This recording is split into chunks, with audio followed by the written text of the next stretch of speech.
Some shows don't need a celebrity narrator to introduce the show, but this show does. In a world filled with endless opportunities, why would two men who have built 13 multi-million-dollar businesses altruistically invest 5 hours per day to teach you the best practice business systems and moves that you can use? Yes, yes, yes, and yes. Thrive Nation, on today's show, we're talking about how to write a book. Now, we could do entire podcasts about how to... Come on. He has... Come on. He's busy. This is his job. Right. And how many people per... Why I'm the perfect person to write it. Who's the market for this thing? How I'm going to organize it. And here's the thing, Clay. There have been several times when, in the course of writing that proposal, I said, holy smokes, this stinks, or holy smokes, this is not interesting enough to spend the next several years of my life on. And so I didn't get to the point where I had written 300 pages. I used that 30 to 40 page book proposal as a way to kind of road test it. It's a prototype of sorts. It'd be like, here's the thing. Like, I don't know, you were in college. Did you have a business plan for your business? It was interesting. I had a plan, but it was a drawing. Okay, that's it. That's actually really interesting. That's super interesting. So in some sense, it's sort of a book proposal is sort of like a business plan. You can write a business plan and say, oh my God, the numbers don't add up. Oh my God, This market is a lot smaller than I thought. Oh my God, 18 other entities have already done this, and say, wow, that was a good exercise because it avoided me starting a business that would have been a mistake. It's similar for me in book proposals.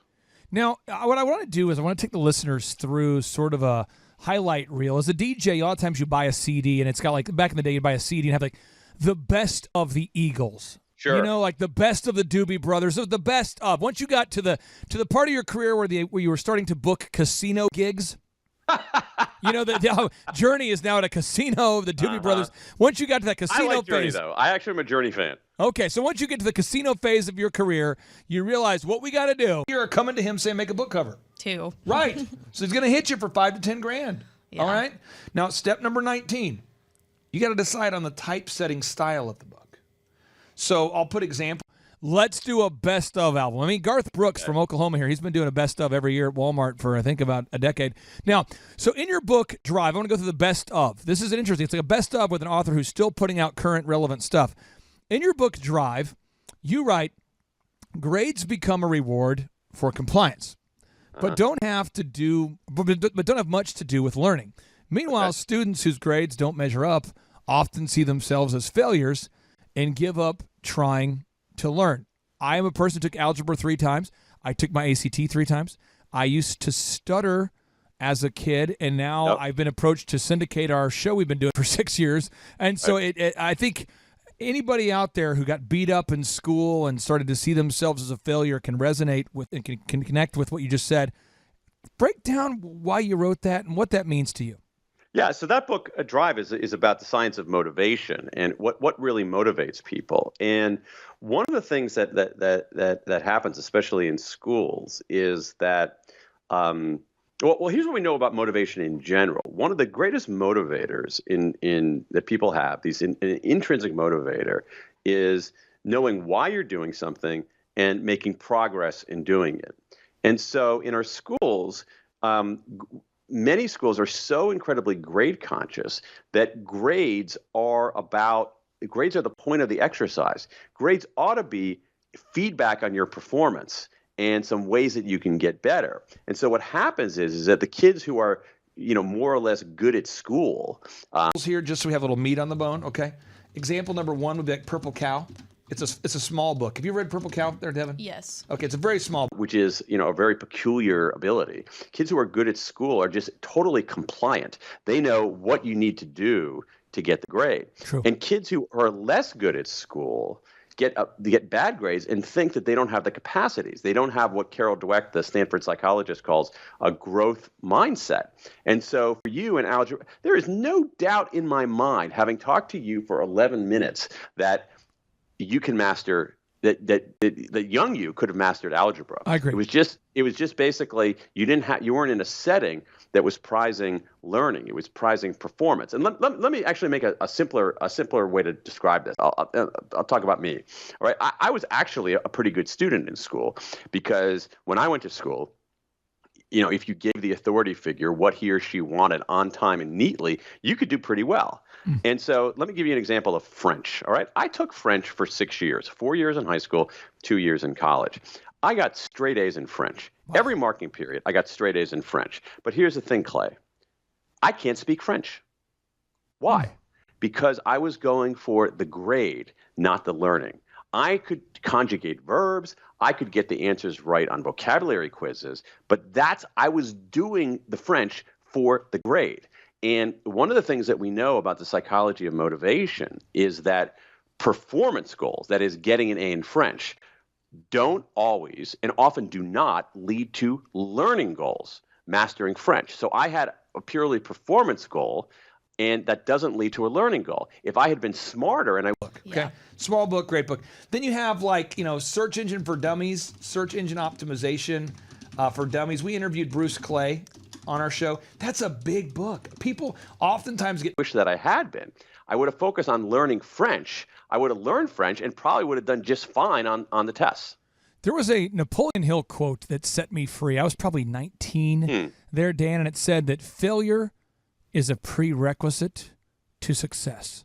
Sure. And I was cold calling out of my Oral Roberts University dorm room, Boeing, UPS, huge companies, trying to convince them to book me for their Christmas party, And I'm going, failure is a prerequisite to success. Yeah. Okay, so I have to fail, and then I'll fix my script, and then I had to see it as a prerequisite. Yeah. And in your book, The Adventures of Johnny Bunko, yes, the last career guide you'll ever need, you wrote it's kind of like taking Napoleon Hill to the next level. Okay. It says you wrote persistence trumps talent. Oh, way, totally. What's the most powerful force in the universe? Compound interest. It builds on itself. Over time, a small amount of money becomes a large amount of money. Persistence is similar. A little bit improves performance, which encourages greater persistence, which improves persistence even more. I ran out of highlighter juice right there. And I'm just like, it's so good. I got to get him on the show. Walk me through that quote. It's so good. I think this is fundamental, and it's something that I wish someone had told me earlier in my life. It's something that I discovered later in my life. That is, and it goes to, there's some very, I'll come back to the research on this, but let me tell you what the idea is. We have, in some ways, oversold the importance of great talent. Frightened when I show them the book. It's a big book. That'd be example number 2. Example number 3, right here. Look at this book. That and being a quote unquote natural. And the truth of the matter is, talent still matters, and there is such a thing as innate talent and innate ability. But it matters far less, I believe, than we think that it does. And what really matters is showing up and being persistent and making that 103rd call and making that 104th call and making that 105th call. And what I have seen as a writer, and actually it's interesting because I'm making a connection I might not have made earlier. Remember how I talked about I was writing on the side? Yeah. All right. And I think a reason for that, I haven't thought a lot about this. It's really just occurring to me right now. I think a reason for that was that I didn't consider myself a very talented writer. It was something I'd like to do, but I didn't consider myself a huge writing talent. And what I discovered about writing, in basically every human endeavor, is that like sort of early in people's working lives, it seems like, oh my gosh, that person is so talented. He or she's going to do really, really great. And I'm just a piker. But what I've seen is that many, many talented people go nowhere because they don't persist. They don't put in the time. They don't endure the failure. They don't show up every day. And people with less innate ability over time who have persistence will outperform them. And so if you gave me a choice, and in the book, the Johnny Bunko book, we one of the characters, Diana, takes them to a casino where you can bet on people.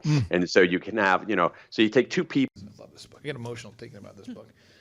This is Rich Dad's Guide to Investing. Oh, yeah. Have you ever met somebody who's told you about that book? I haven't. Have you, James? I have, yeah. So you've had people tell you, read Rich Dad, Poor Dad's Guide to... Early in their lives. One is very talented but not persistent. One is moderately talented but extremely persistent. I'm betting everything on that second person. Everything on the second person. Because showing up, persistence, enduring failure ends up being a better predictor of success than innate ability.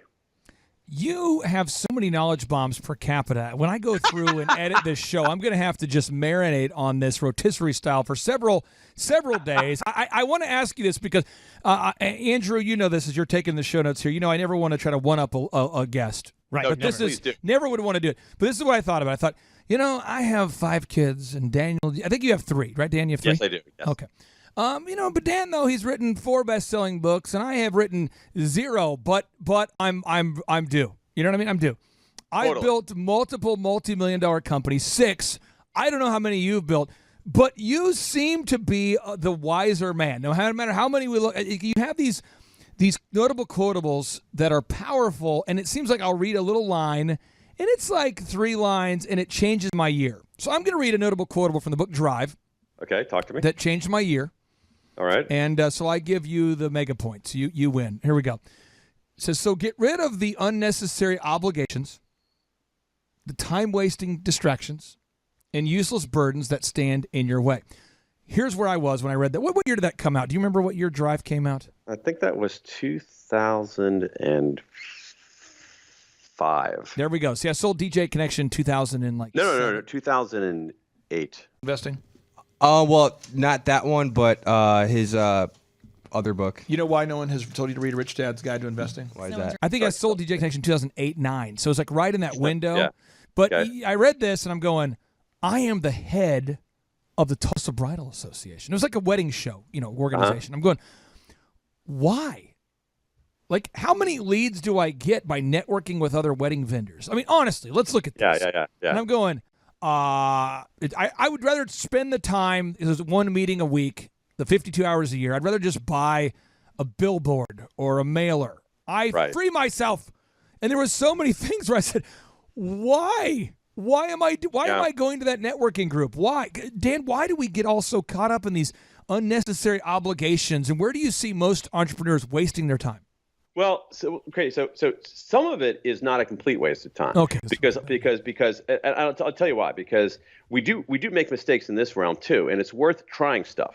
Okay, so you could have gone to that association, that club, and said, hey, this might work out. You get there and you realize, oh my God, this is a total waste. The mistake that people make is that they keep going after something. They stick with something that they know isn't working. 6 years, Dan. 6 years. Yeah, and so I think that the key is to try stuff, but get out earlier rather than late. And I see this in a number of different realms. I mean, part of it is a flaw in the way we think. There's something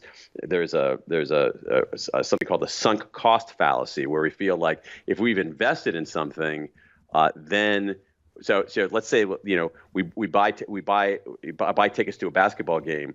And because no one wants to spend the time to read a book.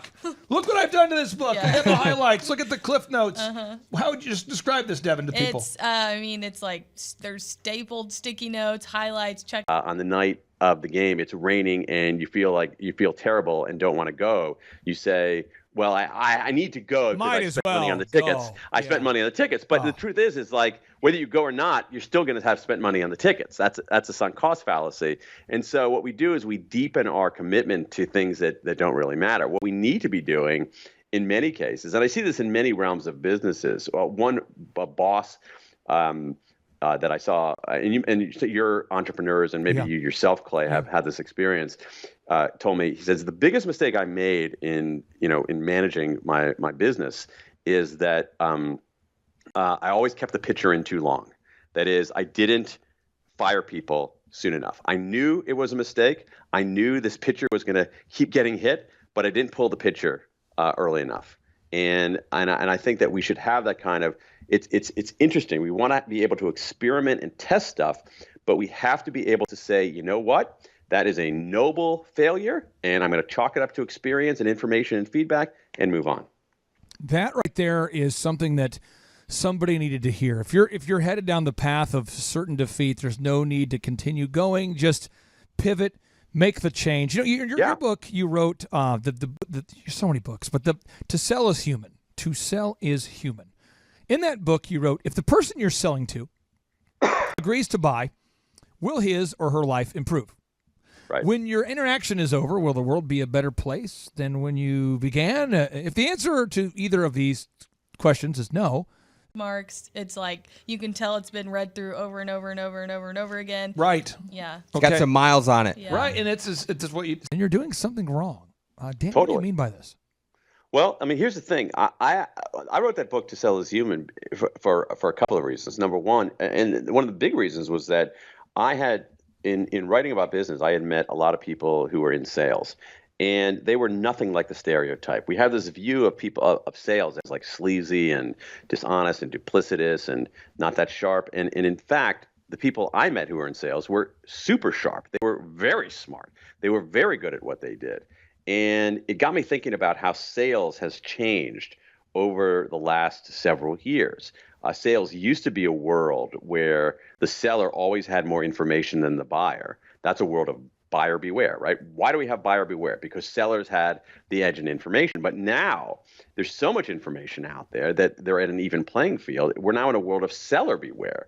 And so what sellers have to do more and more is take the high road. And I think for long-term sales success, what you want is you want your client or customer to be better off because they bought from you. You're not just trying to hit your numbers. They're not just numbers on a wall. And so for you, let's take your wedding business, the DJ business. What you want is I think good entrepreneurs want this, hire you as a DJ at their wedding and have people and the bride and groom say, wow, that DJ was so good. He helped make this an unforgettable day.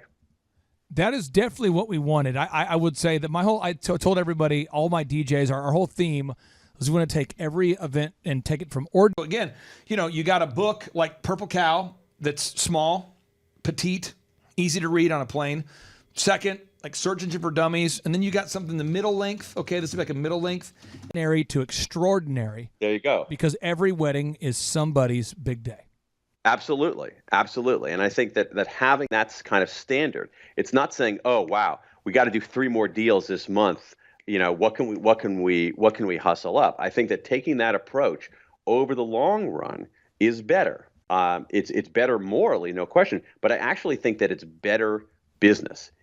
It's better business to have that kind of high road mentality. And the other thing about it is that there's a pragmatic reason for it, because today, in a world of TripAdvisor and Yelp and LinkedIn, if you take the low road, you're going to get found out and people are going to talk about it. And so one of the things when we think about selling our product, our service, our idea, ourself, or anything, we have to recognize we're in a very new world in the last 10 years.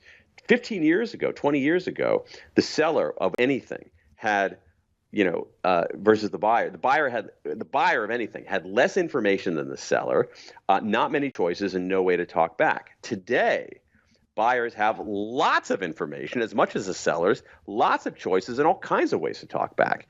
And I think that changes the nature of what sales is and forces us much more to the high road, forces us in some ways, to use your language, Clay, to go from ordinary to extraordinary. For the listeners out there that want proof of this, one of the brands that I talk about on the show a lot that I'm involved in, help work with, is called OxyFresh, and it's the world's greenest carpet cleaner. Dan, we have 300. Sell a book, how to become a best-selling author, and on today's part 2, 3, 4, 5, and 6 of today's show, we are going to feature interviews with 5 New York Times best-selling authors.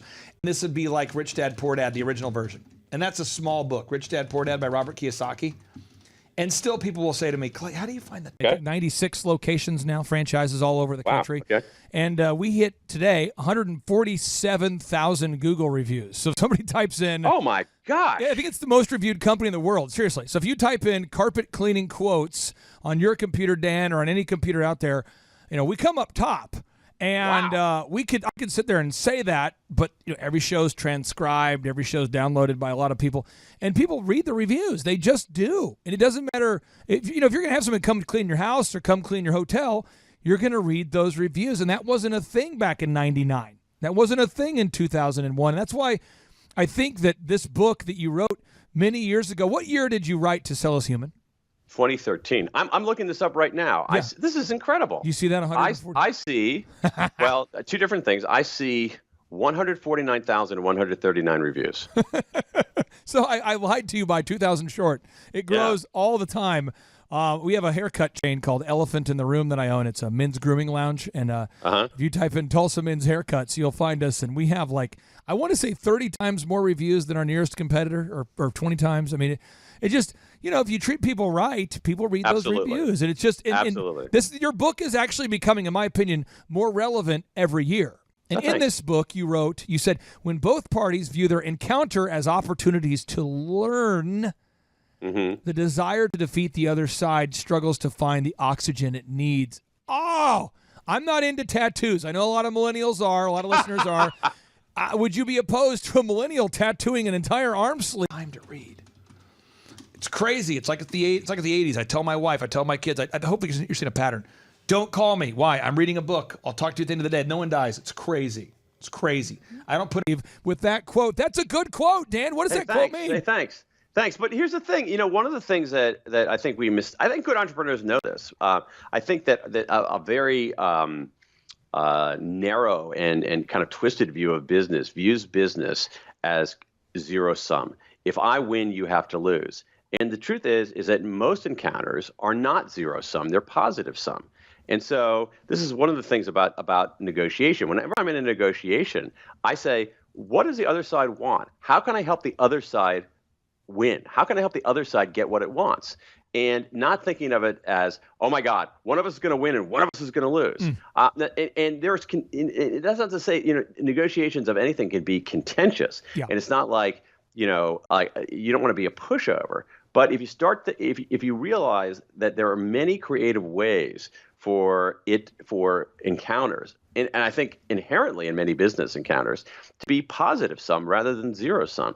Unfortunately, there's a certain strain of business thinking that says, this is war, we're trying to defeat people, crush them. That's the wrong way to do it. Crush them and then get a good Google review. Get a right, yeah. Rip people off, fleece them, and then send them an annoying impersonal email asking for a review. All right. Now I have two final questions for you, but you have 2 degrees. You got a degree from Yale Law School, which I believe, Dan, do they still just give those out to anybody? Is it just sort of like a It's pretty much participation thing? It's, okay, it's like there's like a vending machine. You put a quarter in. It's like those old. I don't know if you remember. An app on my kids to track where they're at either. It's crazy. It's crazy. Crazy. I don't track how many steps I walk. I know if I walk. Remember those? I don't know if they still even have them, but I used to love them when I was a kid. You put a quarter into this vending machine, you get this little mini NFL helmet. Oh, that was when America was America. Really, that's the problem. That was the dream. That was the dream to ask your mom or dad at the grocery store if they could give you a quarter for one of those. And when they said yes, and you're just thinking, I hope it's not the Cowboys. I hope it's not the Cowboys. That would surpass your desire for candy for at least a day. You're like, I got the helmet. I don't need candy anymore. Totally, because the helmet's there the next day. The candy's not. That was the deeper thinking I didn't have available there in my early 80s. No, so law school degree from Yale Law School, Northwestern University. So you've done some thinking, and so here is a Daniel Pink thought that makes us all think. Pitches that rhyme are more sublime. Dan, break it down. But here's the thing. So this is based on some really interesting research. I'll tell you about the research. Here's what they did. They got their participants. They got a big group of people. They divided them into 2 groups. And they said, we're going to give you some proverbs. And what we want you to do is tell us how accurate these proverbs are in describing the human condition. So one group, they said, they gave proverbs. I'm trying to think of what they might have been. Okay, woes unite enemies. Woes unite enemies. In the other group, they gave woes unite foes. All right. And so in one case, it's the same idea, right? Woes unite enemies. Woes unite foes. Or not. Okay, how about that? It's crazy, right? But I see a lot of people that are like, again, reading the book, writing the book, you have to block out time. This whole show is kind of about time management, okay? So step number 20, you got to typeset the book. Caution, one of them was caution and measure will win you riches. The other one was caution and measure will win you treasure. All right. So they're identical in their content. And what they were looking at is, did these groups think that these proverbs accurately describe the human condition? And it turned out that the proverbs that rhymed, people took more seriously. They thought they were more accurate. They thought that they were more insightful.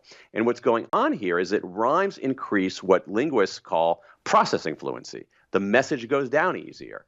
And so, rhyming pitches and rhymes in general are incredibly powerful in getting people not only to remember something, but also to believe it. I want to give you a rap name if you're okay with it. Pink Panther. Think about that. We might have a trademark. We might have a copyright or trademark problem there. Well, here's the deal. I'll just record a freestyle Pink Panther rap for you. I'll send it to you if you want to use it. That's great. I'll send. I commit to you. I will do that. A former DJ. I'll send that. The Pink Panther. Andrew, put in the show notes. I cannot tell a lie on the show. We'll send it to you. Just hit delete immediately when you get it if you need to. I respect that. Now, but final question I have for you. You're a very intentional guy. You have a family. You've got kids. You got a lot of people reaching out to you every day. People wanting to book you for a speaking event. You got a lot of social media. I'm sure if you ever take an opinion about anything, someone gets upset. People are happy. How do you stay intentional? How do you organize those first 4 hours of your day? And what time do you wake up? Okay, I am more of a lark than an owl, but I don't wake up insanely early. I usually wake up between 7 and 7:30. That's where you put the board. It starts to look like a book. You set it up in a program called InDesign. Normally, they're going to charge you how much for that? $7,000, $8,000. Now, this is not a commercial. On writing days, I try to get to my office by 8:30. Fortunately, my office is the garage behind my house, so I have a 22-step commute. On writing days, I'm very, very intentional. What I do, Clay, is this. I come into my office by 8:30, and depending on where I am in a particular project, I give myself a word count, 600 words, 800 words, every once in a while 1,000 words, but usually less than that, maybe 600, 700 words. And that is my job that day, that morning. And I don't bring my phone into the office. I don't open up my email. I don't do anything until I hit that number. And so sometimes I hit the number by 10:30, 11. Other times, not till noon. Other times, 1 or 2, or on horrible days, 3.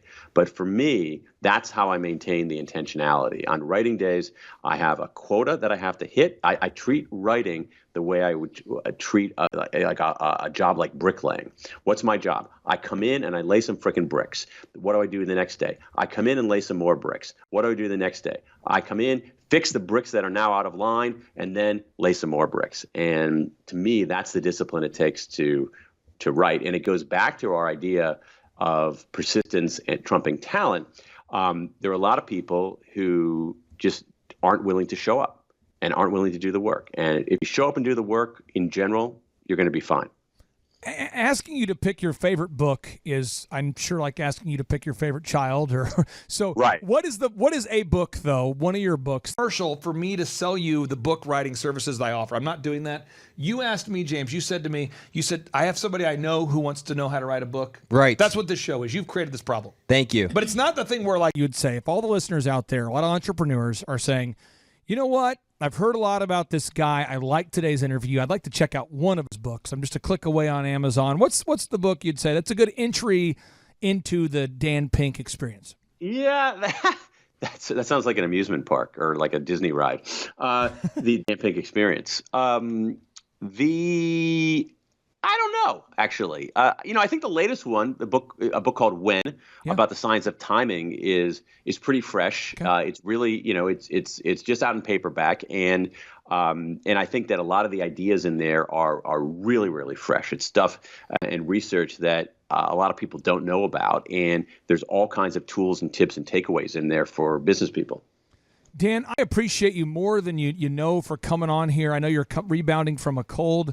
I know you're an intentional guy. I know you're a married guy. You got a lot of things you could be doing, a lot of places you could be seeing. But thank you for believing in our listening audience enough to come on the show and share some words of wisdom. It has been a pleasure being with you. Clay, I actually really enjoyed it. Jason, I think that Dan Pink actually enjoyed the interview. Do you think so? Did you feel like he enjoyed the interview, or is he just telling me what I need to hear today to make it through yet another tough day in the world of adversity called entrepreneurship? He seemed very genuine. I agree. He's a great author, a great communicator, and a great dude. Now, Jason, I would ask you this. What was maybe one or two takeaways that you got from today's show that you thought really were just not with the bumps? Well, I was literally typing. I'm trying to fish for, book writing clients. I've written quite a few books throughout my lifetime. I'm probably up to 50 now that I've been a part. And then you started typing faster than me, but why persistence trumps talent? Because as soon as he said that, it was the biggest knowledge bomb for me was persistence trumping talent. I 100% agree with you. And I also like, as a little kind of a side note, I love he's talking about how selling, where if you sell your product to consumers, they should be better off as a result of buying your product or service. Right. Or you shouldn't be selling it. Yes. And that's my entire philosophy. And that's why I've never been attracted to selling drugs or things that would actually make somebody's life worse. I love the idea that you can sell something and make somebody's life better. I love that. Yeah. I loved the idea that persistence trumps talent every time. I also love when he talked about how to rhyme is sublime. Oh, yeah. Because things do get stuck in your head when they rhyme. Oh, for sure. This guy, you probably have to listen to this show 2 or 3 times, Thrive Nation, but I would encourage you today to ask yourself, in what areas of your business are you not being persistent enough? In what areas of your life are you just not being persistent enough? Because Dan Pink talked about that. He says a lot of people start off their career with a lot of talent. People think they're going to go dominate. But over time, over a 10-year, 20-year period, he's discovered through his career, and I've seen it in my career, that the people who are simply the most persistent always win. And as always, if you learned something today, if you liked anything, if you learned something, if you laughed, if you had a good time, I would encourage you to share today's show with somebody in your family. Think about, who do you know that you could share today's show with via text or Facebook or Twitter or Instagram, or maybe you want to share via megaphone. Maybe you feel called to go out into the parking lot of a prominent retailer. But it's with the people that I help them write their books, this is what I say. You're a coaching client. I charge you $1,700 a month. The product you're selling happens to be your book, but I want $1 environment and to yell the phrase Thrivetime Show. In fact, I feel as though there's somebody out there right now who wants to do this. Something inside you is making you want to drive to the center of a very busy, thriving intersection in the middle of a metropolitan area where there's a lot of people congregated, and you want to begin to chant the phrase Thrivetime Show. Because in your mind, you could picture this going so well. You can see the crowd getting behind you. But then in the distance, oh no, it looks as though you're actually inciting an angry riot. And then all of a sudden, you begin to feel as though you're a pro-U.S. southern border wall supporter, south of where the would-be wall would be, and you're dressed up like Donald Trump, and you're wearing the Trump wig, and they start attacking you, and you have a t-shirt on that says, Mexico will pay for the wall, and here comes an angry dog, and you're covered in bacon! Luckily, you did not make that mistake, and instead you shared today's show via text, email, or social media. My name's Clay Clark, reminding you, don't incite a riot, but share today's show. 3, 2, 1, boom!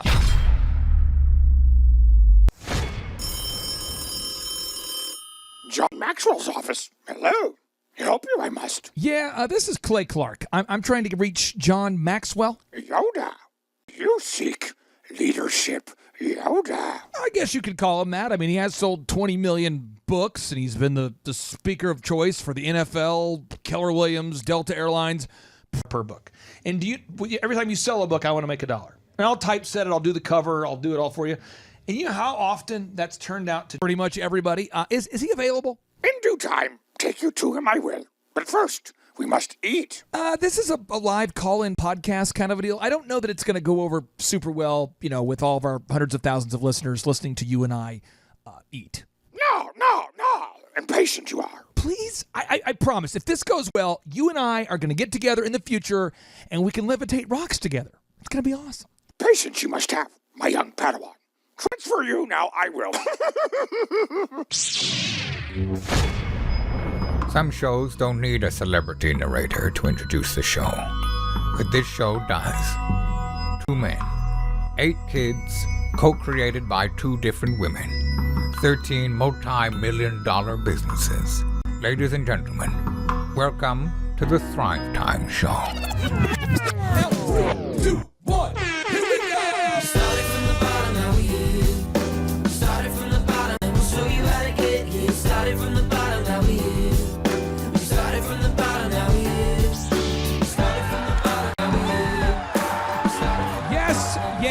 Yes, and yes. Ladies and gentlemen, on today's show, we have the opportunity to interview a legendary leadership expert and a multiple-time New York Times best-selling author who has sold over 20 million copies of his books throughout his career.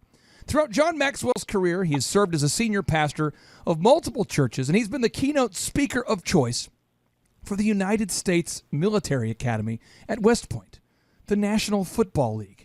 The 50 books or so I've worked on, do you know how often it's turned into a fairly lucrative paycheck? Probably not. One time. Yeah, okay. You know why? Because people are shady. And they go, oh, yeah, I can't pay you the... Williams, Delta Airlines, Microsoft, and countless Fortune 500 companies.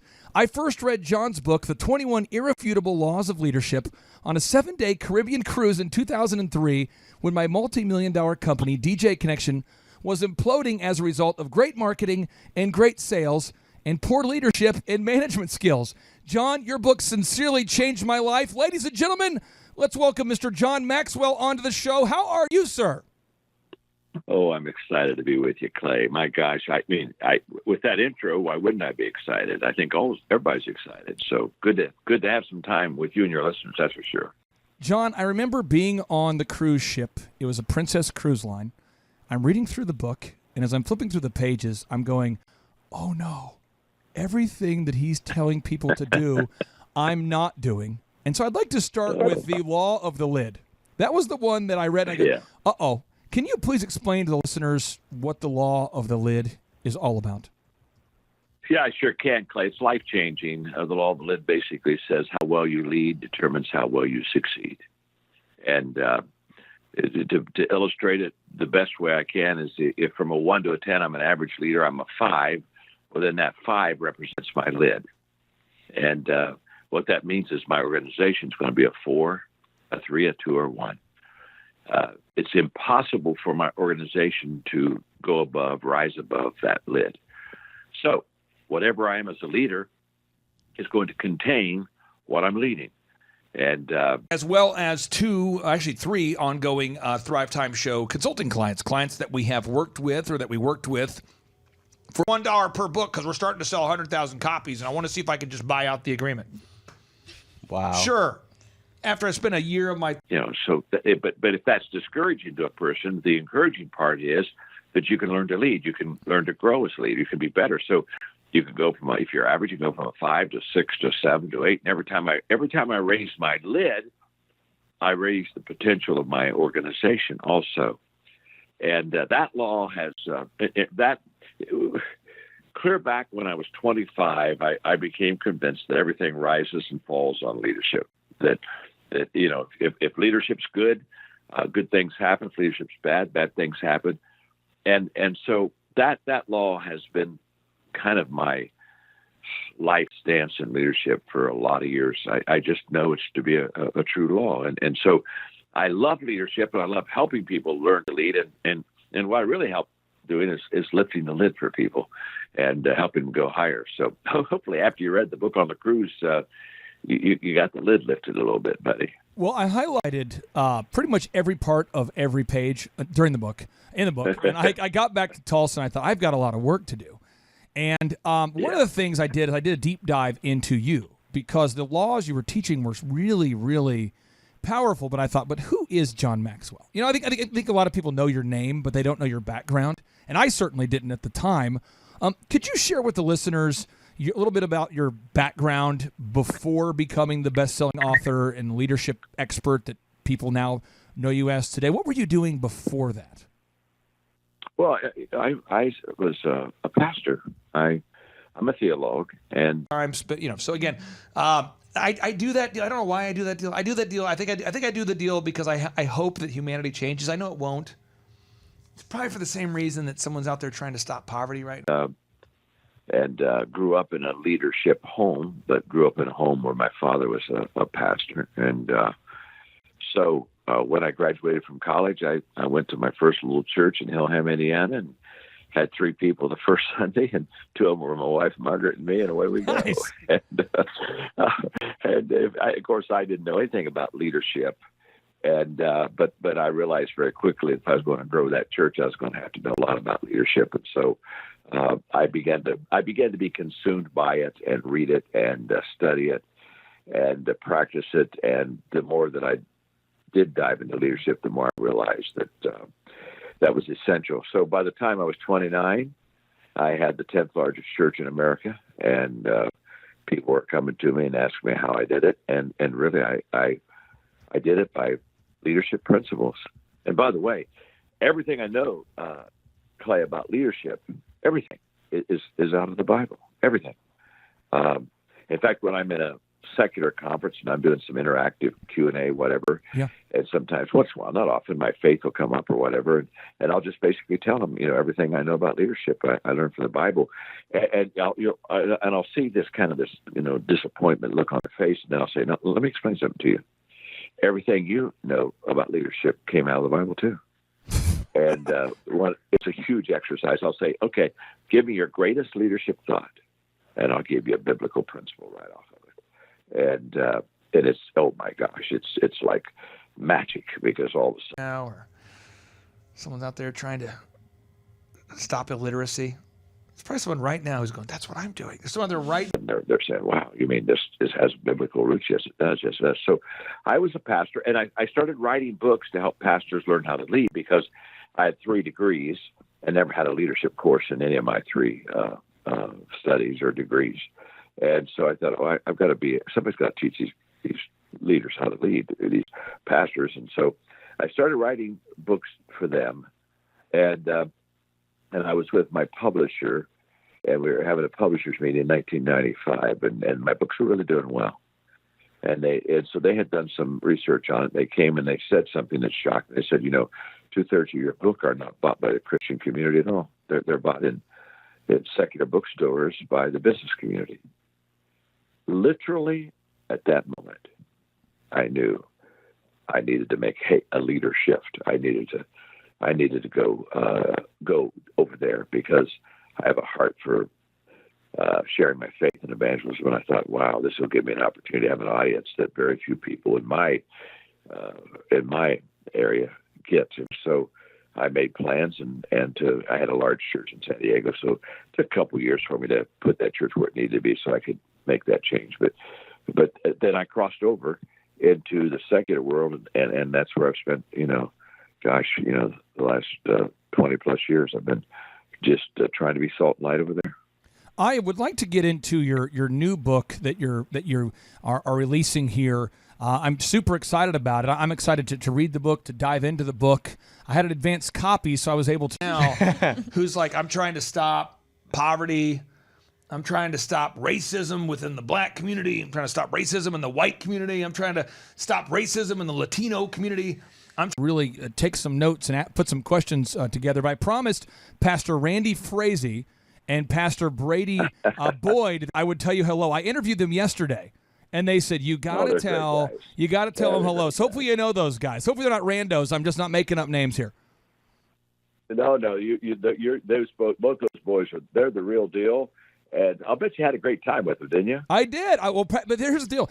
Pastor Frazee is from, he has family from Frazee, Minnesota. Turns out he's related to my uncle. Oh, okay. My uncle's grandfather started Frazee, Minnesota. It's a town of 1,000 people. And I'm just randomly, he happened to know the guy. And then Tim Redmond, who is one of the business consultants I work with, he was actually quoted in your book, 21 Irrefutable Laws of Leadership. So I feel like this is a divine appointment. And now I must ask you, this book, Leadership, what first inspired you to write your newest book, my friend? Well, I've been doing leadership now since I was 25. I'm 71. And what I've noticed is that in my life, leadership changes. And the ones who are successful in leading people are the ones who are constantly making these adjustments and have an agility to them. And all of a sudden I thought, I don't see anybody writing about this or helping them understand that these adjustments are natural adjustments and that they're going to go through them. And especially in our day and age, oh my gosh, with social media, speed is everything. I was getting ready to do a conference for a company recently, and they're trying to start racism in the bi-racial community. I'm trying to stop hate with rap music. The theme was fast forward. And so they asked me what I thought about the theme. I said, I think it's good. And I broke it down. I said, fast to me means faster than ever. I mean, when people say, well, I just don't want to make a decision until things slow down, I say, you're never going to make a decision because they're not slowing down. So with social media and everything else going, fast is faster and forward shorter. You know, when I start off leading, you have a 10-year long-range plan, a 5-year mid-range, 2-year short-range. Now, a long-range plan is about 18 months. I mean, it's shorter for you know. So when you look out into the future, you just realize it's going faster. And so I wrote this book because I haven't seen anybody writing on shifting, the shifts that you need to make, the changes that you need to make. And when you put that in the context, Clay, that leaders, you know, what leaders all have in common is they see more than others see. They see the bigger picture, and they see before others see. And the moment, what's that? I was going to say, you have that. I feel like you have a pulse on what people need to hear now. I don't know if that's a prayerful thing, if that's because you're speaking so much, you're meeting leaders, but you have this knack for writing a book right now that the world needs to hear right now. I'm sorry to cut you off. It just had a little Skype cut off there, but it seems like that's your knack. I think so. I think what happens, Clay, well, first of all, I have 6 companies, so I'm leading all the time. So I'm in the leadership game. I'm not just a teacher on leadership. I have to lead companies. And so I've got that. And then I'm out speaking all the time. And I'm trying to stop negative music. I'm trying to stop body shame. I'm trying to stop bullying. I'm trying to stop bullying. I'm going to stop it right now. Why are you yelling? Because I want to stop bullying. I'm with other great leaders and interacting in green rooms and things like that. So I just get a lot of great exposure. And most all of my books, I speak them first in teaching and lectures, and I find out what catches on or what everybody's kind of saying. This is really helpful. But I am very current, and I'm very excited about this book because, okay, it's not how fast you are; it's getting started first. So let me explain. I was having dinner with Gail Devers, who many of your listeners would recognize that name. She was the terrific Olympic track athlete from the United States. Won Olympic medals in 3 different Olympics. So incredible. In fact, when I had time at dinner with her and her husband, she was getting ready. She was training for her 4th Olympics, and she had been reading some of my stuff, and she had some questions she wanted to ask. So we had dinner, and so I thought I'd have fun with her toward the end of dinner. I said, Gail, I've been thinking about this. I think I could. I think if you and I ran a 100-yard race, I could win. And she looked at me. I mean, with huge disbelief. I mean, in fact, she looked around and said, "Did you hear that? You know, he thinks he." And then she looks back at me, and she's looking at the Pillsbury Doughboy. You know, I mean, she can't handle this boldness. And I got her to the place where she's ready to take off her shoes and go out front. We're going to run a block and have a little race. And then I said, "Now, Gail, before we go out and run, let me explain something to you. I believe I could win a 100-yard race with you if I had an 80-yard head start." And she started laughing. She said, "Well. So shut up. Are you bullying me? Well, no, I wasn't like this way, but I became this way by trying to stop bullying. You forced me to become a bully. Shut up." Of course you could. Now, I'll be honest with you, Clay. I really wanted to say 70 yards, but I wasn't sure I could pull that one off. So right. I wanted to make sure. So I said 80. And of course, here's the principle. It's not how fast you are determines who wins the race. It's who starts first.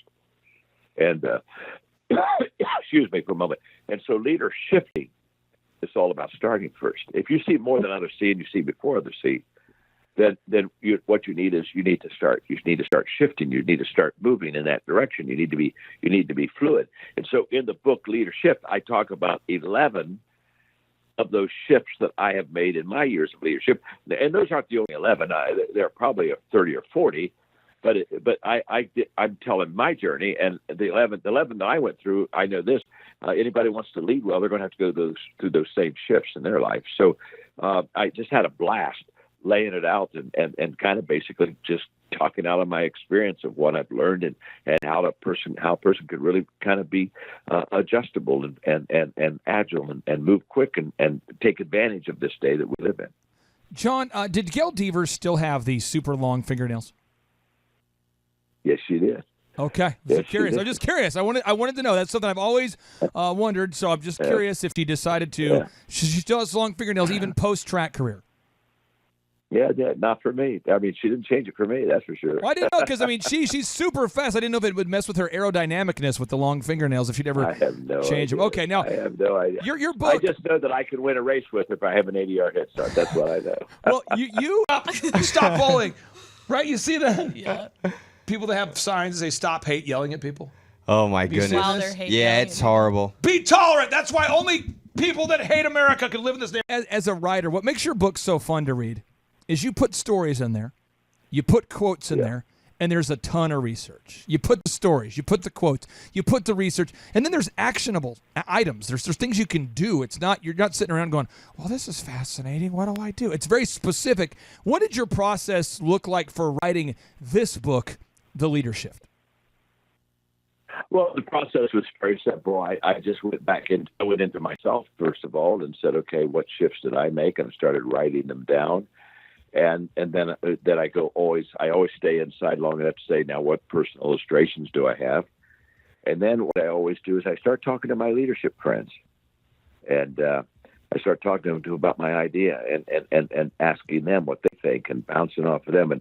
And they began to add incredibly to my thinking. And there's no such thing as a great thought coming from a single person. A great thought is a combination of several good thoughts. And so I just really direct my questions and my relationships probably for up to a year while I'm getting ready to write the book, and even while I'm writing the book, to other really successful leaders. And I pull from them and learn from them, and they give me more added thoughts and materials and ideas. But when it's all done, the thing that I think is so important, Clay, for the reader of the book is again, so what? Okay, now that I understand these are shifts I have to make, how do I do that? How do I make these shifts? And there's no transformation without application. And Be tolerant. Whatever. So I don't know why I do it, but anyway. By the way, do you like clams, Devin? Clams? No. So what I do is in all of my books, I always have an application section. I'm basically, okay, you read the chapter. So what? Let's talk about now. What are the 3-4 things we need to pull out of that chapter and apply to our life so we can be successful in that area? Whenever I speak, whenever I write, I always ask myself 2 questions, Clay. What do I want the reader to know, and what do I want the reader to do? Or if I was speaking to an audience, what do I want the audience to know? What do I want them to do? So clarity, as far as here's the lesson, here's the teaching, here's the principle, and then application. Okay, now that you know that, here's what I want you to do, and put the 2 of them together. It becomes pretty powerful. John, you'll probably disagree with the parts of your book that I highlighted, but I was highlighting a lot of them. So I'm just going to read some of the ones that I highlighted, and I'd like to have you break them down because I probably missed the biggest nuggets with my dense mind, but this is what I highlighted. In the Leader Shift, you write, one of the first and most important shifts anyone must make to become a leader is to move from a soloist to a conductor, is from soloist to conductor. You can be a successful person on your own, but not a successful leader. Could you break down what you mean by this? Yeah, well, if I'm a soloist, Clay, it's all about me. Everything features me. The spotlight's on me. The orchestra behind me is playing my song. Everything is to lift me up, and I'm the star. I'm the soloist. And one of the things that leaders do immediately, Clay, is they realize that it is not about them. It's really about others. Yes.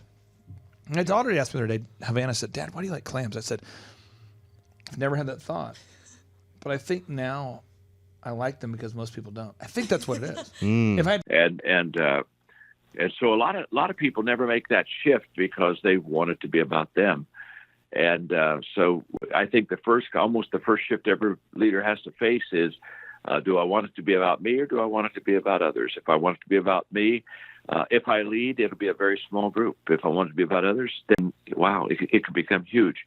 And I started the book with that because I think that's tackling the first issue. And if I just say I'm going to be a conductor, then I'm ready to go make some other shifts in my life. If I'm going to be a soloist, that's a whole different deal.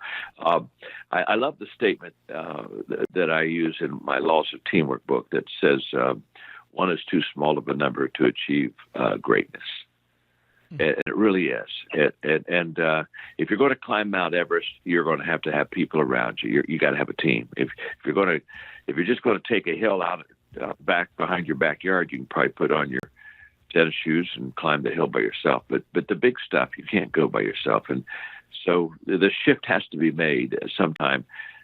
Basically, how big is my dream? How big is my team? And a nightmare is a big dream and a bad team. Oh, gosh, that's a nightmare. And so you got to learn to be a conductor. You got to begin to lead and point to and feature the strengths of the orchestra, not your strengths. John, I don't expect you to have done exhaustive research on me like I did on you. I did kind of creeper level research on you, before interviewing you. But a long period of time. So the point of today's show is how to write a book. We're going to teach you how to write a book, but I also want you to hear from people that have actually written a best-selling book.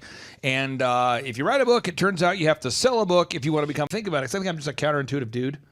So she was like, you literally eat clams because other people don't like them? I read your book, The 21 Irrefutable Laws of Leadership. I remember I had a company called DJConnection.com, one of the first multi-million-dollar companies I had ever started. It was before I sold it was the largest wedding entertainment company in the country. And I realized, oh no, everything is about me. It's all about me. I've got the law of the lead. I'm a soloist. Why do you feel like that I was able to implement and have success when so many other people maybe read a book and then don't implement? I mean, why do you feel? I just want to, because I know there's somebody out there who maybe reads some of your books and then doesn't apply. I would like for you to speak into the lives of the people out there that have, why are some people able to implement and some people not? Help us implement. Well, I think anyone could implement. I don't think it's can I apply it to my life. I think will I apply it to my life? Whenever I look at a person, I always ask the question, are people, can they and will they? Can they has to do with ability. Will they has to do with attitude. And I anybody can apply it. The reason that you learned from the book and applied that book to your life, Clay, is very simple. You're teachable. You have a teachable spirit. A teachable spirit is a spirit that wants to learn and is willing to change. And it has to be both, wants to learn and is willing to change. See, learning in itself is not going to do it for you. The greatest gap in the world is a gap between knowing and doing. So when a person says, well, I'm learning something, well, that's nice. The question I have is, are you improving? Mm. And improvement is where... There's Leah asking me. Leah asked me this, and I said, I think so. So I don't really know. But again, somebody out there, you're wanting to write a book right now for the same reason that I like clams. I don't even know why. The application comes in. You can know something and still not do something. You've got to flesh it out. And I think that you were teachable, which meant that you were willing to learn and wanting to learn, and you were willing to change. And boy, when you put the combination of I'm willing to be teachable, I'm willing to learn from you, got something to teach me that's going to help me. But not only is it going to help me, I'm going to help myself. I'm going to apply it to my life. Now you do that, anyone can have a positive change, and anybody can grow from the stuff I give them. But I don't change anyone. I just give them the environment to change in. You made that. I gave you an environment to change your leadership in, Clay, but you're the one who made the decision to make the change, not me. And because you did, look what it did for you. But many people, they come and hear me, or they read a book and they say, boy, that was interesting, or man, I learned a lot. But again, if they don't apply it, they're not going to get any better, that's for sure. I probably owe you residual royalties for all the shameless ideas I've stolen from you over the years. So, in Chapter 4, I'll give you the address to send it to. Okay, all right. Now, in Chapter 4 of your newest book, we're moving on there. I don't think we heard that part. So, in Chapter 4 of your book, you weren't very teachable there. Right. In Chapter 4 of your newest book, Leadership, I feel like, again, I could highlight the whole chapter. The chapter is titled Perks to Price. Could you break down what this chapter of your book is all about? Yeah, well, it's very simply, one of the things I teach is everything. I like clams. That's the problem. We could have a whole show about that. So there, you're wanting to write a book for the same reasons I like goats. And I do like goats. But you might say, well... While is uphill.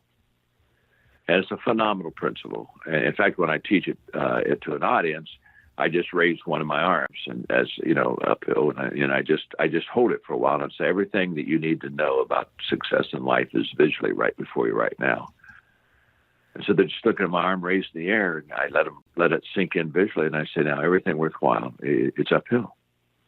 There's nothing in your life or my life, Clay, that's worthwhile that we slid to. There's never that we didn't slide down to something that was very special and precious to us. We had to climb up to it, and that means you have to have energy. That means you have to have effort. That means it takes time. There are no shortcuts to this. And by the way, it's uphill all the way. It's not uphill part of the way. Right. Everything we're it's uphill. And so to go uphill, you have to be intentional. And this is what really becomes huge. No one's ever written a book on accidental achievements, and that's the price that you pay. And what I tell people is it's not a price you pay once, and after you pay it, then you're on an easy street the rest of your life. No, this is a price that you pay every day. It's uphill all the way, and most people don't handle that. Most people they don't leave their life; they accept their life, and because of that, they're waiting. They're waiting for a better day, an easier moment, and it doesn't come to them, and they never reach their potential. Not because they. Why do you like goats? I don't know. I just think they're great guys. They are great. But I'm not writing a book about it. I did recently write a book called Make Your Dog Epic on how to train a dog. And couldn't they didn't reach your potential because they wouldn't. And what I tell people all the time is that the price is the obstacle between you and your potential. And so the question is not when people say, "Do you think I can reach my dream?" I say, well, yeah, I think you can. The question is not can you. The question is will you. See, the dream is free, but the journey isn't. I could not agree with you more. To launch this podcast, we've spent $10,000 a month on AdWords for a long time to promote this. We have 1,400 some odd shows, just grinding, working. And my partner and I, people look at us now and say, you guys have built 13 multi-million-dollar companies. That's great. But they don't realize the uphill battle that we had to fight the entire time. And we have one of our listeners out there who she's a fighter. She's a hard worker. And I promised her that I would ask you a question on the show. She's a longtime reader of all of your books. And really, she is a huge fan. So, John, this is the question from Lori Kelly. She asks you. She says, as a leader, there are always people needing you. How do you, Mr. John Maxwell, organize your day so you can accomplish the things you need to do as well as help others accomplish what they need to do? Well, that's a great question. And there's several things go through my mind. Let me get them to you very quickly. First of all, the question is not will your calendar be full. The question is who will fill your calendar. If I let all the needs... And, I never thought I would do that. I thought about the other day writing a book on how to become a DJ because I was good at that. So the world fill my calendar. I'll never get on to what my purpose and calling and giftedness is. So I fill the calendar. And what I do is I fill it with the things that I need to do to help the most amount of people. So you can't meet everybody's needs. So one of the principles I follow is very simple. Do for one what you wish you could do for many. And I do. I'll find a person and pour into them and give them what I can't get everybody because of time. But then but my requirement is if I deposit this in you, you got to go deposit this in others too, so that I can kind of keep it moving and help it be a river, not a reservoir. So it's a great question, but I think you have to keep control of your calendar. There's no such thing, by the way, as time management. When people talk about time management, it cracks me up. You can't manage time. In fact, you don't need to manage time. It goes on whether you manage it or not. I don't have to look at the clock and say, I got to manage you to get to the next hour. No, it just keeps going. But what you do is you manage priorities, not your time. And that's where you make the best use of time, by managing your priorities. So that's what I would share with her. Hopefully that helps. John, that's awesome knowledge there. This entire show is a knowledge bomb. I just need to keep hitting the knowledge bomb button over and over and over again. Now, John, on a very practical level, you run organizations. I think 4 companies, you said, and you have to hold people accountable. And you're known as a positive speaker. You're an inspirational speaker. You're a practical speaker. But let's just say someone was working, and someone will probably buy it, but most people won't. But years ago, I read a book on how to become a DJ, and I was 18 years old, and I read it. It's like a message in a bottle. I remember I was on Amazon back when that within one of your organizations, and I know it never happens to you, but for other people, somebody's working within a company that you're in charge of, and they know the person you're delegating to clearly knows what to do, but yet they choose not to do it, and it is abundantly clear that they knew what to do. How would you, Mr. John Maxwell, handle it when somebody knows what to do and clearly chooses to not do what they know to do? Well, it happens with everybody, but the problem didn't happen when the problem occurs. One of the things we work on very hard, and I do have these companies, but I really don't run them anymore. I've got Mark Cole, who's my CEO over all of them, and then there are presidents of each one. But let me explain it this way. We have what we call upfront expectations, Clay. And when somebody joins the team, we sit down with them and we say, we want to get right out right now our expectations of you.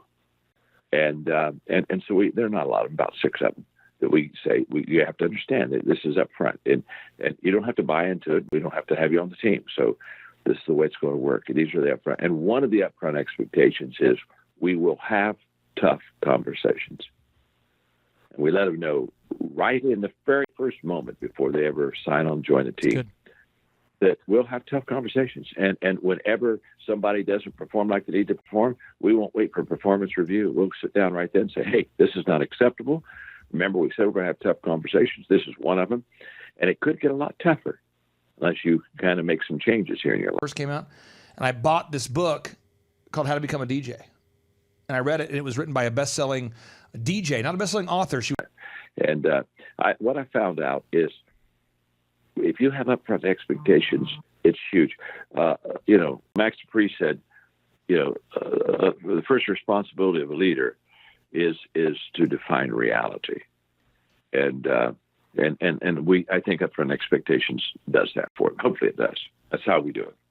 John, I cannot thank you enough for hopping on the show today to share with our hundreds of thousands of listeners. We have about 500,000 people a month that download this podcast, and on behalf of everybody, I just want to say thank you for investing in our listeners. And I would invite all the listeners to check out your newest book, The Leader Shift. This book is game-changing.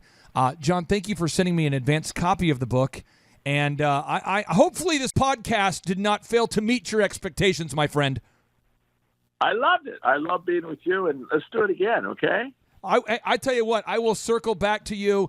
And again, you changed my life. A cruise boat, djconnection.com. If you Google it when we hop off, you'll see it's all over the country now because of you and the leadership that you taught me so many years ago.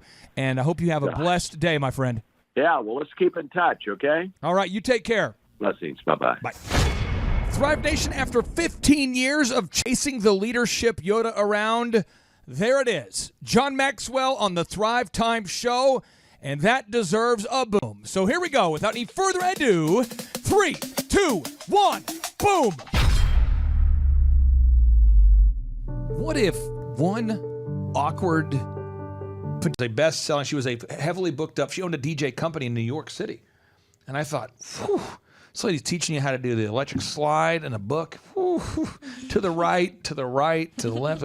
Potentially even harsh conversation had the opportunity to serve as the catalyst that would forever change your life. My name is Clay Clark, and I'm the father of 5 kids. I had a goal to be a millionaire before the age of 30 and to hire my dad. And after I achieved my goals, I've spent the vast majority of my professional career helping people like you. Because I care enough about you, I'm willing to have that tough conversation with you today. Because I believe in your future and I know of your dynamic ability to change. Are you tired of chasing your rainbow dreams and being one of the 90% of American businesses that fail every single year?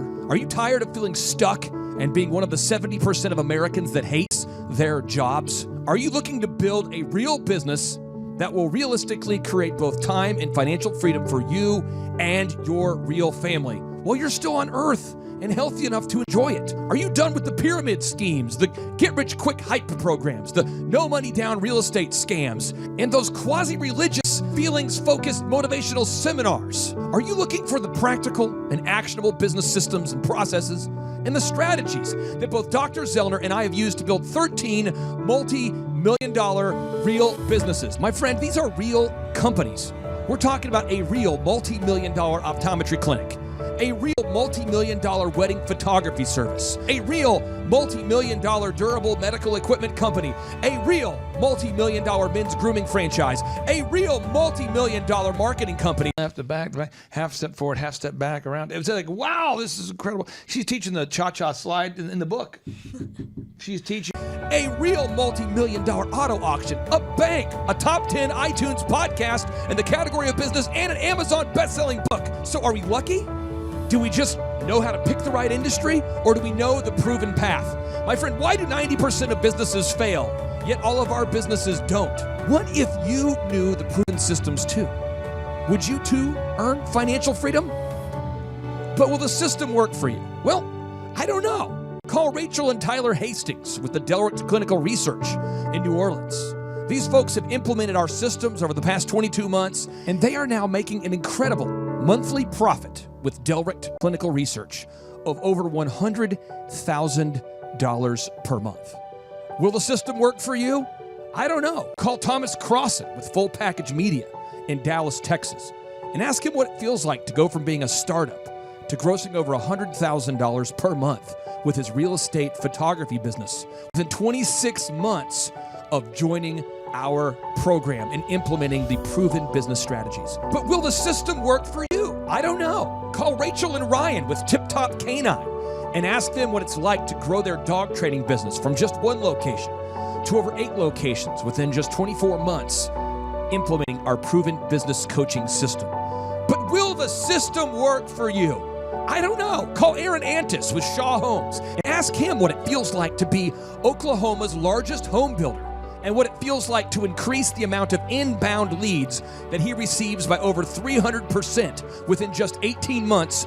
You the wedding, the dollar dance, how to introduce the bride, the groom, the bouquet toss, the garter toss, the etiquette, the dollar, just all. I was going, this is the bat mitzvah. What? This is great. I'm going to implementing our proven system. So what does it cost? And what's included in this system? My friend, the Thrivetime Show business coaching program is now enrolling just 2,500 people out there just like you into our exclusive Ultimate Business Coaching Program. This program includes 1 ticket to the 2-day, 15-hour, and the world's highest and most reviewed business workshop at the Thrivetime Show World Headquarters in Tulsa, Oklahoma. This program will allow you exclusive access to email your questions to info@thrivetimeshow.com, where they can be answered on the podcast and the live radio show broadcasts. This program will give you access to over 2,500 business training videos taught by people like the former executive vice president of Walt Disney World Resorts, who once managed over 40,000 employees and 1 million customers per week. You can learn leadership, taught by the iconic investor and 2-time NBA champion, 2-time gold medalist, and NBA MVP David Robinson. You can learn public relations, taught by the PR consultant of choice for Nike, President Bush, President Clinton, Prince, Michael Jackson, Nancy Kerrigan, and Charlton Heston, and countless other world-class mentors. And my friend, you will gain exclusive VIP access to get a behind-the-scenes look at our businesses, including the elephant in the room. How do the systems work? Dr. Robert Zellner and Associates, how do the systems come together? And the Z66 auto auction. Okay, so what does the world's most effective and practical business school cost you? Well, if you went to the University of Tulsa and studied at a private school, you won't learn anything. Best-selling author of a book. So step 1 when writing a book. Devin, what is the first step here? The first step on how to write a book. Gila, what's it mean she wrote all in a book? What songs fit together? Woo-hoo-hoo. And she probably sold 7 books. I was one of the buyers. Okay. You know how much money you... Thing that will help you to start or grow a real business, and it will cost you $40,221 per year. Now, if you went to Oral Roberts University, where I personally went to school, and studied business at yet another private school, you still won't learn anything practical there either that will help you to grow a successful company. But it will cost you $41,024 per year. So let's do the math. That means that the Thrivetime Show Business School without the BS experience is $39,993 less per year than the University of Tulsa. Again, that means that the Thrivetime Show Business Coaching Program is $39,993 less per year than the University of Tulsa. And that's why we've made our program exclusively available for just 2,500 people like you at a cost of just $19 per month, which comes out to a whopping $228 per year. Are you kidding me? No, I'm not kidding you. Thrive Nation, this is your opportunity to experience the world's best business coaching program for $20 a month. So why wouldn't you do it? Well, according to studies conducted by Nielsen, other people, not you, but the average American is watching TV 5.2 hours per day and consuming 2.3 hours per day of social media. And so they don't have time to invest $19 per month in a coaching program. Did you know that according to Forbes, 88% of the world's rich people spend 30 minutes per day reading and studying on how to improve their practical business? Take off a book when you sell it on Amazon, by the way. Is it like $5?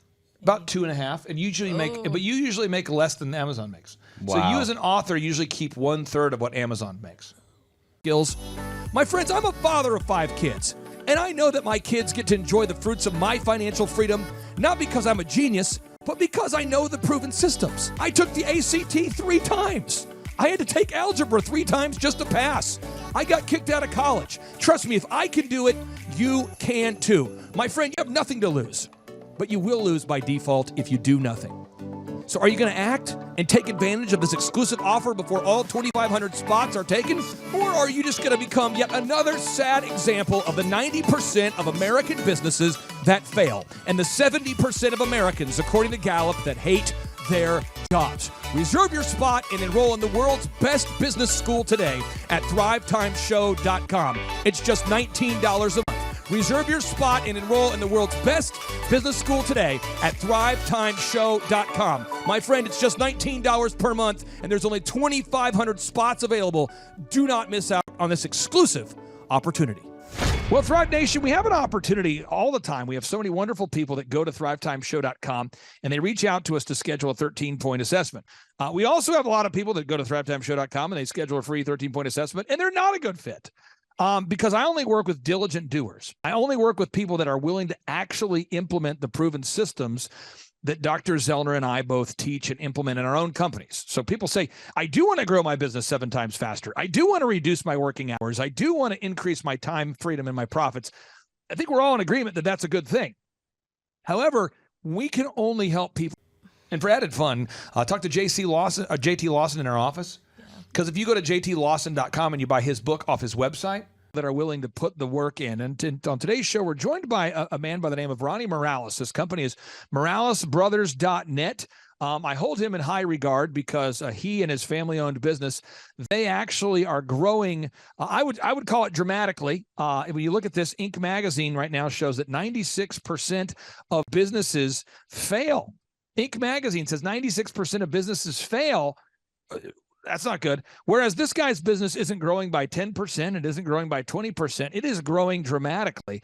But again, if Ronnie Morales had filled out the form and had scheduled a consultation and wasn't willing to actually implement what we were teaching, it would all be for naught. So I'm excited for you to meet somebody who I would consider to be a diligent doer. He's based in Richmond, Texas. And without any further ado, Ronnie Morales, welcome onto the Thrivetime Show. How are you, sir? Hey, I'm doing great. Thanks, Clay. Hey, so how did you first hear about us? How did you hear about the Thrivetime Show? I listened to your Thrivetime Show podcast for those 7 years, and I was learning so much. I was like, man, I got to give this guy a try. So you listened to our podcast 7 years ago? Yeah. Really? 7 years. Do you remember the first podcast you listened to 7 years ago?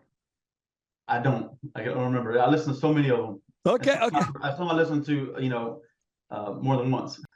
Now, when you're listening to the podcast, I try to feature clients on the show so that there's real people really doing it, really implementing the systems. When did it occur to you that you might want to, go ahead and fill out the form at thrivetimeshow.com and schedule a consultation? He'll make like 8 times more than if he sells it off Amazon. Wow. And Amazon, you are literally feeding the beast. You make them wealthy. They make more money off of your book than you make off of your book. That's insane. And you don't remember partnering with I got to the point to where I just needed to take the next step. And I've been in coaching before, like group coaching and different things like that. But I just felt like everybody on your show was making tremendous changes in their business. And coming from you and Dr. Z, I felt like y'all had the experience. It didn't matter if it was, because I've been used to doing construction, like peer groups and construction coaching, where it's contractors only. Well, I felt like, you know what, I need somebody business minded to help me grow this. I don't necessarily need a group of just contractors. I need somebody that knows the business part of it. And what kind of growth have you had since you began working with us as far as a percentage? Do you know a percentage or what kind of growth? Yeah, so we had about a 57% increase from last year's first quarter to this year's first quarter. So that was huge for us.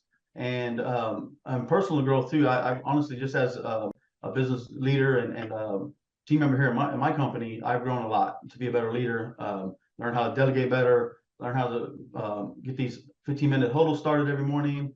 And it's just been great. I'm just continue to learn, and I can't wait to keep moving forward.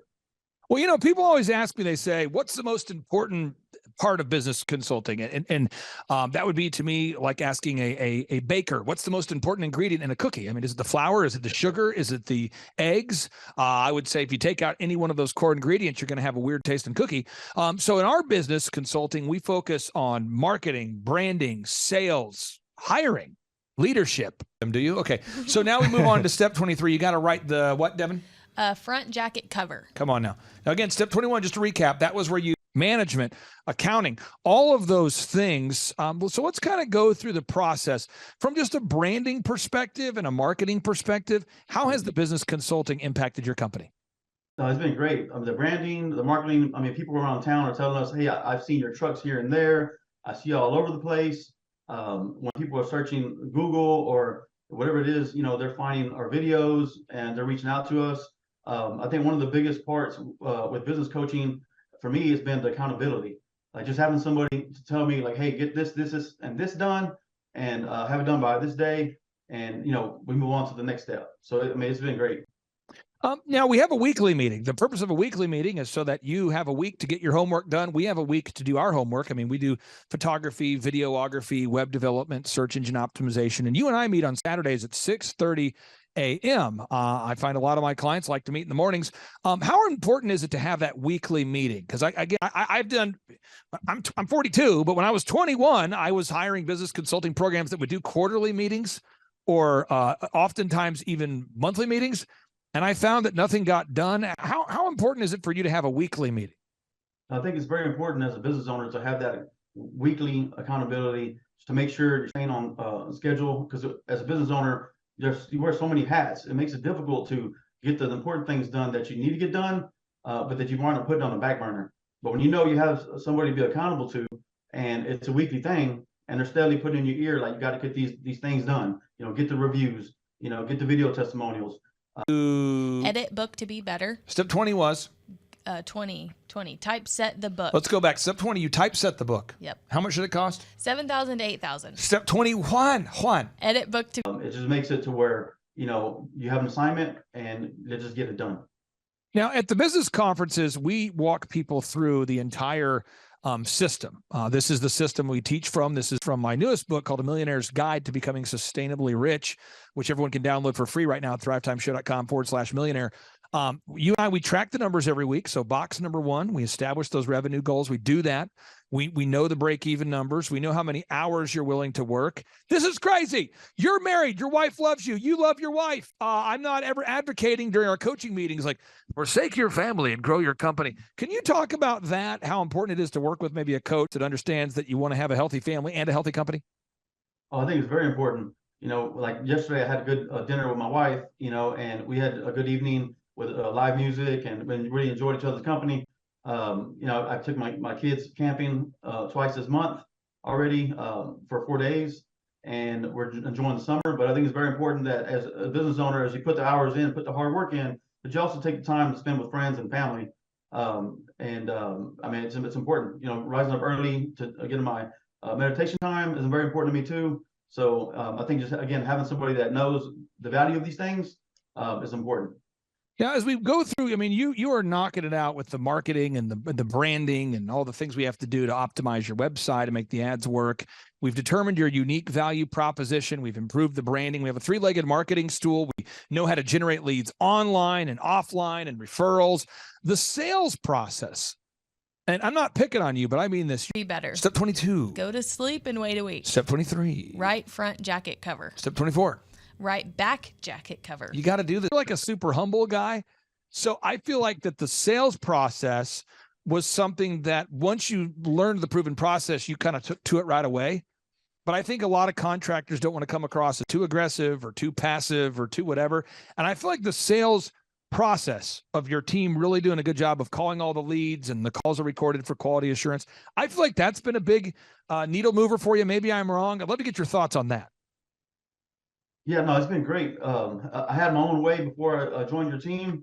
You know, I had my own way of sales, and what I thought was working really wasn't working. And at first I put up a wall, but once I was opened up to the why you do it the certain ways you do it, it really opened up more ways to be more successful. You know, with the call scripts, with the recorded calls, we're still tweaking scripts and things like that, but it's like an ongoing process.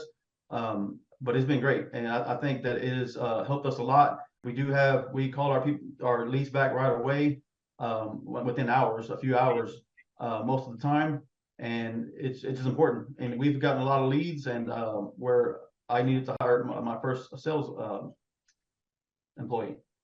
And now we're working on more of the systems, you know, creating these repeatable systems and managing a large group of people in that daily huddle. Can you talk? I hammer all my clients that it's so important to have a daily huddle with your team, to huddle with your team every morning and to have a weekly staff meeting. Could you talk about the importance of implementing these human resource strategies for managing people and what impact that's had for your company?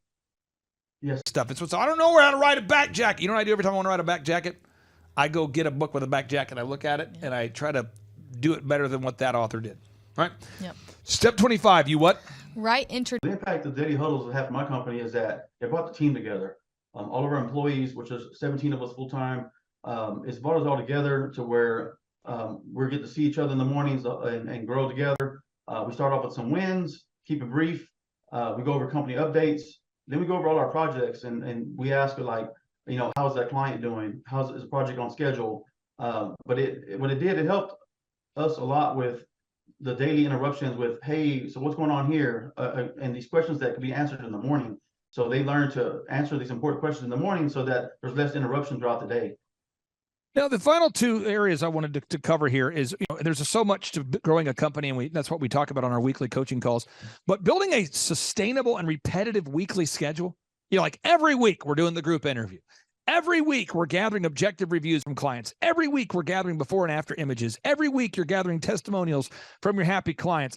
You have to do this stuff every week. It's like a garden. You got to pull the weeds every week. Could you talk about the importance of having these human resource systems in place where you do these systems every week, so it's, you know, proactive as opposed to reactive, doing these same things over and over? Yeah, I think it's important to do it every week and repeat them so that things don't fall through the cracks.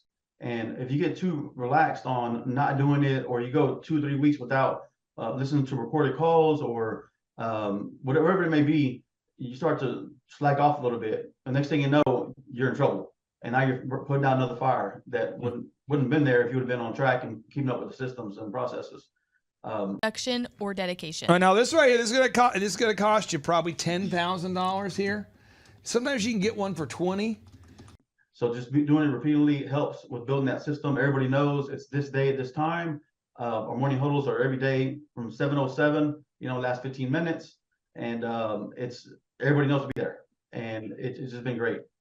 Now, final two questions for you. People out there that maybe want to do business with you, they're hearing about you. Again, it's very hard to gather objective Google reviews if people don't like you. It's very hard to gather video testimonials if people don't like the work you do. What's your website, and how do people, you know, go ahead and get a hold of you if they're looking to hire you guys for maybe a big project?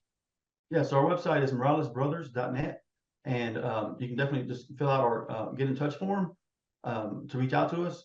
And I personally will actually be in touch with you and have a conversation with you. And for anybody out there that's contemplating coming to one of our workshops or scheduling a free 13-point assessment, what word of encouragement or what advice would you have for anybody out there?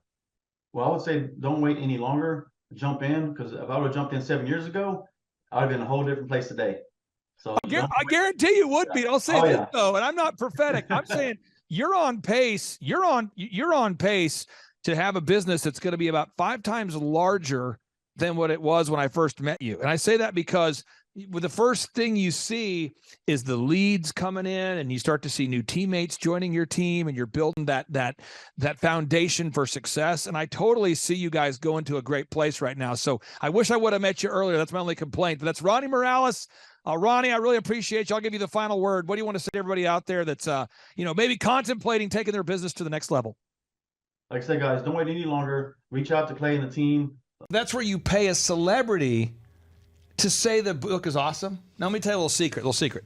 They've never read the book. So behind you, I won't mention the names of the books. Behind you are some best-selling books, right? Do your assessment and be a diligent doer.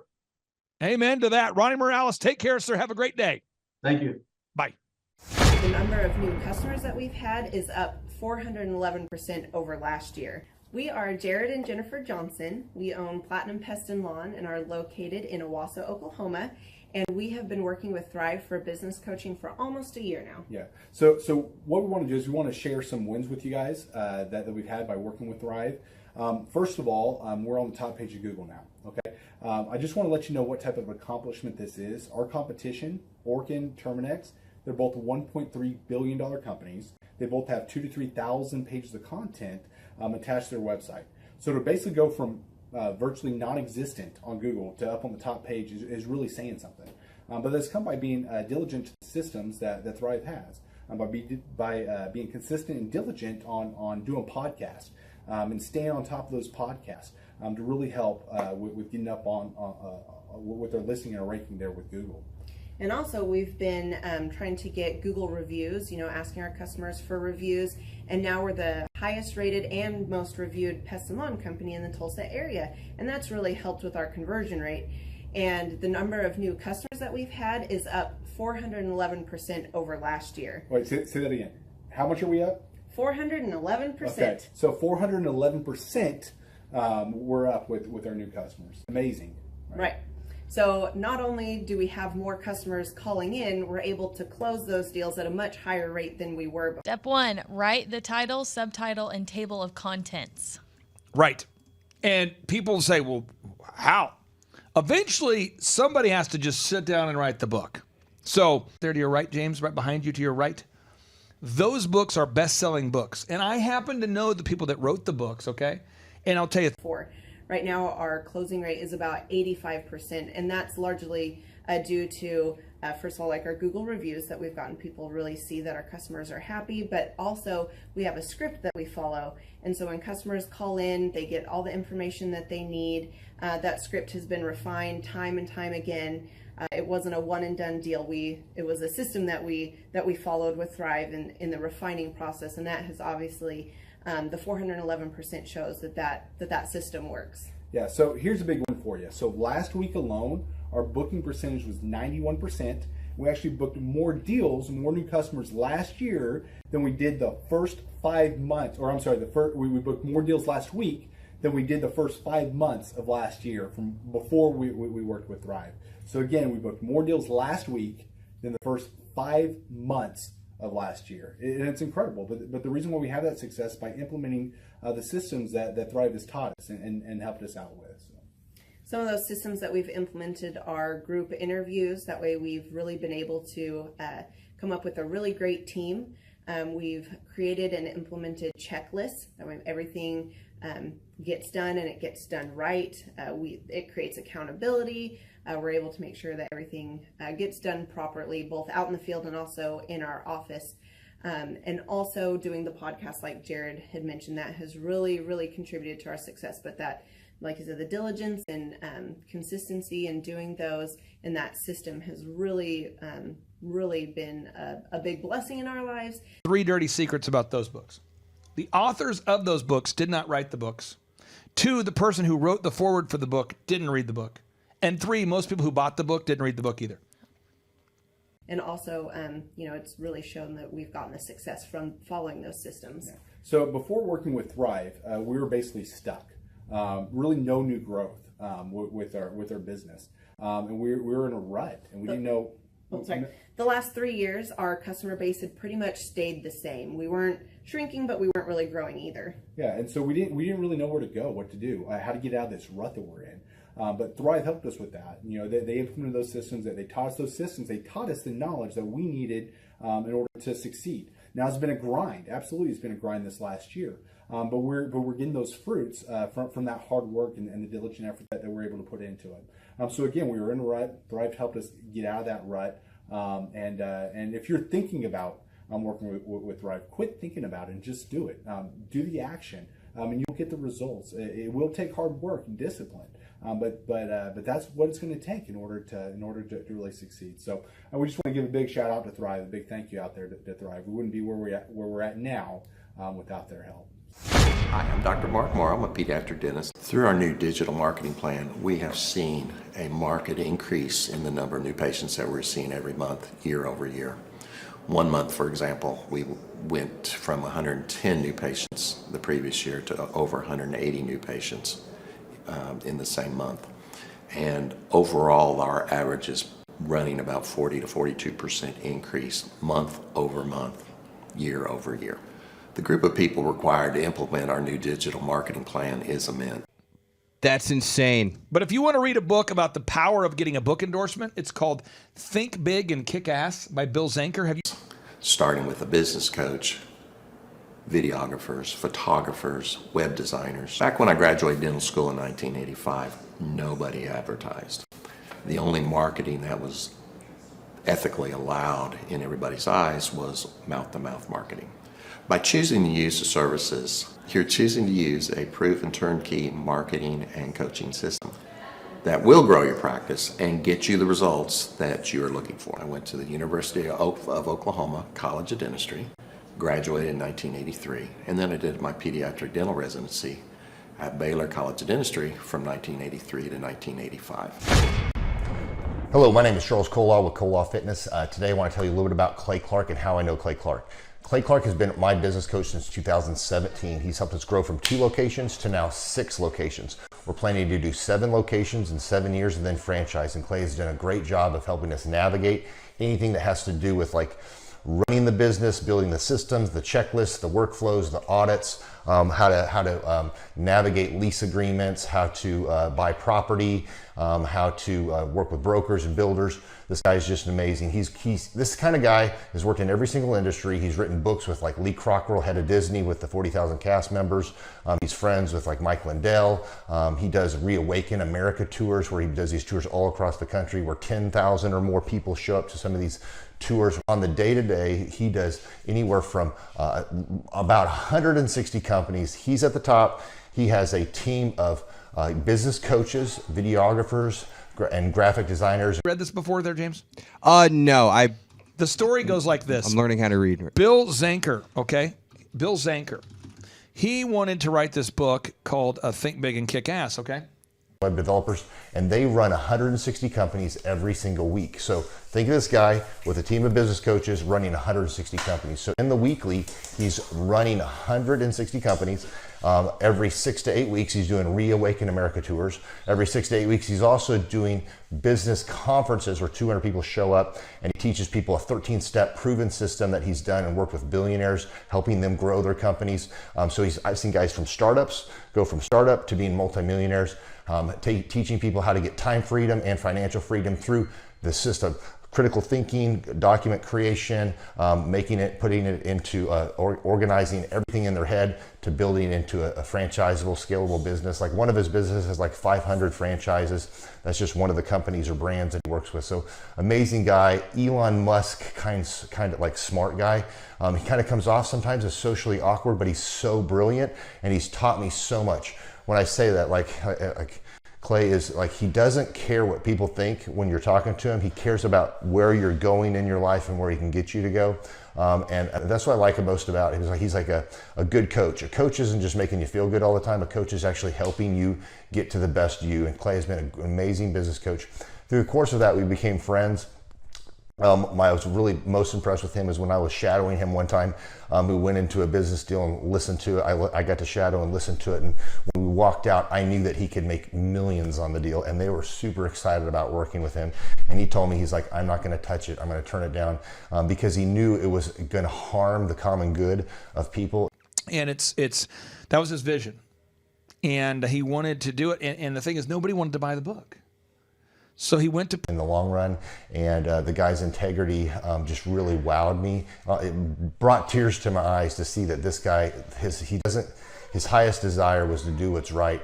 And anyways, just an amazing man. So anyways, impacted me a lot. He's helped navigate anytime I've got nervous or worried about how to run the company or navigating competition and an economy that's like, I remember we got closed down for 3 months. He helped us navigate on how to stay open, how to get back open, how to just survive through all the COVID shutdowns, lockdowns. I'm Rachel with Tip Top Canine, and we just want to give a huge thank you to Clay and Vanessa Clark. Hey guys, I'm Ryan with Tip Top Canine. Just want to say a big thank you to Thrive 15. Thank you to Make Your Life Epic. We love you guys, we appreciate you, and really just appreciate how far you've taken us. This is our old house, right? This is where we used to live a few years ago. This is our old neighborhood. As you can see, it's nice, right? So this is my old van and our old school marketing, and this is our old team. And by team, I mean it's me and another guy. This is our new house with our new neighborhood. This is our new van with our new marketing, and this is our new team. We went from 4 to 14, and I took this beautiful photo. We worked with several different business coaches in the past, and they were all about helping Ryan sell better and just teaching sales, which is awesome, but Ryan is a really great salesman. So President Trump, at the time, this was before he was Trump, and he said, hey, could you do an endorsement? He calls the secretary. Could you do an endorsement for my book? And again, I haven't read the book in a while, but I think it was $1 million. We didn't need that. We needed somebody to help us get everything that was in his head out into systems, into manuals and scripts, and actually build a team. So now that we have systems in place, we've gone from 1 to 10 locations in only a year. In October 2016, we grossed $13,000 for the whole month. Right now it's 2018, the month of October. It's only the 22nd. We've already grossed a little over $50,000 for the whole month, and we still have time to go. We're just thankful for you, thankful for Thrive and your mentorship, and we're really thankful that you guys have helped us to grow a business that we run now instead of the business running us. Just thank you times 1,000.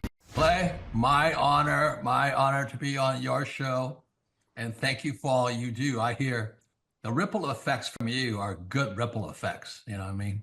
People rave about what they learned from you. So congratulations. Sean, guess what's happening June 5th and 6th right here in Tulsa, Jerusalem? We are probably going to have an amazing business conference here at Tulsa, Jerusalem. Yes, we're joined by Tim Tebow. Tim Tebow is going to be joining us right here at the Thrivetime Show World Headquarters, June 5th and 6th. He's a very successful football player, obviously a Heisman Award winner, but he's also a very successful entrepreneur. Now, when you work with real clients, Sean, clients you really work with to help them grow their companies, do you ever hear a business owner tell you that they didn't have time to get something done? Every day. How often is not having enough time a problem for business owners? All the time. It's like maybe 90% of the issues as people are trying to grow their company.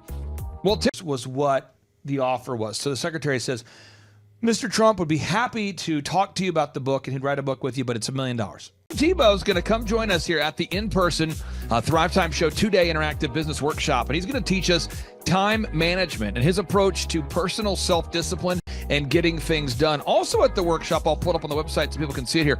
Also at the 2-day interactive workshop, Sean, we are going to be, there it is.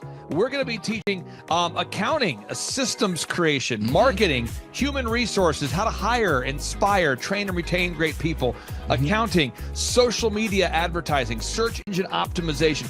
Sean, what's the area where most clients ask you for help the most? Is it generating leads? Is it hiring people? What's the biggest issue that most business owners have by default before they come to one of our workshops? Well, I think it's management, because time is the most valuable resource for these business owners, and being able to manage their time is the first thing. Once they get that under control, then generally the numbers, being able to track their business and be able to make the best decisions based on numbers rather than emotions is a big area. And we teach all of this stuff at the business conference, particularly you, Clay. You love to hammer on time management. It's my favorite part of the conference. Now, I'm going to pull this up real quick here because we're going to go through. If you're not excited, I want to get you excited about what we're going to cover at the workshop here. Okay. All right. The 2-day interactive workshop. This is my 20th year hosting workshops. So I'm telling you, folks, we're in rare form here. So one is the idea of establishing your revenue goals. I think most entrepreneurs don't know their revenue goals. Would you agree, or am I off my rocker? No, that's totally a very important point we do with every one of our new clients that come on.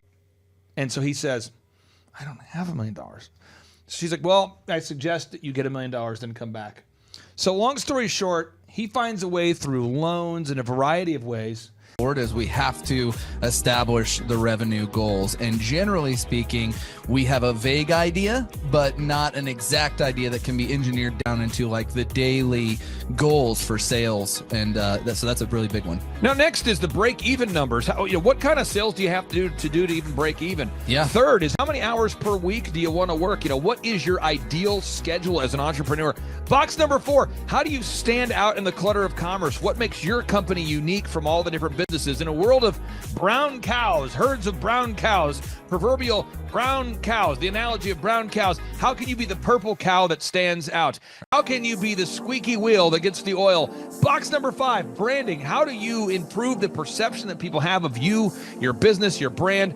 Box number 6, marketing, your 3-legged marketing stool. What is a turnkey way for you and your company to generate leads so you can succeed? Because if you don't have any leads, your business will bleed. If you can't sell, your business will go to hell. You've got to generate leads. Sean, how often do business owners by default tell you they have a hard time generating leads? It's almost all of the time.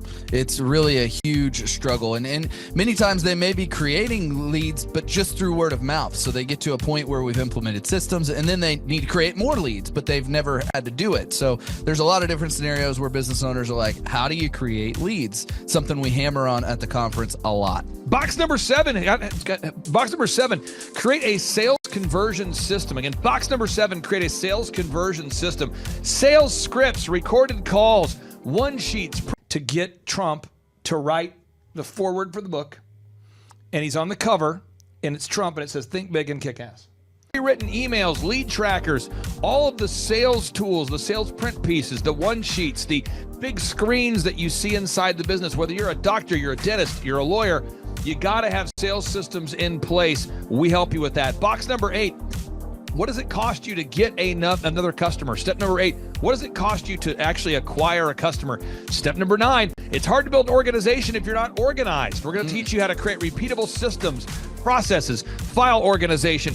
Box number 10, we're going to teach you how to manage people, real people on the planet Earth. This just in, we're going to teach you how to manage real people on the planet Earth. Box number 11, how to create a sustainable schedule that works for you and your family.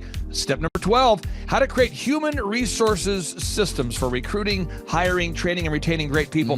Box number 13, accounting. This just in, we have to cover accounting. It's not how much you make, it's how much you keep. We're going to cover all the accounting things you need to know. And step 14, finally, what is the point of even achieving success? We're going to go over what is the point of even achieving success, how to design a life that you're excited about, how to design a life where you carve out enough time for your faith, your family, your finance, your fitness, your friendship, your fun, and where you're going to spend your focused time. We're going to go through that, all this and more. Now, the workshop, Sean, it's June 5th and 6th. Yep. It's a 2-day interactive workshop. Yes. And tickets, we always do it. It's $250 or whatever price that someone can afford. Sean, why do we let people name their price? Why do we have scholarship tickets available if somebody can't afford the $250 general admission ticket?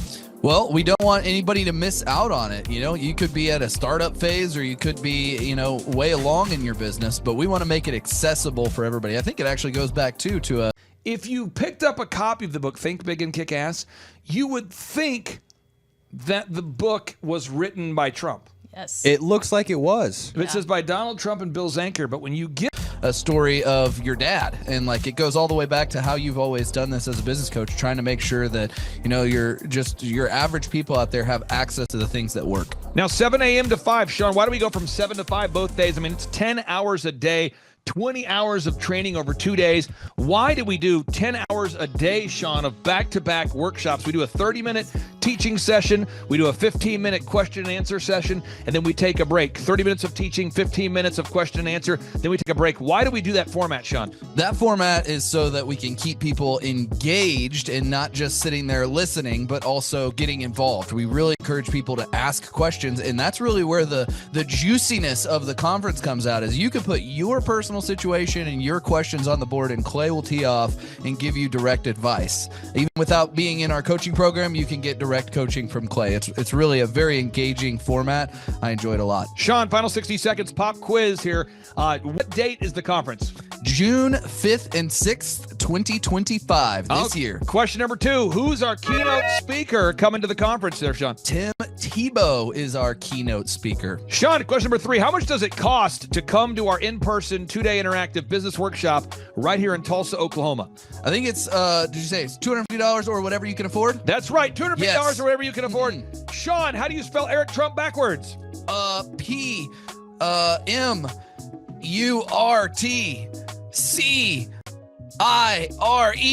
Ooh, that took a long time. I'll have to listen to this. And you did it right. All right, again, that's Sean Lohman. I'm Clay Clark, inviting you. I typically just block out time, and I don't know if this is a controversial idea for people out there. It's time where I turn the book. After the first chapter, you never hear from Trump again, because Trump only wrote the first couple pages. Come join us at the in-person Thrivetime show, 2-day interactive workshop, June 5th and 6th, right here in Tulsa, Tulsa, Oklahoma. Sean, I'm excited to have this event. I'm excited to see you at the event, June 5th and 6th, right here in Tulsa, Oklahoma. Tim Tebow, baby. It's Tebow time in Tulsa, Jerusalem. You could be anywhere doing a lot of different things, but you chose to be here. Clay Clark is here somewhere. Where's my buddy Clay? Clay's the greatest. I met his goats today. I met his dogs. I met his chickens. I saw his compound. He's like the greatest guy. I ran from his goats, his chickens, his dogs. So this guy's like the greatest marketer you've ever seen, right? His entire life, Clay Clark, his entire life is marketing.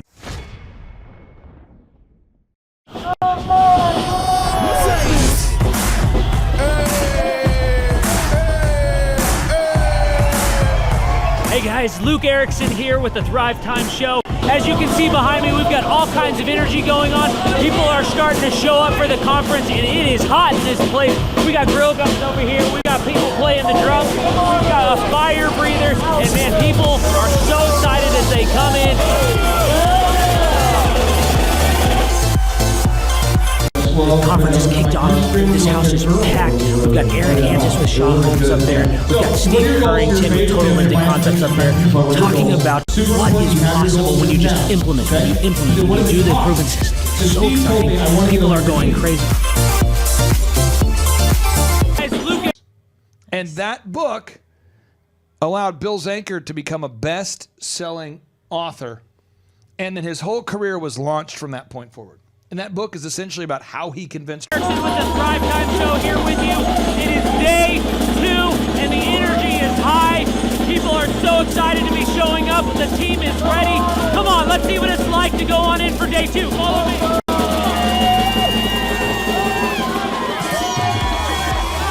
tell you what, people are so excited to be here for day 2. It is going to be incredible. Cannot wait to see what today has in store.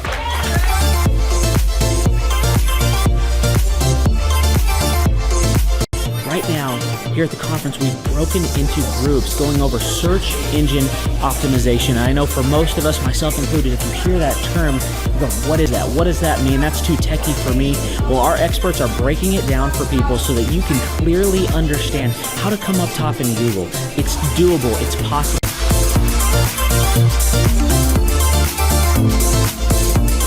in the middle of a break. And what we like to do is we like to give you as much tangible and relevant information from about the start of the hour for 45 minutes. Then we take approximately a 15-minute break to allow people to connect with other entrepreneurs around them, bathroom breaks, and also use this time to just really digest all of the good information that you're receiving the whole time. Right behind me, we've got Bob with his grill gun, melting an ice sculpture. It is awesome. The ice sculpture represents our life, right? It's here for a time, but we all need to have the sense of urgency to implement the things that we're learning so that we can make the most of the time that we have. I heard about it on the podcast. Started listening to the podcast, became a fan, and then figured out about the workshop. Trump to do it, how it worked, the Trump effect, the whole thing. Anyway, it's called Think Big and Kick Ass. The introduction is so important. So if your book has I own an insurance and financial services agency, and I was hoping to learn from the workshop systems and processes. I'm big on systems and processes and always learning better ways to run a business more efficiently. The atmosphere's second to none. It's a high energy, really cool atmosphere to be around, contagious, I would say. Just something every entrepreneur, I think, would appreciate and love. I'd say humorous, high energy, and full of substance, which I think is the key. A lot of business coaches or seminars maybe are high on motivation and making you feel good, but don't have a lot of substance that you can take back and implement, the following Monday, where his does. Man, there's a lot of valuable things. I'm gonna say, this is my second workshop. The first workshop I took back really the importance of a group interview. I used to spend hours and hours interviewing people, screening resumes, and that saving my time on that part is valuable. It was that and then the sales scripting that have been two major things just so far. Man, I think they're missing out on, expert advice from somebody who's been there, done that, built companies, has learned a lot of lessons. That's what I'm always looking for, is somebody that I can learn from that's ahead of where I am. And I think if you choose not to come, you're missing out on a lot of good advice that could help your business. Or endorsements. On the bottom, if it says, "This book is amazing," signed, I don't know who the celebrity, but if you were a Christian author and it said, "This book is awesome," signed Tim T. Hi, this is Charles and Amber Kolaw. We're the owners of Kolaw Fitness. We heard about Clay Clark through Paul Hood, our CPA. We've worked with Clay Clark for the last 2 years. Clay Clark has helped us take our 3 locations in 3 different states and create checklists, workflows, task lists, time blocks for every employee. He's helped us with creating systems and audits for every department, quantitative scorecards for each department and every position so that everybody has a number. It's been able to give us a lot of time freedom and financial freedom and peace of mind to know that everything's running efficiently. And he's been helpful with a lot of marketing, search engine optimization, helping us really rank high in Google, and pretty much every area of the business. It's been very, very helpful. We would describe the experience of working with Clay as very energetic. He's full of energy. He's very encouraging, very motivating, but also accountable. So he keeps us accountable, and we love that accountability. It keeps our drive in the right direction, so we're not chasing things that aren't worth spending our time on. Yeah, he's a great coach. He helps push us on certain areas, helps coach us in certain areas. We're all emotional creatures, and we go up and down, and he actually will tell us kind of where we're at, how we can get from there, and even emotionally, when we're stressed about something, he'll have a story to relate to, and it really helps us in every area of our business. It's been very, very helpful. I think Clay's ability to have a whole team behind him that help him with all about certain people, gosh, I might want to get that. Mm-hmm. If you were an R&B artist writing a book about your memoir, and it's his clients, all his coaching clients, is that it allows Clay to do what he's really good at, and that's working one-on-one with the client and coaching them. And then he can have his amazing staff come in and help you accomplish all these goals that you're setting. And of course, he has all these resources, whether it's videographers or whether it's web developers, that they can quickly jump on your project, knock things out. He can quickly give you the right coaching. He's just got a whole team of people that whatever area you're lacking in your own company, he's got resources from like video, web design, search engine guys who are just knowledgeable in that. Even though he knows a lot of that stuff, he's got these capable lieutenants that are ready to just take off and help you get that stuff.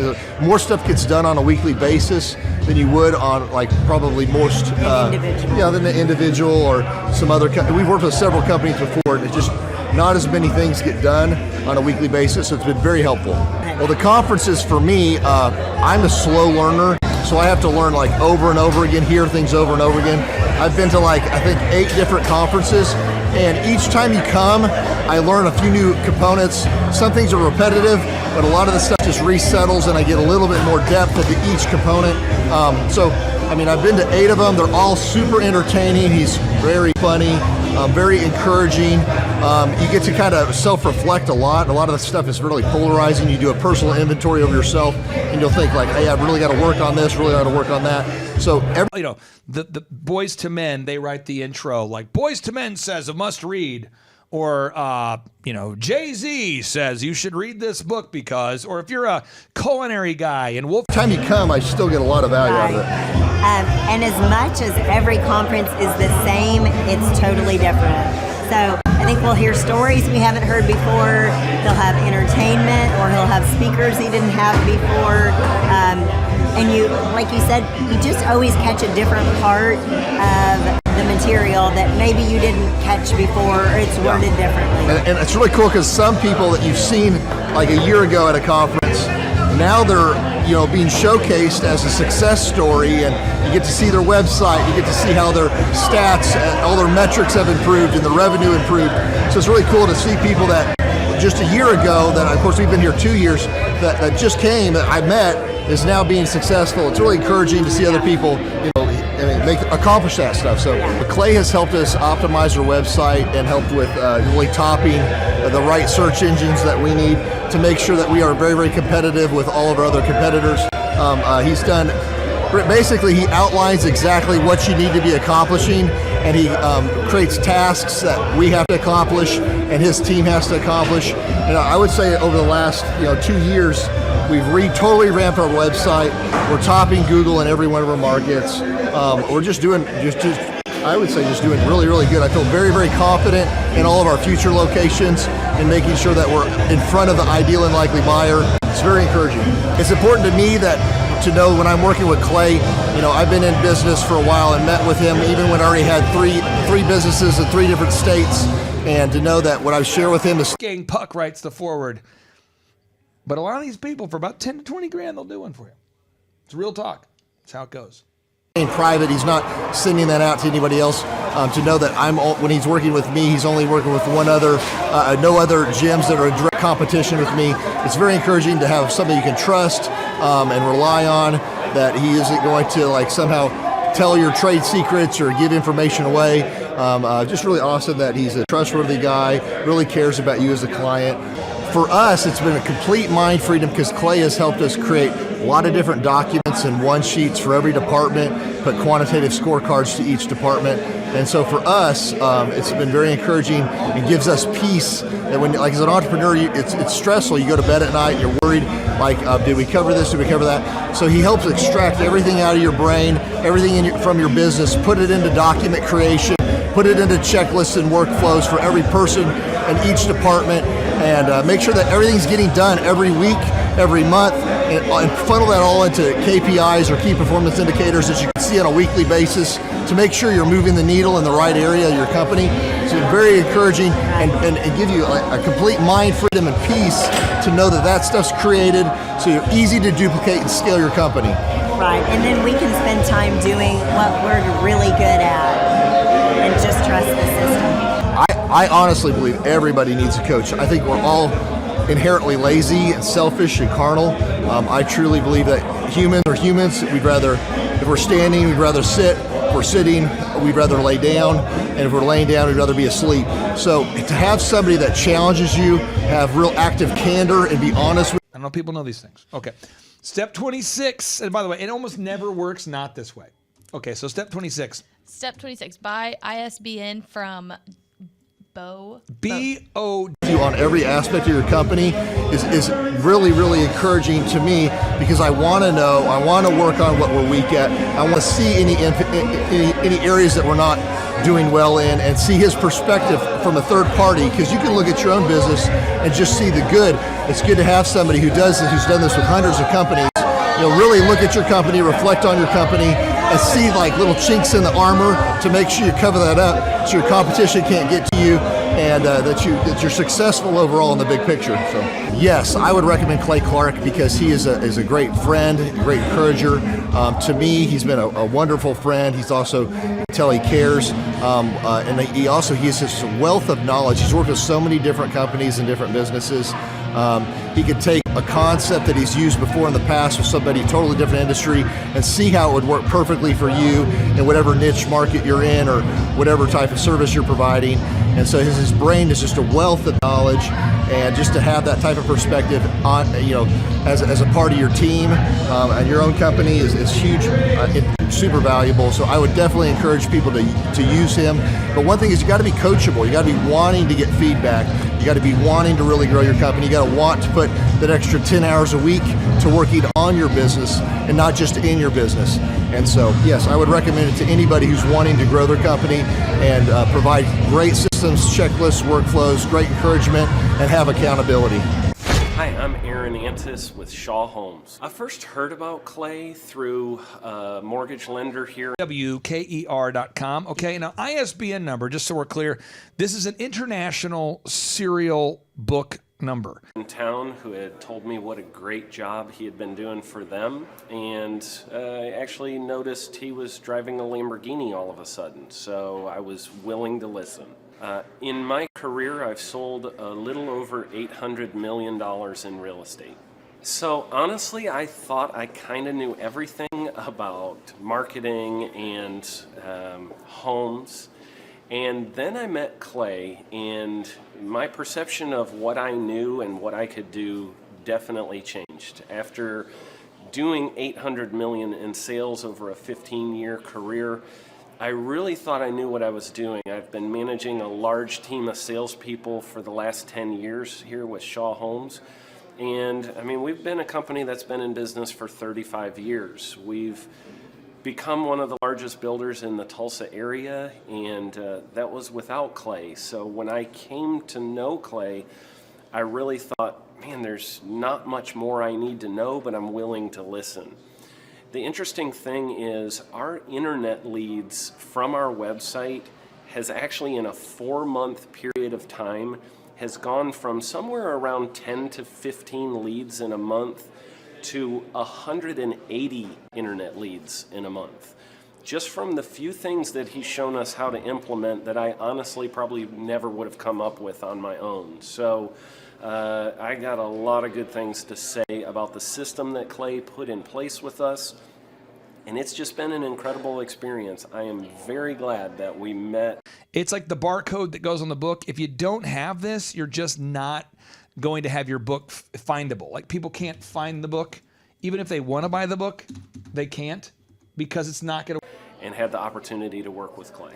So the interaction with the team and with Clay on a weekly basis is honestly very enlightening. One of the things that I love about Clay's perspective on things is that he doesn't come from my industry. He's not somebody who's in the home building industry. I've listened to all the experts in my field.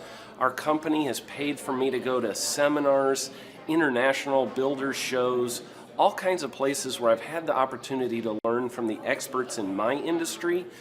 But the thing that I found working with Clay is that he comes from such a broad spectrum of working with so many different types of businesses that he has a perspective that's difficult for me to gain, because I get so entrenched in what I do, I'm not paying attention to what other leading industry experts are doing. And Clay really brings that perspective for me. It is very valuable time every week when I get that hour with him. From my perspective, the reason that any business owner who's thinking about hooking up with Thrive needs to definitely consider it is because the results that we've gotten in a very short period of time are honestly monumental. It has really exceeded my wildest expectation of what he might be able to do. I came in skeptical because I'm very pragmatic, and as I've gone through the process over just a few months, I've realized it's probably one of the best moves we've ever made. I think a lot of phone off. I tell my wife, I tell my kids, I tell myself, I tell everyone, don't talk to me, and I'm going to write my book. And I find that if I start writing around 1 a.m. or 2 a.m., work in the system. So every book, you have to have one of these or it won't work. Now, typically to buy one of these, it's going to set you back. People probably feel like they don't need a business or marketing consultant because they maybe are a little bit prideful and like to think they know everything. I know that's how I felt coming in. I mean, we're a big company that's definitely one of the largest in town. And so we kind of felt like we knew what we were doing. And I think for a lot of people, they let their ego get in the way of listening to somebody that might have a better or different perspective than theirs. I would just really encourage you, if you're thinking about working with Clay, I mean, the thing is, it's month to month. Go give it a try and see what happens. I think in the 35-year history of Shaw Homes, this is probably the best thing that's happened to us. And I know if you give them a shot, I think you'll feel the same way. I know for me, the thing I would have missed out on if I didn't work with Clay is I would have missed out on literally an 1,800% increase in our internet leads. Going from 10 a month to 180 a month, that would have been a huge financial decision to just decide not to give it a shot. I would absolutely recommend Clay Clark to anybody who's thinking about working with somebody in marketing. I would skip over anybody else you were thinking about, and I would go straight to Clay and his team. I guarantee you're not going to regret it, because we sure haven't. My name is Danielle Sprick, and I am the founder of D Sprick Realty Group here in Tulsa, Oklahoma. Back around $500. Now, and again, now somebody might say I got it less money. Okay, fine, but that's typically what people say they spend. Okay, then and again, these are if you find a better deal, go for it. Okay, then you. After being a stay-at-home mom for 12 years and my 3 kids started school and they were in school full-time, I was at a crossroads and trying to decide what do I want to do? My degree and my background is in education, but after being a mom and staying home and all of that, I just didn't have a passion for it like I once did. My husband suggested real estate. He's a home builder, so real estate and home building go hand in hand, and we just rolled with it. I love people, I love working with people, I love building relationships, but one thing that was really difficult for me was the business side of things. The processes and the advertising and marketing. I knew that I did not have what I needed to make that what it should be. So I reached out to Clay at that time, and he and his team have been extremely instrumental in helping us build our brand, help market our business, our agents, the homes that we represent. Everything that we do is a direct line from Clay and his team and all that they've done for us. We launched our brokerage, our real estate brokerage, 8 months ago. And in that time, we've gone from myself and one other agent to just this week, we signed on our 16th agent. We have been blessed with the fact that we right now have just over 10 million in pending transactions. 3 years ago, You add the ISBN and barcode to the cover. That's step 27. Step 28, you what, Devin? Set up book on. Never would have even imagined that I would be in this role that I'm in today, building a business, having 16 agents. But I have to give credit where credit's due. And Clay and his team and the business coaching that they've offered us has been huge. It's been instrumental in what we're doing. Don't ever limit your vision. When you dream big, big things happen. I started a business because I couldn't work for anyone else. I do things my way. I do what I think is in the best interest of the patient. I don't answer to insurance companies. I don't answer to large corporate organizations. I answer to my patient, and that's it. My thought when I opened my clinic was I can do this all myself. I don't need additional outside help in many ways. I went to medical school. I can figure this out. But it was a very, very steep learning curve. Within the first 6 months of opening my clinic, I had a $63,000 investment. I lost multiple employees. Clay helped us weather the storm of some of the things that are just a lot of people experience, especially in the medical world. He was instrumental in helping with the specific written business plan. He's been instrumental in hiring good quality employees, using the processes that he outlines for getting in good talent, which is extremely difficult. He helped me in securing the business loans. He helped me with web development and search engine optimization. We've been able to really keep a steady stream of clients coming in because they found us on the web. With everything that I encountered, everything that I experienced, Ingram Sparks. Now, Ingram Sparks is a platform that allows you to self-publish. Now, if you want to get a publisher, you do all this work, and then you go to the publisher, and you say, "Publisher, I'd like a book deal." And if the publisher, I quickly learned it is worth every penny to have someone in your team that can walk you through and even avoid some of the pitfalls that are almost invariable in starting your own business. I'm Dr. Chad Edwards, and I own Revolution Health and Wellness Clinic. Clay, my honor to be on your show, and thank you for all you do. I hear the ripple effects from you are good ripple effects. You know what I mean? People rave about what they learn from you, so congratulations. And we went from expecting maybe 250,000 this year to we're at 400,000. Hi, I'm Kelsey with K&D's Woodruff Finishing, business owner at 23. So I've been working this K&D's company for about 5 years now. We started working with Thrive not too long ago. And we went from expecting maybe 250,000 this year to we're at 400,000. That's what we're going to hit or exceed. So we're pretty excited about that. It's been pretty much just listening to what they have to say. Their hiring process has just really been incredible as far as finding good quality help, and the just the accountability of meeting up with them weekly, and like such good insight, the resources that they have for specific business questions. It's all been really incredible. It's been a great experience, so I would recommend it to anybody. What I've seen from Clay and his group at Thrive is they'll give you a simple system, and it's the simple systems are the ones that people can wrap their brain around. They're the ones that people can work with on. Likes the cover and the overview of the book, they'll go, "I like the cover, I like the overview, however, I want you to redo the whole book." Day-to-day basis. Hi there, my name is Stephanie Pipkin. I am 24 years old and I own Black River Falls Cleaning Services.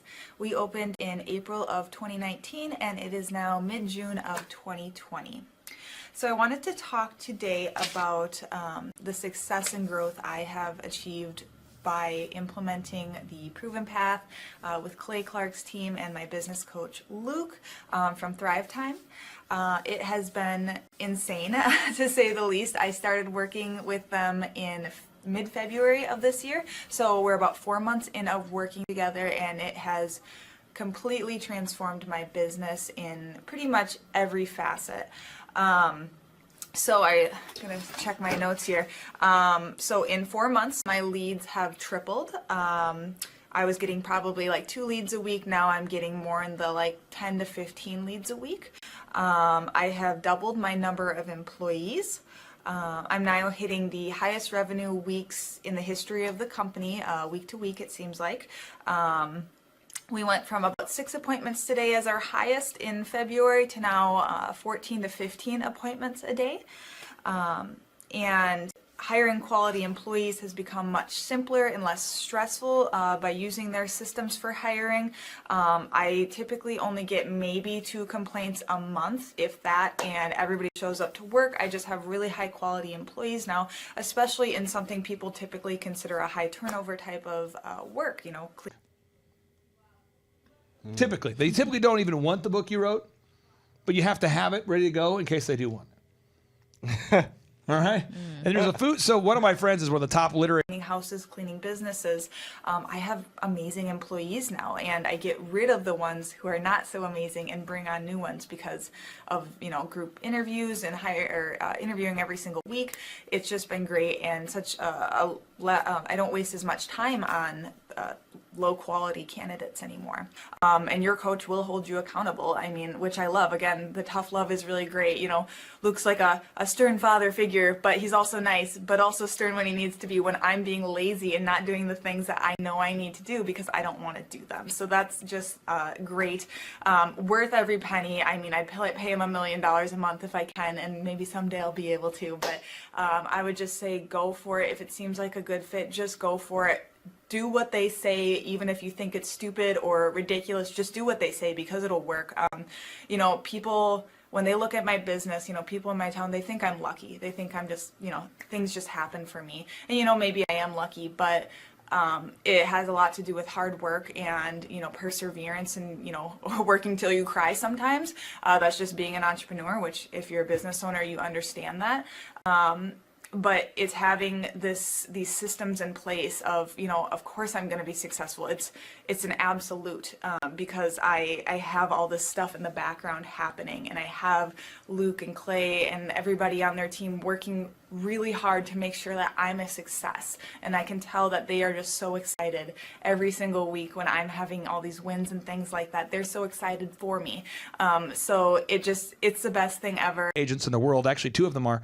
And one of them, what he does is once he gets a book that, he likes the cover, then he'll call the book pub. And I would suggest to anybody to work with them. So sorry for the long-winded reply, but I just had so much to say, and I could go on for hours probably about how amazing they are. But thank you to Clay and Luke and the entire team there, everything you guys have done for me, and I am so excited to continue to work with you for years to come. Thanks so much for watching. My saying is, if it's important to you, hire a coach. And I think that's one of the reasons people are not successful is they eat a cheeseburger instead of hiring a coach. You know what I mean? And so my coach pushes me. They're younger than me. They push harder. They're trained. And as my rich dad always said, amateurs don't have a coach, but professionals always have coaches. So I've always had coaches for whatever is important. My rich dad was one of those persons. I wanted to learn how to play Monopoly in real life. So he was my coach. Sure, and he'll go, I've got an author who wants to write a book on how to flip houses. Do you have any appetite for that, Mr. Book Publisher? And the book publishing houses go, nah, we want to write a book about a gay guy who's, married a dude and they flipped a house. And he's like, I don't got it. And they go, what else do you want? What else do you want? Come on, give me something else. And they go, I'm looking for a book about a guy who grew up poor and he ended up making millions by flipping houses. And he's like, how poor? And I write until 7. Nobody even talks to me anyway. So that's the big thing right there. If everything else we're going to talk about here is the agent says, how poor? They go, we're very poor. And he's like, goes back to his client. Client, how poor were you? Client goes, I was pretty poor. He's like, well, tell me you're more poor. How poor were you? He's like, well, my dad had 2 jobs. Like, were you on food stamps? No, we weren't on food stamps. Tell me you're on food stamps. They want to get a guy who was on food stamps. And they go back, hey, my guy wasn't on food stamps, but he was poor. His dad worked 2 jobs. Like, sorry, not a fit. I'm looking for a poor guy. And this is the game. You just pitch to publishing houses, and they've already decided what they want their narrative to be. Wow. And you just find the wave and surf on it. You don't make the wave. You find a wave and surf on it. Someone should write that down. That's how PR works. You find the wave, public relations. You find the wave and you surf on it. You don't tell the publisher, this is what the wave should be. That's why a lot of publishers right now are saying, I don't really do the Christian wave right now. All publishers are like, we don't do the Christian wave. Now, if you want to write a book about, summoning Satan, hey, Witches Magazine's looking for someone. Have you seen that now at Target? Witches Magazine, have you seen this? I haven't. You have to go there. You have to go there. Witches Magazine is now at Target. I think I see at least one witch a week now driving. I mean, if you go to Target, they're there. So if you want to write a book that's like kind of a left-leaning, Luciferian, self-enrichment, kind of the book that makes you want to take a selfie of yourself after you read the book because you focused on yourself. It's a self-help book about yourself, and this person wrote the book about myself so they can tell yourself how to, that kind of thing. So if it's a book about bling bling or the witch thing, you got a book right now. Yep. But if you're wanting to write about Jesus, hard pass, buddy. Okay, so it's real completely meaningless if you're not willing to block out the time. And so per page of a book, it's about an hour per page. So a 200-page book, 200 hours. I mean, I'm just telling you how it is. Now, step 29, you got to get get headshots. Now, this is real. And again, I'm just telling you, most of the people I know, when I've worked with them to do books, they'll say, okay, before we do headshots, tell your client not to eat anything for 30 days. And they'll put you on like a water fast. I'm being serious. Or some kind of fast, because they want you to have the best image. Mm-hmm. So it's normally like, don't eat anything for 30 days. I'm not kidding. Just do like water. And you're like, what? And they go, yeah, and you need to tan, or you need, and it's a whole, and then now you're getting into the whole industrial thing. And then tell them not to do interviews unless they have pre-agreed upon points they can say. Have them not say this, don't say that, because we're going to give them an advance. And if they cause reputational risk to the publisher, they have to refund it. And most authors have never made any money, so they're like, well, I don't want to refund the $100,000. So now they start eating nothing. Now they start saying nothing. And they go, we're going to team up with a social media expert who's going to help you shape your brand. And then they start, like, we'll need your logins for your social media. We're going to post on your behalf. And moving forward, you're not allowed to post. But we will post for you because we're helping you market your book. And then that's when the artist, the author gets muted. You never hear from them again. Even on the books they write, they're never in the book because the books are they're carved out images of things that aren't actually real. It's kind of crazy. Okay, then you got to create a PR kit. That's a public relations kit. It's a kit that tells people why they should read the book. All right, because that gets shipped to all the bookstores, which there are not very many anymore, but they get shipped to the bookstores. That way they. Because they believe in you, and they have a lot of time on their hands. They started from the bottom. Now they. 100-page book, 100 hours. 300-page book. 300 hours. Hopefully I'm communicating this idea, okay? So step 1, and decide if they want to feature the book. And then step 31. Create a Dream 100 list of small podcasts related to your book topic. That's where 99% of authors tap out. So on part 2 of today's show, 3, 4, 5, and 6, we're going to interview these authors, one of which I'm not asking you to endorse the guy's lifestyle, but he wrote a book called The Subtle Art of Not Giving an F. The Subtle Art, and everybody's seen the book. It's an orange cover. Everybody's seen it at every bookstore, everywhere. It's one of the most popular books of our time. And this homeboy, Mark Manson, he did an insane number of podcast interviews, including mine. John Maxwell agreed to do an insane number of podcasts, including today's show. Daniel Pink agreed to do an insane number of interviews, including today's show. And today, hilarious, I had a show I was just on. And I don't know if I still have it pulled up, but the lady was letting me know that she didn't like what I said on today's podcast. So she's not going to release it. Says the person with seriously, 1,000 subscribers. So when you start doing podcast interviews, please understand that not everybody you interview every show you're on is going to even air the interview. And by the way, they don't want to interview you. So you have to tell the podcaster, you want to interview me today because my book is incredible to help all your listeners and that's where the PR kit comes in. So you want to interview me because my book can help your listeners with.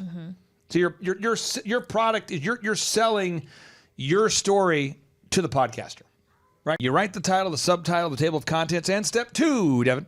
Write a stream of consciousness version of the book with no editing. Yeah, and I just recommend you just write that thing. And people say, do you sit down with someone? Yep. And there's not a day that goes by that someone doesn't ask me to interview them. And it's usually about just bizarre topics that no one cares about. Like my love of clams. Yep. I don't even understand. I don't even get it. I don't understand why I like them. I don't even think I do. Have you ever had them before, Devin? No. Really? Mm-hmm. You don't know if you like them until you've had 45 in a row. I can't get past the way they look. Yeah, and I don't think I can either. I think I look at them and I'm like, I can do this. And it's almost like a war with food. Have you seen this? Do you squeeze lemon in it? I just put whatever sauce on it and I just smash them. I think oysters are better than clams these days. I mean, I just know. Can I keep the shells? Can I bring those home? I mean, it's only a trophy. But if I wrote a book on how to eat clams or how to eat, oysters, I don't know that anyone would care. And so people write a book like that, though. So it's like 47 revelations I discovered while walking through the desert. And you're going, who are you? Why were you in the desert? Like, well, it wasn't really the desert. I was in Iowa and I got lost. And you're like, what? I mean, you know what I mean? So, have you ever seen Will Ferrell play the part of Ron Burgundy about his new book? Have you ever seen this, Will? Yes. Okay. Have you ever seen this, Devin? I don't know if I know what that is. Okay, so it's Ron Burgundy. Okay, and he's doing an interview about where he's doing an interview about his new book. And let me see here. And it's the book. It was with Conan O'Brien back in the day. And he's trying to sell people on his new book. And this is the interview. And I think people should hear this because what he did such a great job of making people want to buy the book. But he doesn't break the character of Ron. To interview you? No. Someone says, do you write it verbally and transcribe it? No. I actually write the book. I type it out. I Burgundy during the whole interview. So here we go. Let me cue it up here. This is Ron Burgundy. Will Ferrell is Ron Burgundy. Just listen to this, folks. It's crazy. Well, and I love you. I love every single one of you, and it's so great to be here. And I gotta say a few words about this guy to my left. Conan. Colin. Conan. You're the only talk show who let me come on to promote my book, and I tried all of them. Donahue. Maury Povich, the Magic Johnson Show, and it was as if the phone was disconnected. And wow, you people allowed me to come on. Yeah, we picked up that phone and we wanted to get you here. Oh, it was lickety split. Yes, it was. Yes. This is exciting. You have a book out, and I don't think I've ever seen this before. You have a testimonial that you wrote yourself. Now, real quick. Now, usually you pay someone 10 to 20 grand for that, but what's happening is Will Ferrell is mocking the idea of the book industry, so he wrote his own endorsement. Here we go. On the front of the book. I've seen a lot. I've seen a lot of people promoting a lot of books. I've never seen the author put their own testimonial on the front of the book. You know that's what the critics were eventually going to say, and I just beat them to the punch. And it's a hell of a book. It's a real page turner. And it's 130% true. Oh wow! Yes. That sounds almost mathematically impossible. That's what I do. Someone says, "Well, I've heard there's companies out there that will sit down with you and interview you, and then they'll turn it into a book." That's great, and there's companies that do that. That's not what I do. I literally poured my soul into it. Yeah. I go deep. Yeah, you do. I looked through this. There's a lot of helpful tips. There are many different varying chapters. Yes, and what's fascinating is that there's some tips in here that I wouldn't expect to come from a newsman. One is how to survive a prison riot. Yes. You write about that in this book. I've spent a number of times in prison, being an investigative journalist. Yeah. Mostly in South America. And you had some helpful tips. I had 12 tips to surviving a prison riot. And, basic ones like, of course, make homemade weapons, a shiv or, whatever, a comb with a little, a baby tooth on the end of it. Terrible weapon, I think. Where did you get baby teeth? I keep a small satchel of baby teeth. That's incredible. All right. Probably my best tip is tip number 8. Always keep your own poop in your cell with you. What do you mean, keep it with you? Bags of your own poop. Collect it throughout your stay and just have it ready. Because if it goes down, I mean, there's nothing crazier than this guy stained in poop running after you. Wow. Yeah. So you put it over yourself. Oh, if I hear any sort of trouble, I just start rubbing it all over. And I just come at people. Incredible. And no one wants to fight you. No. No one wants to fight you. I believe you right now. You're caked in your own liquid feces. Yes, yes. That would be handy too if like you were at a car. Though I actually write the book, and the people that I'm interviewing on part 2, 3, 4, 5, and 6 of today's show, they write their books too. But there are companies out there dealership and didn't want to get bothered by salesmen. Yeah. Sure. Yeah, Or yeah, if yeah. you wanted to drive down the price. Exactly. I won't leave until you lower this by $2,000. That's right. Now, Ron, I'm curious. You have another one. A chapter, What's Wrong with America? Yes. You wrote a chapter on What's Wrong with America, and I was surprised by one of the answers. You said babies. Yes. Babies have gotten uglier in this country. You think babies in America have gotten uglier? Well, I don't think it's a fact. In fact, did anyone bring a baby tonight? No, they're not allowed to be in here. I proved my point. Because they're... Anyway, that's what he does. Is he does these interviews, and that's what drives the book sales. So you've got to do interviews nonstop. So if you want to sell books, you got to do interviews. Okay, step 32. Create emails to send out to small podcasts to appear as a guest on the podcast. You got to write a pre-written email that's pithy, that's quippy, that gets people excited to want to interview you. So it's like maximum of 2 lines, 3 lines. Hey, my name's such and such. I'd love to be on your show to talk about this. Here's a link to my book. Here are some testimonials. Boom. And then number 33. Repeat until success. Right. And that's now the only shortcut to this. I put a little shortcut here, and can you read the shortcut, please? Landing a literary agent has the potential to gather you more distribution faster, but you only make $1 per book. Typically. So that's how you write a book. Now on part 2, 3, 4, 5, and 6, we're going to have best-selling authors back-to-back on today's show. And then we're going to have some client success stories. So that's how you write a book. I would just tell people this. You can pay them right now typically $30,000 to sit down, and they will interview you. I know a few companies that do it for $20,000, but they'll sit down, Devin, and they'll ask you about your life. And I have gone through the process of writing books 24 times. It's not super painful. You just have to do it. You just got to block out time to do it. And I think that's the biggest challenge people have is blocking out time. James, any follow-up questions that you have? You know what? I don't have any questions, Clay. One observation I would say, though, too.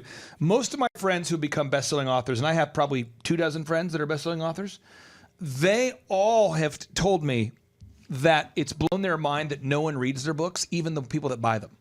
So you have to just get past the idea that people are going to read the book. It's usually about 1% of the buyers that will ever read the book.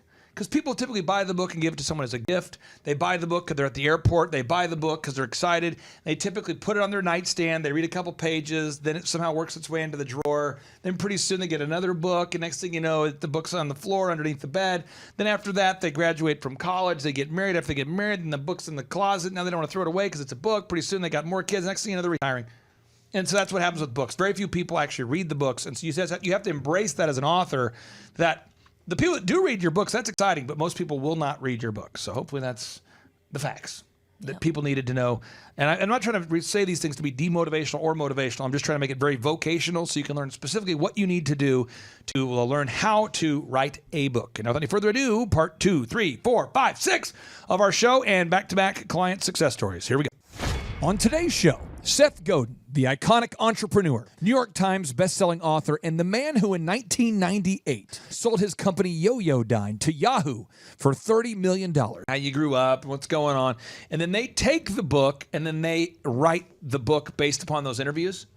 And usually the people that, well, now that's a lot of money if you round it up, joins us to share how he started his first business out of his New York City studio apartment. Why he believes that instead of wondering where your next vacation should be, you should set up a life that you don't want to escape from. Why nobody bought one of the first books that he wrote. Why he doesn't own a television. His process for writing books. His criteria for what he says no and yes to. His mantra of pick your customers, pick your life. Why he rails about industrial complexes, our shared love for patina, and much, much more. Some shows don't need a celebrity narrator to introduce the show, but this show does. 2 men, 8 kids, co-created by 2 different women, 13 multi-million-dollar businesses. Ladies and gentlemen, welcome to the Thrivetime Show. 3, 2, 1, here we go! Started from the bottom, now we here. Started from the bottom, and we'll show you how to get here. Started from the bottom, now we here. Started from the bottom, now we here.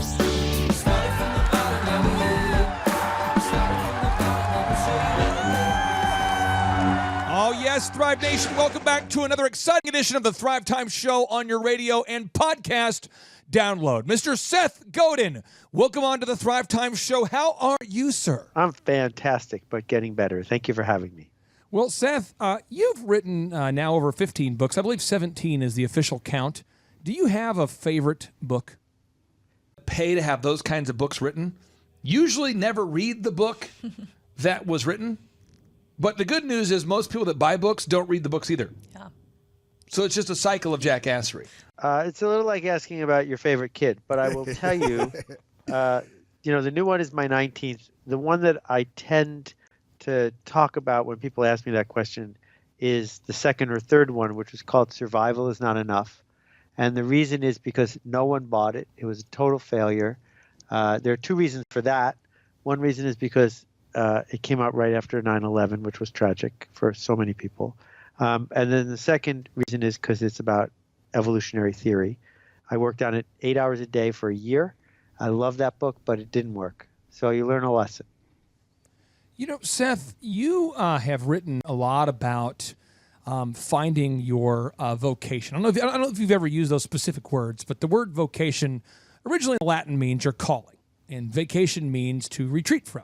But you have a notable quotable where I've read that you once wrote, instead of wondering where your next vacation is, maybe you should set up a life you don't need to escape from. Can you share what you mean by this? Well, I think we begin with this. Everyone should have something that they love to do, something that feels to them like they're truly connected to it.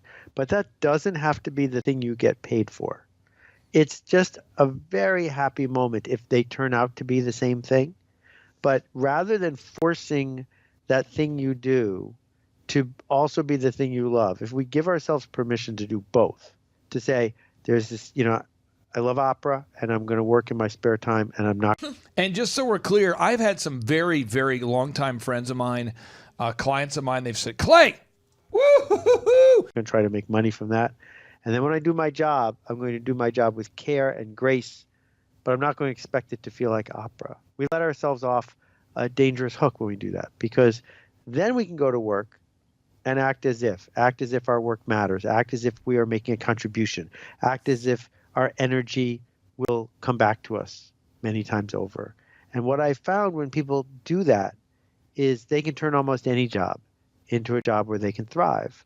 And when you take that attitude, suddenly you're not in such a hurry to run away from it. I feel like you've been running towards your vocation for many years, and a lot of people know you now as a best-selling author, as one of the probably most influential entrepreneurial authors of the past decade, some could argue. But you started out of a New York City studio apartment with a book packaging company. Can you share with us what it was like to start that book packaging company? And really, when did you start to develop some type of traction as an entrepreneur? Well, you're being really generous, because for something to be a company, it needs to have revenue. And so for a year, I didn't have revenue. I was getting close to selling my stuff to the pawn shop, but that's all I was selling, because what book packagers do is they invent ideas for books, bring them to the book publishing world. And if someone likes them, they give you money, and then you go make the book. And I started the company with a project that... I love your book on time management. That book is incredible. And I say, you like that book? Oh, it's incredible. I love it. And I said, so you went to Thrive with Chip Conley, who also went off to become successful. We sold that book for $5,000 on the first day.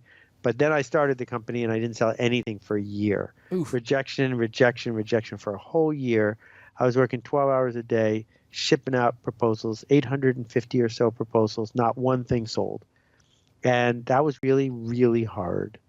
And it wasn't just that I wasn't getting revenue. It was that the people around me didn't get what I was trying to do. So not only didn't the world understand my vision, the people who cared about me didn't understand it either. And that took a lot of reserve to get through. Dr. Zellner and I both started from the bottom. He is an optometrist turned entrepreneurial tycoon. I started a company called DJ Connection out of my dorm room that grew into the largest wedding entertainment company in the country, and we've gone on to grow 13 multi-million-dollar companies together. And we love stories about guys like you that started from the bottom and sort of grew to the next level. And I think one of the things you have to do to become successful is you have to build a foundation of your daily mantra, your daily rituals, your daily flow state, your normal. Can you walk us through the first 3 hours of your typical day? I mean, what does that look like, my friend? Because you're the master of saying no. What are the first 3 hours of your, what does that look like? How do you organize your day? Walk us through your routine. Well, I think it's important to not get confused. Here.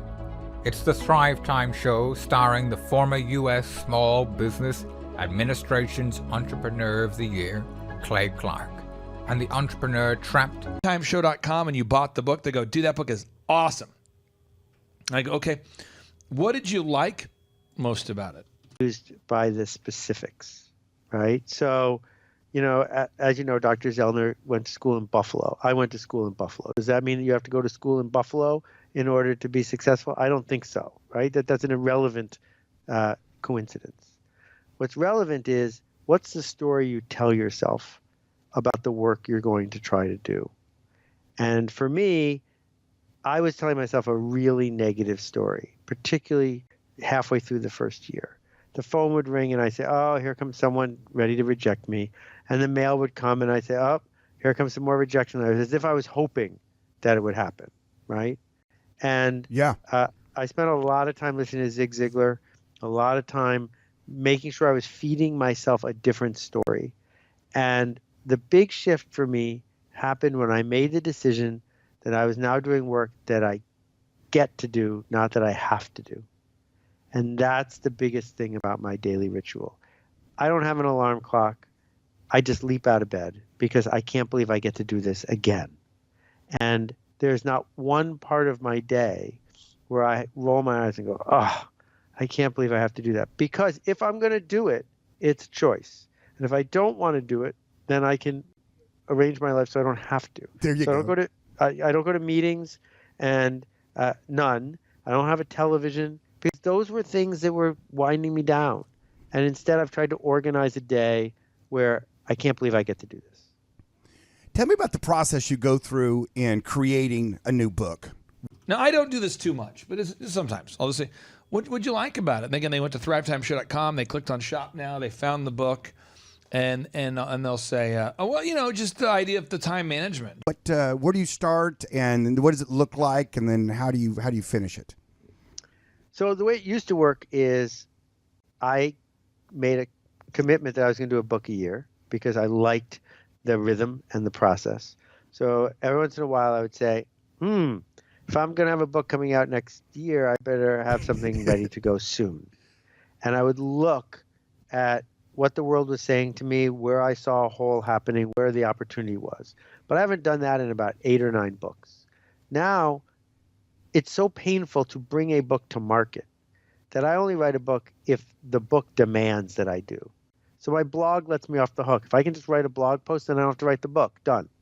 But if the idea keeps knocking on my door and won't let me go, I say, all right, well, this idea demands this format. And because I'm not saying to the world, read this book, buy this book, because it's time for me to sell you a book, my posture is different. I don't have to go out and say, oh, time to sell a book again. It's a different sort of process. Then what I do generally is write the whole thing in 3 weeks and then spend 6 months or so rewriting it, thinking about it, throwing parts of it out. There are 5 books I've written the whole book and no one's ever read it because it wasn't good enough when I was done. So I sort of put that into place, see how it all fits together. And if I think it's something that I can be proud of 10 years from now, then I'll share it with people. As just managing the time, I like that. And I go, so you read the book on time management. They go, oh yeah, I really do like the book. And Seth, one of the things I think is remarkable about you is that you say no to a lot of things, and I've heard you in previous interviews talk about this. And you say no to speaking events routinely, which Jonathan, who works closely with me in my office, who I believe arranged our interview, Jonathan knows this. Whenever someone reaches out to me for a speaking event, I almost immediately say no unless XYZ is the case. Can you explain your criteria for what you say no to? Because that's why you have the time freedom to focus on the things that you're excited about. I mean, it's because you say no. Can you talk about what's your criteria for the things you say no to, and what do you say yes to? Well, I would begin with this. The mantra that I think is true for everyone is pick your customers, pick your future. The people that you are serving, the people who are paying you, are the ones who are going to determine how you're going to spend your day. And so I don't have a staff. I don't have a team. It's just me. And if I don't spend today doing X, then I could do Y, but I can't do X and Y at the same time. So I used to limit myself to about 30 speaking gigs a year. Now it's 15. And I think hard about how far is this going to be? How many people am I going to be able to impact? Is the audience is the biggest one enrolled in where I want to go? So I mistakenly took a gig 6 or 7 years ago to 3,000 men and women, mostly men, who own car repair, a big chain of car repair franchises. So there were 3,000 people there. It met many of my criteria, except they had no interest in what I had to say. So you what did you like most about it? Well, just the idea of the time managing overall. I mean, that just has to be done. And I go, okay, you didn't read the book, and I didn't read the book. So the art of getting things done. What was your speech? What was your speech of that day? What did you remember? Totally. My speech was the speech I give is, if I were in their shoes, what would I need to hear? What would I want to hear? How could I open a door for them? Mm-hmm. So I imagined what I would do if I owned a Goodyear, Goodrich tire and rubber kind of facility. How could I be significantly above average? What would it mean to have a different relationship with my customers? What would it mean to do work that they would miss if it were gone, to not be in a commodity business? And I was right, except for one thing, which is that's not why they were in the business. And they were in the business for something that I would never be in the business for. They liked owning a car repair shop, and they didn't want it to be one that was exceptional. They just wanted it to be the one they had. Right. Pay the bills. They just want to pay the bills and fix I'm a like, car. fine, that's great, but I shouldn't be the person to talk to you today. Ooh, well, now Seth, I want to ask you this because you have said there was an interview you did with Tim Ferriss, and Tim. For any of our listeners out there who don't know, Tim Ferriss is one of the top podcasters on the planet, and you talked about how you typically rail against industrial complexes. Can you please explain why you rail against industrial complexes? And if you have time, I want you to talk about patina, because you and I share a love for the patina. So talk to me about railing against industrial complexes. And if you have a moment, I'd love for you to share your focus on patina. Is the book that people often tell me they've read. Start Here is a book that's been classified by Amazon as a bestseller. So General Eisenhower famously warned the public that there was a military industrial complex being built that was pushing us to be in the Vietnam War. And what it means is you have a company that makes weapons. You use some of that money to lobby the government to get into war so you can sell more weapons. The military industrial complex, it works in tandem. And what's happened as various industries have grown is they've also turned into complexes. So you have the educational industrial complex, which is a for-profit system that's constantly chewing kids up, putting them through test prep, putting them into debt, et cetera, et cetera. You have the social media industrial complex, where people are basically going to work for their phones, not vice versa. That if you're on a social network and you're not paying for it, that's because you're not the customer, you're the product. And we have these engines that push us to be cogs in a machine, push us to be part of the cash system, not part of the make a difference system. And so whenever I see one of these working, my disruption is to say to the people who are willing to listen to me, wait a minute, you have more power than you think you do. You have more freedom than you think you do. It's worth standing up and saying, I care enough about this that I don't want to be a pawn in the system. I just want to make something better instead.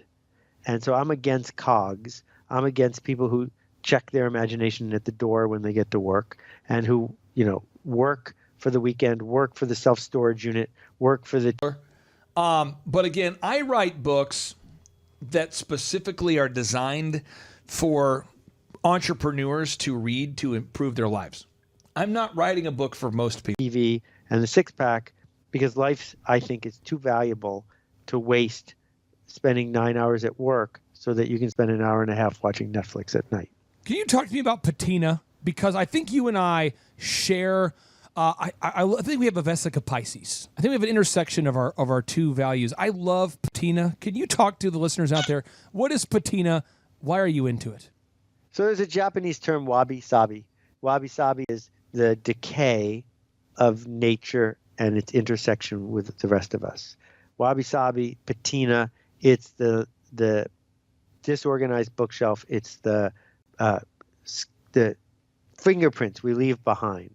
And so my office has a patina of 25 years of making stuff. The patina has a patina. I can tell when I walk into my office if someone's moved a few of the books because they're not in any order whatsoever except they're in my order. Right. And patina is the sort of cruft that's left behind of a life well lived. So I don't have a lot of patience for people who want it to be industrial and pristine. I would like to see that someone was here before me, and I'd like to leave behind this set of fingerprints. Seth, if I could ask you this question, this is a self-help question for me personally, and then I'll let you hang up on us because I know you have other things to do, and you're choosing to be here great. with us. You're good at this. I really, I appreciate this because this is like, I want you to, I've read your books, and I've thought to myself, I would love to meet Seth Godin. I would love to meet him. And because I built multi-million-dollar companies that doesn't, and James, what I found in America today is you have 330 million Americans. And James, according to usdebtclock.org, take away my boyish excitement to have you on the show. And it's going to go down as one of those, like, I want to put it on my tombstone. I once interviewed Seth Godin. It's so exciting. So I want to ask you this question. You've been interviewed by some of the top podcasters and publications on the planet. In your mind, who was your favorite interviewer? The person who interviewed you where you thought, that was a good interviewer? Because I want to get better. So what was the best interviewer you've ever had, and why? Well, I would say minute by minute, you two are up there because it's almost impossible to do an interview in 10 or 15 minutes that actually gets to something of substance. And I applaud you for being crazy enough to try. And this has been thrilling. The interviews that are on my all-time list are much, much, much longer than this because you need to get into sync with people. My friend Brian Koppelman has done 5 with me. My friend Krista Tippett did an interview that made me cry that I recommend to people because that's my best version of myself when I was on Being. And what I'm doing with my podcast Akimbo is interviewing myself, and I've done that for 25 episodes so far, and I really think that's resonating with people. So those are 3 that I would mention. And as we're wrapping this up, I just want to point out that you've had great success, and I would say the secret of your success is work that matters for people who care. And that's the untitled subtitle of my new book. According to usdebtclock.org, this is real-time data, folks. They add it all up, real-time data. How many people, James, are self-employed right now, according to usdebtclock.org? Because if any of us get the chance to do work that matters for people who care, that's all we can ever hope for. If I could sneak in, that's powerful. If I could sneak in one more question, can you tell us about your new book, your new thing? Because I'm excited as a consumer, and I know that if I buy your book after you pay this guy who pays that guy who pays that guy, I don't know what you make. Let's say I buy a book for $20, which I always buy your books. So let's just say you get, what do you get? If I buy a book for $20, do you get $2? I mean, how much? Less than $1? Yeah, $1.50. I probably have to buy 4 of your books then. I'm not kidding. I have bought at least 50 of the Purple Cow book, and I've given it away. Well, So you did what I wanted you to, but let's be really clear. Yeah. If anyone thinks they're going to make a living writing books, they're crazy. I do not write books. I do not write books to make a living. I write books to make a difference. I go through all the hassle of cutting down all those trees and going through all these steps, not because it's a good way to make a living, but because some people benefit from having that object in their hand. Like, I've written 7,500 blog posts for free. If you want to read those. But if a book helps you, then my new book's called This is Marketing. And the idea of This is Marketing is when you appeal to the smallest viable audience, not the biggest one, with work that matters. When you see people for fear, when you see them for status, when you understand that some people measure affiliation and some people measure dominance, that when you get to the humanity of the story we tell ourselves, then you can finally get down to making the work that you care about. Seth, I appreciate you for writing content that matters. Books, James, you got to see that number right there. Do you see that number? Oh, 9 million. But not specifically how many? That matter for people who care, like myself. And I hope I didn't screw up this interview so much that you never want to come on again. But I want you to know your book, Purple Cow, helped me launch a company called Epic Photography. It helped me absolutely change the way I ran DJ Connection, and our company Elephant in the Room that we're franchising, and a brand called OxyFresh that has over 400 locations have all been impacted by the book Purple Cow. And so I'm honored and humbled to have you on the show. And thank you for not saying no to me, because I know that you are the master of saying no. And it means the world to me. And I'm probably going to go into my forest here behind my man cave studio and probably cry to celebrate this moment. So and prophetically chop down a tree, because you said you have all those trees chopped down to produce your book. I mean it, though. It's been a huge highlight in my life. So thank you so much for being here today. I feel great about it. I'm glad we got to connect. Thank you both. Good luck with the show. Thank you. It's been a lot of fun. We'll see you Have a blessed day. Classic act. Okay. Thank you. Thank you, Seth. Bye-bye. Thrive Nation, if you are looking for a gift for somebody in your life who loves business, growing businesses, and the idea of achieving success in the world of entrepreneurship, you got to go buy Seth Godin's newest book called This is Marketing. All right, Thrive Nation, on today's edition of the Thrivetime Show, we are interviewing the international best-selling author, Robert Greene. Robert Greene is the best-selling author of The 48 Laws of Power, The 33 Strategies of War, The 50th Law, Mastery, and The Laws of Human Nature. And he joins us... 9,049,654. Right. And according to Inc. magazine, 96% of business owners fail. And Devin, do you know why 96% of business owners fail, according to Inc. magazine and other publications today, to share the importance of truly understanding human psychology and how to stay focused in a world that is irrevocably distracted. Get ready to enter the Thrivetime Show. We started from the bottom, now we here. We started from the bottom and we'll show you how to get here. Started from the bottom, now we here. We started from the bottom, now we here.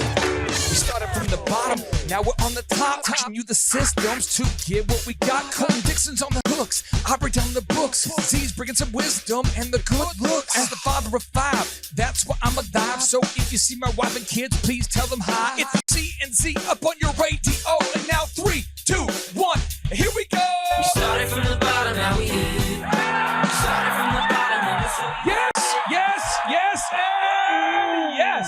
Thrive Nation, we are in the air everywhere, and we are joined by the international best-selling author of The 48 Laws of Power, The Art of Seduction, The 33 Strategies of War, The 50th Law, Mastery, and the Laws of Human Nature. Robert Greene is on the scene. Sir, welcome. How are you? I'm fine. Thank you for that great intro. I'm fine. How are you? Well, brother, I'm excited to have you on the show. And I just want to say this is probably going to be a backhanded compliment. Probably is. I was introduced to your book, 48 Laws of Power. I read the book, and I thought to myself on the first pass, what does this book mean?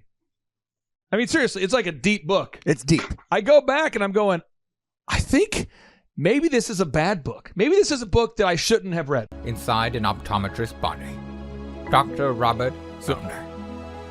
2 men. 8 kids, They're not consistent. Yeah, and they don't want to study how to become successful. I would never start a company that... But then I read it again, and I'm going, no. He's showing me the moves that bad people are always using to get ahead. Right. That's what he's doing. So I read it the second time. Then I go through the third time, and I'm going, these moves are everywhere. They're everywhere. people are using these moves. See, and so it helped me to see the world as it is and not as I wanted it to be. So, Robert, I wanted to ask you, I mean, when did you first have that idea to write 48 Laws of Power? Well, I had been working as a writer for many years, starting in the early 80s as a journalist. And I had, my girlfriend and I had like 50, 60 different jobs. And in those jobs, I had seen all kinds of power games and all kinds of maneuvers. And then I started working in Hollywood. And I was really kind of shocked by the kind of double game that was going on. People would appear to be so liberal, so woke, so understanding. But behind the scenes, they were incredibly manipulative. What they really wanted was power. But nobody writes a book about this. People write books about business and management. They make it seem as if every one of these little angels walking around, everyone just wants to cooperate and be a team player. But my experience in all of my different jobs was extremely different. That all these games are being played when doors are closed, all kinds of manipulations are going on. And nobody writes a book like that. It made me kind of... Goes into bankruptcy. I'm just not going to do it. Yeah. But again, a lot of people are more passive. You know, they want to watch Netflix, whatever. Water flows downhill. It's easier. Whatever's the easy path, looking for the easy way. So I thought, I'm going to expose all these things that I've observed and that I've read about in history. So that was sort of what inspired the book, what motivated me. Now, when you wrote the book, 48 Laws of Power, for people who don't have a copy of the book, who haven't read it, it's a deep read. And then you cite everything that you say. So I don't know your process for writing books, but I wanted to hear it from you. We've interviewed many people on the show, including Ryan Holiday, who knows you and has worked with you, who have bragged about or not bragged, that they have celebrated your writing process. Could you share us, what is your process for writing a book? Well, it's something I've evolved over maybe about 23 years since I started writing these books. And basically, I do a lot of research. So when I'm writing a book about power, for instance, I read literally hundreds of books on the subject. And I try and cover every aspect, every culture around the world, every time period, because I want my books to be sort of universal. So I do massive amounts of research. And then as I'm doing the research, the ideas for the book, the chapters for the book start coming to me. And I put them on note cards. So when I finish reading a book, I go back a month later and I put the ideas on it on cards. And each card contains like a separate idea. And then when I've finished the research and it's time to begin writing the book, I'll have amassed maybe well over 1,000 cards. My books are written for people that are wanting the proven path to be successful. Yeah. So if you want to learn how to optimize a website, and I don't think most people do. Sometimes 1,500 cards that I keep in these kind of shoe boxes, and they're categorized. So when it comes time to writing, this is a chapter. This chapter has 50 or 60 cards. I pull them out. And I go, wow, okay, here's the chapter. Here's the research. Here are the ideas. And that's sort of my process. And I've kind of honed it over the course of 6 books, but that's basically how I do it. Now, once you write the manuscript, how many times do you edit the book, where you start off at the beginning and you go through the whole book? And for anybody who hasn't written a book before, you think when you first write it, if it's your first book, you go, oh yeah, this is good. But then when you read it again, you say, this is bad. Who wrote this book? And then around the third time, you start to think, I'm a bad writer. I mean, how many times do you go through before you're happy with the book edits? Well, just to go back just for a second, back to the last question. The reason I do all that structuring of it is because I think what makes a good book is that it's well organized. Your ideas are organized. And a lot of books fall apart because people have an interesting idea, but they don't know how to structure. And so by the 5th chapter, things start repeating, etc. But to go back to your question here, I'm very hard on myself. So I write a chapter or I write a section, and then I go back and I start editing it. And my first draft, if you read my first draft, you go, this guy sucks. I don't know how he became a best-selling writer. He's not any good. He's mediocre. So I improve everything by editing. But if you do, I've written a book on search engine optimization. And about once a month, someone will tell me, hey, dude, I read that book and it was awesome. And I've optimized. And I go, that's great. But it's not like, again, becoming a better. I didn't edit. My books would be absolutely terrible. So maybe 3, 4, 5, 6 drafts starts getting better and better. And I'm quite a perfectionist. So I'm never happy until it's spot on. But I'm somebody that absolutely depends on 5 or 6 passes on the same thing to make it readable. And then once it's readable, how many times do you edit it before it's then publishable? Well, once it's readable, I mean, I go through it a couple of times, and my girlfriend, who's been with me for many years, she reads all of the chapters, and she helps me edit it. She gives it her seal of approval on that, and then I know that then it's pretty much ready to send to New York editors. So once I've gone through those 5, 6, or 7 passes, it's pretty much there. Who has, because there's so many big names that have read your books. Who are some of the big names that have read your books that have wowed you? Because when you're writing this book, I mean, you're not surrounded by celebrities. You're doing your research. I mean, who are some of the people that have reached out to you and have said, hey, I enjoyed your book that just blew your mind? Well, there were a lot of rappers, 50 Cent, Jay-Z, Drake, I've worked with. And then a lot of athletes, Kobe Bryant, I'm sorry, his name escapes me, plays for the Portland Trail Blazers. Anyway, there are quite a few basketball players who reached out to me, coaches. Best-selling author is a different subject than becoming an author. So let's continue, okay? So step 3, after you've written the book Stream of Consciousness, I worked with somebody who's now an NBA coach. I can't name his name. Sure. We consulted with them. And politicians, I heard through the grapevine of Fidel Castro had my book in Sudan. And then there were presidents in different countries, like the president of Guatemala, for instance, and people in Ukraine who were politicians. Bill Gates has the book. Then when my war book came out, my strategy book came out, Chuck Hagel, who's then the Secretary of Defense, wrote how much he loved the book, and he gave a copy of it to Barack Obama. 33 Strategies of War. There are others. Will Smith, the actor. A lot of actors in Hollywood reached out to me, and film directors. I could go on. I don't want to brag, but it's extensive. You a lot of Z. I noticed he didn't mention Clay Clark. He did not mention me. He didn't. No, he didn't. I'm sorry, I didn't know about you before. No, Z. A lot of athletes. Would be Clay Clark at the top of my list. Oh, nice. There you go. Shaved him into it. That's one of the laws of power. That's a power. I used the power on him. He's using a power move on me somehow. We got to open the book and flip through it. Now, this is a thing I want to bring up, though. A lot of athletes want to become rappers.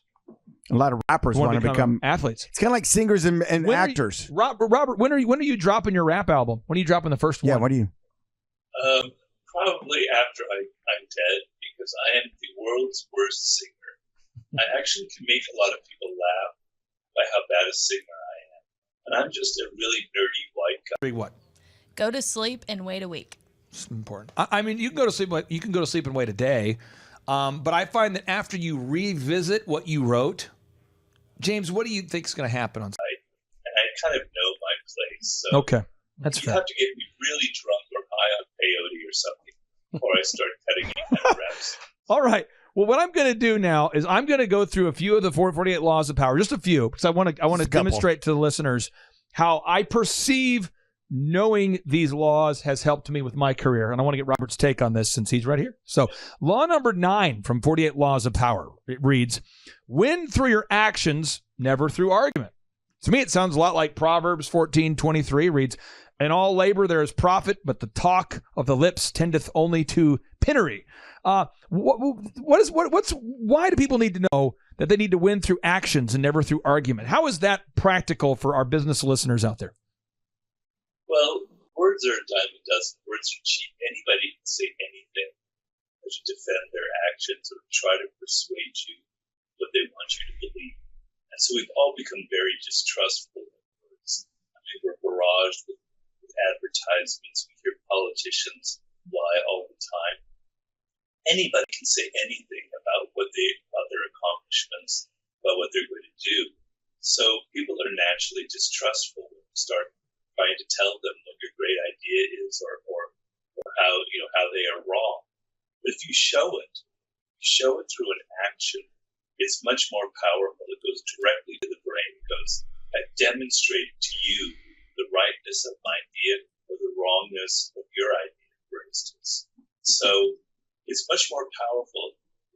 Instead of Step 3, after you've revisited what you wrote, You're going to edit it to become better. Yeah, so I just finished a book right now I'm working on here, and the work... like trying to tell people why you did what you did. Just demonstrate it to them, show it through what you've done, through what you've accomplished.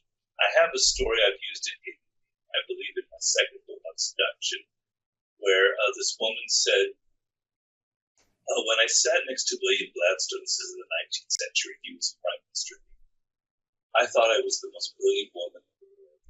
But when I sat next to Benjamin Disraeli, Gladstone's big rival, I thought that I was I have it backwards. She said, I thought Mr. Gladstone was the most brilliant man in the world. After I sat next to Mr. Disraeli, I thought that I was the most brilliant person. So he made her feel like she was brilliant and wonderful and great. Instead of telling her, trying to please her and flatter her, he just showed it to her by listening to her, by paying attention, by making her feel like she was the star. You know, your book has, again, if you're reading a Robert Greene book, this is not your recommendation. This is just my recommendation. You've got to take some notes. I mean, you've got to sit there. So you have to get the highlighter out. You got to get the highlighter. You got to take the notes. You got to stop and go, what does this mean? It's a lot like the Bible. You know, how does this mean? How does this apply? What's the principle? Law number 10, you wrote infection. Avoid the unhappy or the unlucky. Because it says, again, avoid the unhappy or the unlucky. When I first read that part of the book, I thought, this is a mean rule. It's a mean law. Mean law. But then I opened up to Proverbs. You know, the title is called Habitual Wealth. Habitual Wealth. That's the working title. What do I mean working title? I mean the book. It's being written right now, but I'm probably going to change the title a little. Proverbs from the Bible. Proverbs 13:20 reads, "He that walketh with the wise shall be wise, but a companion of fools shall be destroyed." Yeah. And I'm thinking, I think he's talking about avoiding idiots. And I started thinking about my business and my career and all the business successes I've had and all the problems I've had. And how many idiots you've had along the way? It seems like all of the major issues were caused by people with major issues. Yeah. Imagine that. Could you maybe help the listeners? What's the balance that you have? Because I know that you're a compassionate guy. You want to help people. But if you hire somebody who's a complete disaster to edit your books, you probably will never get them done. I mean, where's the balance there, Robert? Because I know you are a compassionate guy. Well, the idea is that we're very susceptible to the moods and emotions of other people. So if we're around somebody who's got really bad ideas, who's stupid, who's incompetent, who's inefficient, we're going to absorb their energy whether we're aware of it or not. And so the thing is, people don't announce themselves. They don't say, hey, I'm an idiot, or I've got bad ideas, or I'm a very aggressive person. And so you get trapped in their lives. And a lot of people who are very infecting are very dramatic. They seem very exciting when you first meet them. Then slowly you realize that they're drama queens or kings, and they're embroiling you in all of this emotional turmoil. It's very hard to disentangle yourself. So who you associate with is going to play a very large role in how you feel in your moods and your emotions and the success that you have. So if you surround yourself, you don't choose wisely. So it's called A Millionaire's Guide to Creating Habitual Wealth. And then the subtitle is The Proven Practical Plan. Choose people how they appear charming. You're going to find yourself getting entangled in all these needless dramas and all these other things that you don't want. You're going to suck the energy out of you. On the other hand, associating with people who are successful, who have their act together, who are, very smart and rational, and who are practical and get things done. It's going to have that kind of effect on you. And it's not that you avoid people who are unlucky. The idea in that chapter is some people appear to be unlucky. They're surrounded by all kinds of unfortunate things, and you have sympathy for them. But the more you get to know them, you realize that they bring it on themselves. They're constantly churning out all sorts of problems around them, and they create their own bad luck. So people who are genuinely unlucky and unfortunate, you want sympathy for them, you want to help them. The people who you suspect are kind of creating their own drama for themselves, they can be very dangerous. So that's basically the idea behind it. Now, Z, law number 15 from 48 Laws of Power is crush your enemy totally. Now, again, at first glance, I read it and I say, I don't. I love that. This is a. Well, then I open up my Bible to 1 Samuel, chapter 15, verses 2 through 3, and it reads, "One day Samuel said to Saul, 'It was the Lord who told me to anoint you as the king of his people, Israel.' Now listen to this message from the Lord. This is what the Lord of heaven's armies has declared. I have decided to settle accounts with the nation of and for achieving financial freedom." That's what it is. But again, I mean, I might change the title. But again, after I looked at it, I wrote it. I wrote the book. I wrote the last 3 weeks. I was writing the book. Then I looked at Amalek for opposing Israel when they came from Egypt. Now go and completely destroy the entire Amalekite nation. Men, women, children, babies, cattle, sheep, goats, camels, even the donkeys, even the livestock. So again, what's the balance there, Robert? I mean, what are you talking about? How does that apply to the listeners out there? Well, it's not really meant for individuals, for your little individual battles in life. It's really meant for groups, for organizations, for businesses, and for armies in the military sense. So if you notice, sort of the modus operandi of most large corporations, particularly in the tech sector, where their whole idea, their whole strategy is to completely eliminate any rivals. So Facebook, when it's basic, something like an Instagram, what does it do? It buys them out. It now becomes a product of Facebook itself. It can't allow to have any kind of rivals out there, because if you give people like that any space, they're going to turn into something larger and larger and larger. And the idea is you can't go halfway. When you start making it clear that you want to get rid of a rival, they know it. And if you don't go the whole way, they're going to come back and really make you regret that. And to me, the paradigm of that was Saddam Hussein in the early 90s with the first Desert Storm, where we went in and basically decimated the Iraqi army. But we didn't finish the job. We didn't go out and get Saddam Hussein because the first Bush decided that was going too far. Created by two different women. 13 multi-million-dollar businesses. We started from the bottom, now we here. We started from the bottom, and we'll show you how to get here. Started from At it again, and Devin, what do you think I found? Probably a lot of errors. Right, so I fixed the errors. Okay, so step 4, what, Devin? And then 10 years later, Saddam Hussein was back at it. He was worse than ever. And Bush W had to go back in there. And whether you like it or not, I think it was a really good strategy. But he had to go in there and waste a lot of lives and money to try and get rid of him. So the first time around was when you need to get rid of the rival, finish the job. Now, Robert, I want to tap into your wisdom. So we have kind of like a town hall assembled here. We have Aaron Antis. He runs Oklahoma's largest home building company. He's here. We have Dr. Robert Zellner. He runs the state's largest auto auction and optometry clinic. We have James. He's an attorney. And so I've got a couple more questions. Then we're going into like town hall mode. And if we ask you a question and you don't like the question, if we paint him into a corner, if you hang up on us, we'll know we went too far. I think it's fair. Okay. We're not trying to crush you all the way to the end or anything. I'm just saying we're not going to apply that principle here. But okay, so law number 29, plan all the way to the end.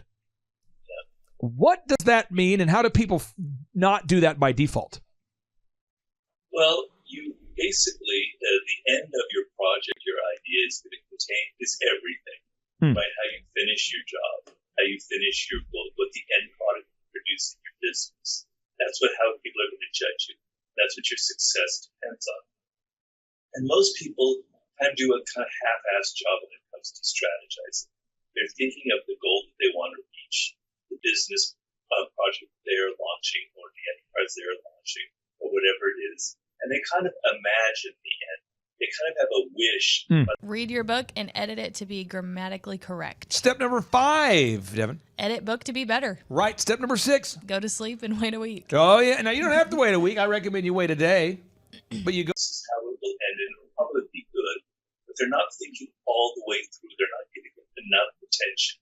So you want to put all the strategy into how this will actually finish and give it deep thought and not let your wishes and your desires affect the planning process. And so that's the dividing line between those who are successful and those who aren't. They're able to finish the job, they're able to execute it by planning and thinking as far ahead as possible. Is that clear? It's very clear. And you said think deeply, and it reminded me of your book Mastery. And in your book Mastery, and I'm paraphrasing, but you're talking about that there's certain people in the future that they're going to have a hard time because they can't focus. You were talking about how in the future there's going to be this great division between the people that can focus and think deeply and those who are so irrevocably distracted by all the media around them that they can't focus and sustain a thought. I think we're seeing a lot of that happen right now. We're seeing that happen in front of us. We're seeing a lot of headline reading, a lot of people just grabbing a headline and sharing without knowing what the actual article's about. Could you talk about your book Mastery for a second and what you hoped to accomplish with your book Mastery? And again, and maybe even just thinking deeply, because that book was powerful for me about teaching me how to think more deeply. Well, it came out of a deep concern for what was going on in the world. I thought a lot of young people, we live in this age with incredible amounts of information at our disposal. And it really helps me a lot in writing. Back, and again, my wife and I have a unique relationship, and so it works for us. But I just like to tell her, hey, I will not be reaching my books. I can tap into anything that's ever been written, any ideas or scientific papers or journals all around the world. It's absolutely amazing. But at the same time, people are so distracted, they can't focus anymore, as you put it. They're on their phone and they're doing this, that, the other, and the other. And so you see it in all the things that are being made today. These are not made well. They don't know how to make a product. They don't have kind of a craftsman sort of mentality where you're actually put pride into making something that's well done. And so, I remember traveling around the world to different hotels, and I would look closely to see how shoddily things are made, And so I was worried that people don't know how to make things anymore. They don't know how to build anything. They don't know how to create anything that's solid, that's going to last. So I wanted to show you the sort of timeless wisdom. This is what people, since the beginning since we were intelligent beings, this is the path that they follow to create something amazing, to become a master in their field. And I'm not talking about just writing books. I'm talking about business. I'm talking about even if you're working with your hands. I'm talking about athletes in any field. You have to have patience. You have to, first of all, choose the career that suits you so that you're emotionally engaged. If you're interested in literature and then you go into law, you're probably going to burn out because it's not what you're really connect to.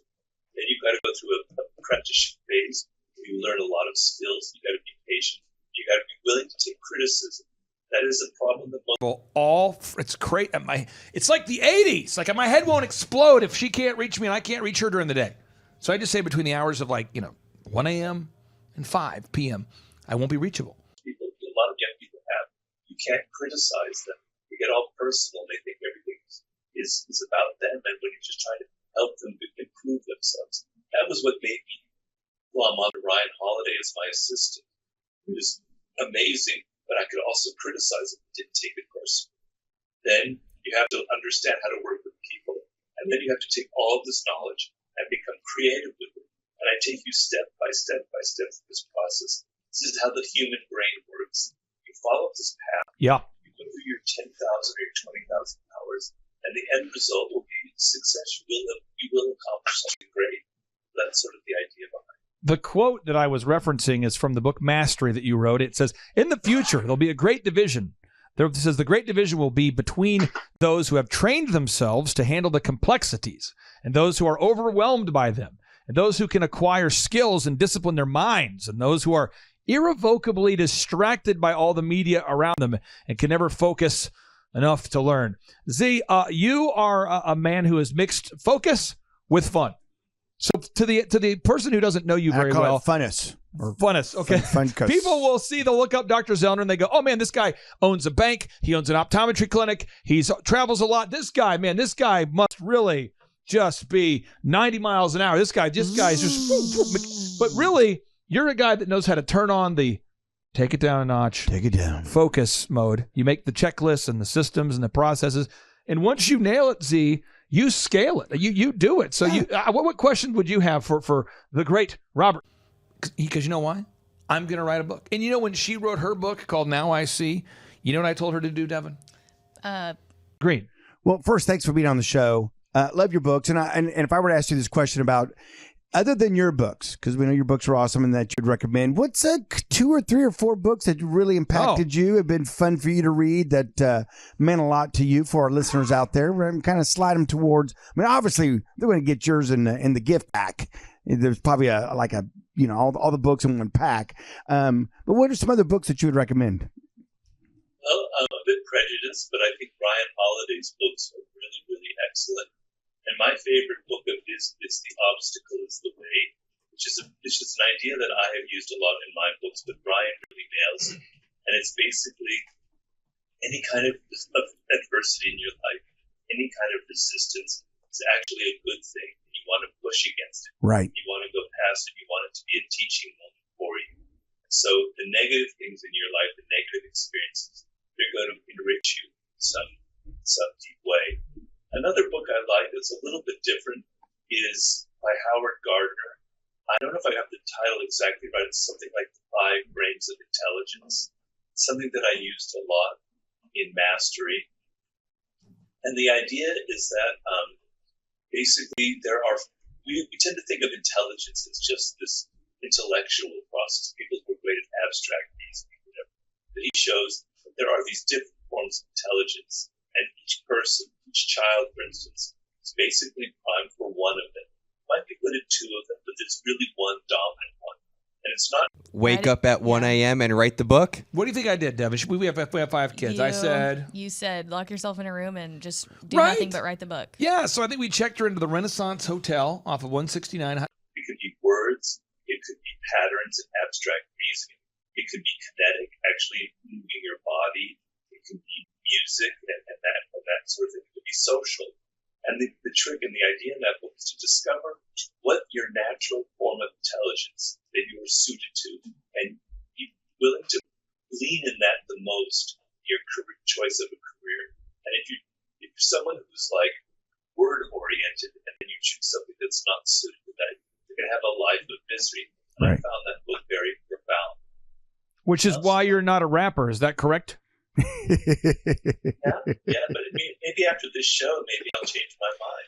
I think you got to do it. You got to throw it. I think I'm you're just missing saying, the boat. I think you and 50 Cent should sit down. Mm-hmm. I mean, come on, these guys love your stuff. You should say, Jay-Z and 50 Cent, let's sit down. Let's do a rap. And you could maybe it's like a hook. Maybe you're on the hook. Yeah. Maybe they sample you. I'm just saying you got to have Maybe one. they could sample his hook. Oh, Is that a yeah. thing? I don't even know. You got to talk to the. That kind of goes against everything I've ever written about, which is sort of knowing your place and about knowing which form of intelligence you're good at and being able to master it. I am not going to ever master rapping. I'm sorry. Robert, maybe you could use this example of like, folks, this is what happens when you get out of your lane.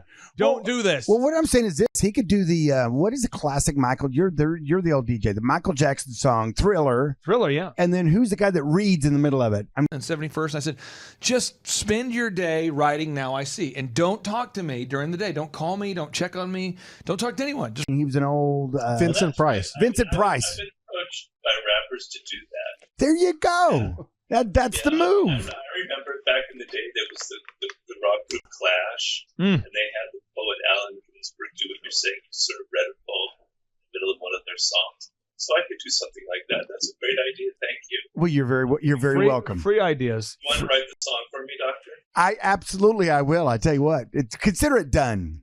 Now, I want to ask you this because, and I mean this again, not a backhanded compliment. And this isn't one of these things where you say with all due respect and then you attack the person. This is just what it is. You just attack them. We've reached out to try to have Robert on the show for years. And as our audience has grown, we're honored to have you on. But at a certain point, your handlers or yourself or somebody had to say, nope, not going to be on the show. And I get it. I respect that. Yeah. And when we just keep coming back, we're like bamboo.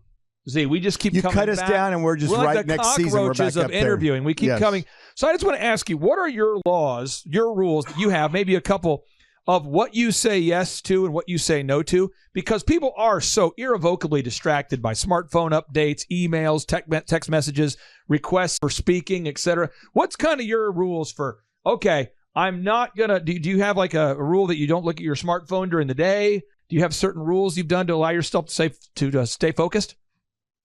Well, mostly it's kind of fear-based. So I have a book to write. I have deadlines, and I'm always feeling like the devil on my heels. Like, if I don't put my 5 hours of writing today, I'm worthless. The book is going to fail. I won't finish it in time. So write the book. It's like you're in a jail and you can't get out till you write your book. And she did. She wrote the book in like a couple days, and every night she would come home and tell us about her day. But we dropped her off, and I wouldn't see her all day. It's crazy. No one died. it will keep you very focused if you realize, like today, when I finish this interview, I know I have like 4 or 5 hours, and I'm going to make it count every minute because I'm actually way behind on this chapter that I'm writing. So having projects and having things that you have to get done and feeling a sense of urgency is something I'm very, I talk a lot about. I have this thing in my strategy book. I call it the death ground strategy. And the idea comes from Sun Tzu. When you want your army to fight harder, put their back against an ocean or their back against the mountain. And they have to either win or they die. You put them on death ground. I put myself on death ground. I have to finish this by the end of the day. I have to finish this by the end of the week, or I am not going to make it. And that motivates me and that focuses me. And it helps me decide, okay, today I can take an interview, but it's got to be this length. Got this isn't worth it because it's going to distract me from my goal. And I'm ruthless about it. I'm absolutely ruthless because the thing that matters the most to me is getting things done, is having results, having books out there, and having projects that I realize. Aaron Antis, you are a man who likes to read. Yeah. You like to study authors. What a question would you have for Robert Greene? Being that I'm not an author, my main question is, like, I know when we build homes, there's like a certain one that I like the most. And there's certain neighborhoods. The text her to see, are you alive? We made it. Okay. So now we're on to step number 7. Step number 7. Edit book to be better. That we've developed that the thatch roof not model thatch plan roof, but okay. typically with shingle on. That's But good, when I go back and look at a community after it's all done, it's like, wow, that really turned out good. Is there a particular book that you've written? You've written a lot of books. Is there a big kahuna? I particularly like Mastery, but like, what is your favorite work that you've done Or how yourself? about this? If for somebody out there who hasn't read any of your books, is there like a snack pack? Is there one they should start with, or? And then I was also going to say, and why? What was it about that book that just really, was it the experience of writing it that you grew, or what was it that made it turn out as your favorite? Let's say. Well, it's a little bit hard to say because often for me, when I'm writing a book, it's the one that I just finished or the one that I'm working on that I'm most emotionally engaged with. So when I wrote my last book, The Laws of Human Nature, which came out about 2 years ago, it was kind of I consider it the culmination of all of my thinking of my whole life, to put it bluntly. So I took all these ideas that I've accumulated, all the lessons I've learned, all the bad things that I have done and experienced from and had lessons from, all the consulting work I've done, and I put my heart and soul into the laws of human nature. And it came because I thought that a big problem that people have nowadays is they're so immersed in their smartphones and their technology that they don't know how to understand people. They're really bad at human psychology. And because of that, they hire exactly the wrong person. Number 8. Go to sleep and wait a week. Step number 9. Edit book to be better. Step number 10. Go to sleep and wait a week. Step number 11. Edit book to be better. And I'm putting all these on the show notes. Okay. Step number 12. Go to sleep and wait. They have a business partner that ends up making them miserable, and they spend years getting over it, or they choose the wrong partner for a for an intimate relationship causes all this damage, or they don't know how to influence people, they don't know how to persuade them of their great idea, get some funding, or on and on and on. So I put so much energy, so much of my heart into that book, and I drew on all the things that I've learned that perhaps I would say it's my favorite, to me, sort of the most important book. Maybe my favorite in some ways would be Mastery, because it's also extremely important. It's a very different book. I was kind of stretching myself there, but I think I've had a lot of very positive feedback. So I would say those are my two favorites. Now, the thing about Mastery, and for people that don't know and haven't read the book, there's so many examples in the book. You know, you're getting into like Sir Isaac Newton, you know, and you know, you might think, okay, I know about Sir Isaac Newton, but do you really know about Sir Isaac Newton? No. And then you read your book and you learn a lot about history. I love the way you write. It's great. Now, James, you're an attorney from New York. That's right. Robert, we have a theme song for our New York attorney here. This is his theme song. A lot of people have some strong feelings towards attorneys. Robert, I get a different intro than you do, by the way. Okay, nice. Okay, so what are your what question would you have for Robert Greene, sir? Okay, now I heard you talk about your process earlier, your writing process. I also heard you mention something about 10,000 to 20,000 hours. Maybe that's your time limit. We started from the bottom, now we're here. Started from the bottom, now we're at the top, teaching you the systems to get what we got. Wait a week. Step number 13. Edit book to be better. Step number 14. Go to sleep and wait a week. There we go. That's over it. And per page. Or maybe that's your average time frame, or the first person, or a person's first experience at writing's timeline. What was your timeline for your first book, from inception of the idea, the concept, the title, to actual, put your last pencil down, you're done, and it's ready to go to publication, and then compared with what you've done now with the laws of nature? Well, it's a very interesting question, because my first book, I started writing it when I was basically 35, 36 years old. I was really desperate because at that time I hadn't had any real success in life. I'd been kind of wandering from job to job, and my parents were starting to get really worried about me. I was desperate to make this book a success. I was the most motivated person on the planet. And to this day, I guess because I was a lot younger, I don't even understand how I did it. But essentially, I pulled that entire book off in 2 years. And what that meant was I had to create the concept that I've now used for all of my books. So I had to create it out of nothing. In other words, using stories from history, creating different sections, creating kind of more sections on ideas, and the quotes, the things on the margins, and all of that. And then I had to read hundreds of books, organize it, and write it. I don't know how I did it. And as a contrast, my last book essentially took 5 years. 5 years? Yes. Whoa. Is that your cat? That was my cat. How many cats do you have? 2. What are their names? Claudius and Jacques. Claudius and Jacques, the 2 cats. Now, it should take you how 1 hour. Right. Not less than an hour. And people are like, well, what's the shortcut? There's no shortcut. I talked to so many people like, well, I want to write a book. I'm just not good at writing. Then you're not a writer. Yep. I want to ask you, my final question here for you, sir, is you have the mic. Sometimes we have shows, Z, that have millions of downloads. And sometimes we have shows with hundreds of thousands of downloads.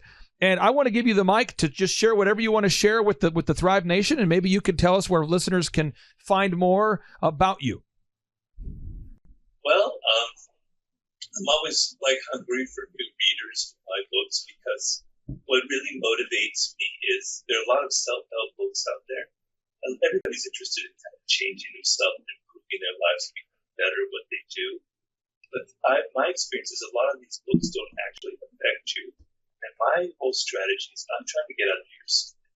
I really want to change how you think, how you approach the world, how you look at people, etc., and change you from within and have a long-lasting effect. You might find that a bit nefarious, but that's sort of my strategy. And I think that's why a lot of readers identify with my books, and they have this kind of bigger effect than other books. And so to contact me, I have a website that I started, about 16 years ago, if you can believe it. And I've kept it. It's powerseductionandwar.com. The is spelled out. That's powerseductionandmore.com. There's the name of our song. That's we will cut down Power Seduction. That'll be the name of the song. That's Power a great hook. Seduction and War. Yeah, I love it. 50 Cent. That's your rap Jay-Z, song. Yeah, I'm working. Featuring Robert Greene. Yes. That you're going to write for. Clay, I want to be a fitness model, but I'm not in shape. Then you're not a model. I want to be good at football, but I don't like to throw the ball. Then you're not a football. Absolutely. And it won't take 5 years. I promise you that. Oh. I'm not saying how good it'll be, but it won't take 5 years. Where quality and speed we have to choose. He's going to go with speed on this one. Oh, yeah. Yeah. I might do it under a pseudonym. I don't know if I want to have myself identified. Yeah, I'm thinking more like Big Daddy Green. The Green Machine. I like that one. That's another one that's jumped out to me. You wear a big green hat. It'll be a costume. We won't even know it's you. A big green hat. Beautiful idea. Yeah. See, we should really spend hours thinking about this. We need to do it. Show. We need to do it. We need to do it. We'll circle back. We'll circle back. We'll circle. Robert, thank you so much for being on the show and for lowering your standards to allow us to be to interview you today. I really do appreciate you. Yes, big move. Yeah, well, I lowered it just far enough. Sort of, I liked it, so thank you. Maybe I'll keep lowering it even further. On today's show, we are joined by the New York Times best-selling author who has sold over 12 million copies of his books. His book titles include The Subtle Art of Not Giving a F*** and the best-selling book, Everything is F***. Also, Mark Manson is the author of Models, Attract Women Through Honesty. And on today's show, he joins us to share about the following topics and much, much more. And I read Tim Ferriss's 4-Hour Workweek, and I had messed around with some web design and stuff when I was in school, and I read that book, and I'm like, that's it. I'm going to start a web business, and then I'm going to go sit on a beach. The funny thing about that book is that he doesn't tell you is that you make money while you sleep. Claire, I want to be an author, but I don't want to write. Then you're not a writer. Come on. Don't be a jackass. Yep. Sit down, write your book. Okay. So we continue. So now, step number 15, what? Because you're working 16 hours a day to build websites. Right. How many blogs did you write before you had any kind of traction at all? Oh, God. 100? 50? 100? You know, it's funny. I get asked all the time. People come to me and they say, I want to start a blog or I want to start a YouTube channel. It's probably similar with you. Like, I want to start a podcast. Oh, yeah. And my go-to answer is I say, write 50 posts and then come ask again, and I'm happy to help you. And I think in the last, when it comes to content businesses like these, they don't blow up overnight. That's just the nature of them. Like, you're not going to really hit scale for like a year or two. I started online in 2008, and that was 2011 when I had like my own product, and I was making I could live off of the money I was making from my own thing for the first time. If you cleaned up your language, more people would read you, which I find hilarious, by the way, because I've sold like 12 million books, but we have to train ourselves to begin to ignore them and to sift through all of kind of the junk diet of information and hone in on the sources that we trust, that are very good, that are very well thought out, and very, very productive, not just for us, but for other people as well. All this and more on today's interview with best-selling author Mark Manson. Some shows don't need a celebrity narrator to introduce the show, but this show does. Book professionally edited for grammar. And that's going to cost you around how much? $2,500. Now, again, that's what a professional charges typically. 2 men, 8 kids, co-created by 2 different women, 13 multi-million-dollar businesses. Ladies and gentlemen, welcome to the Thrivetime Show. 3, 2, 1, here we go! Started from the bottom, now we here. Started from the bottom, and we'll show you how to get here. Started from the bottom, now we here. We started from the bottom, now we here. Started from the bottom, now we here. Yes, and yes. Thrive Nation, on today's show, we are interviewing one of my favorite authors, the author of The Subtle Art of Not Giving a... Mark Manson, welcome on to the Thrivetime Show. How are you, sir? I'm great. It's good to be here.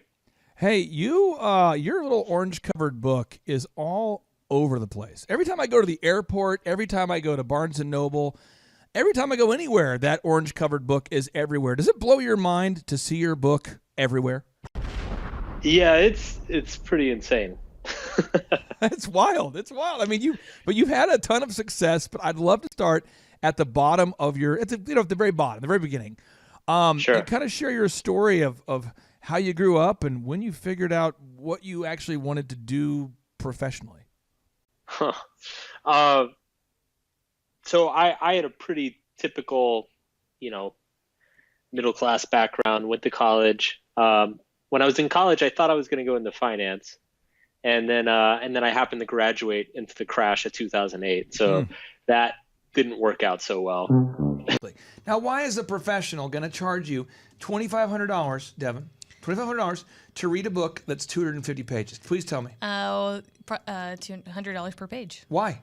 Because And so I was bumping around for about a year, just taking odd jobs, and I read Tim Ferriss's 4-Hour Workweek, and I had messed around with some web design and stuff when I was in school, and I read that book, and I'm like, that's it. I'm going to start a web business, and then I'm going to go sit on a beach, and life's going to be easy. And the funny thing about that book is that he doesn't tell you is that you make money while you sleep because you're working 16 hours a day to build websites. Right. So it's I spent the next couple years doing that, and then eventually, kind of the thing that stuck was a dating relationship advice website, and from there I started writing. I started blogging because back in the day, back in like 2010 or whatever, blogging was like the hot new thing you had to do if you wanted to get traffic. It was the move. And then from there, the blogging took off, and next thing I know, I'm being read by like hundreds of thousands, millions of people. And from there, I get a book deal, and it's just like, it's been crazy. It's been a really crazy ride. My mind exploded. Now, I want to ask this because somebody out there needs to get the little kick in the tail they need here. When you sat down to start blogging, bro, how many blogs did you write before you had any kind of traction at all? You know what I mean? Like how many blogs did you have to sit there? Because when you write it, it's like kind of putting a message in the bottle out there. For those who don't know how search engines work, but I mean, how many blogs did you have to? They can do that. Come on, keep going. Come on, because it takes them about an hour per page, and they're not going to have it right before you got any feedback at all. Oh God, 150, 100. It's funny. I get asked all the time. People come to me and they say, I want to start a blog or I want to start a YouTube channel. It's probably similar with you. Like I want to start a podcast. Oh, yeah. And my go-to answer is I say, write 50 posts and then come ask again, and I'm happy to help you. And I think in the last 6 or 7 years that I've been saying that, maybe one person has actually come back with 50 posts written. In the last 6 or 7 years that I've been saying that, maybe one person has actually come back with 50 posts written. In the last 6 or 7 years that I've been saying that, maybe one person has actually come back with 50 posts written. My partner and I, Dr. Zellner, between the two of us, we've built 16 multi-million-dollar companies. So there's an optometry clinic, and there's a brick-and-mortar men's haircut chain, and different actual brick-and-mortar companies, And we only did the podcast because people kept asking, can I pick your brain? Can I pick your brain? And we thought, well, hey, we'll do a podcast. That way when people say, can I pick your brain, there's a way to, give them our brain without giving our time necessarily. And we just now have passed the 2,000 show mark. And I don't think, Mark, we had any feedback from anybody at all until about 100 shows in. It's the craziest thing ever. Even though we'd had, quote unquote, some success, it's like, is anybody listening? And you check how many downloads, and it's like, look, you downloaded it, and I downloaded it. That's 2 downloads. A ton of clients. So they're going to charge about $100 per page. Yep. Someone says, well, I'm just going to use AI. Fine, use AI. Go for it. Have fun with that. Okay. So now, step number 16, you're going to edit. So how did you keep yourself? Encouraged during that time before you gained traction? Well, I think when it comes to content businesses like these, they don't blow up overnight. That's just the nature of them. Like, you're not going to really hit scale for like a year or two. And so the piece of advice I always give is like, okay, if you want to start like a YouTube channel or a blog or whatever, great. But like you need to plan on that not being your main gig for the first year or two. You need something else going on, some sort of back end or some sort of like associated business that you're also trying to build. Because I just think people see the result. They see where I am now 10 years later. They see where you are however many years later. And they just assume like, oh, that's, they think that's going to happen, 6 months from now. And it's a slow burn.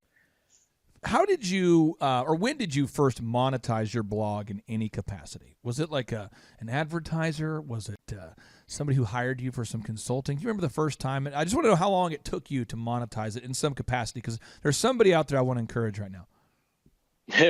So initially my blogging, I'd say the first 2 years, my blogging was just used to get traffic and to basically do affiliate marketing. So to promote other people's products, other people's books, things like that. Yeah. I started a number of blogs to do that, and they all made a little bit of money, not much.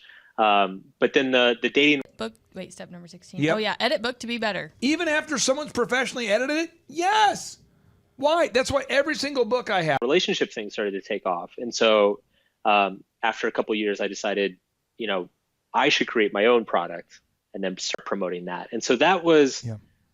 I started online in 2008, and that was 2011 when I had like my own product, and I was making I could live off of the money I was making from my own thing for the first time. What was your first product for the people out there who are not familiar with your story? So I wrote a men's dating book. Yeah. Basically, because most of my readers at the time, I was like 25, 26. And so most of my readers at the time were around the same age. They're single guys. And so I wrote a men's dating book and just self-published it, threw it up on Amazon. And to my surprise, it did super well. It's still doing well. Models attract women through honesty. Is that the book? Yes. Okay. And so you wrote this. Now you start monetizing. So it took a couple of years to start monetizing this thing. And then my understanding is that you felt inspired to write a blog one day that you decided it was going to be the most offensive blog ever written, potentially. I don't know if that was your goal. Tell us what happened the day you woke up and thought, you know what, I'm going to write this blog post. Sure. Well, I'll throw in just really quick. There was a transition in there around 2013.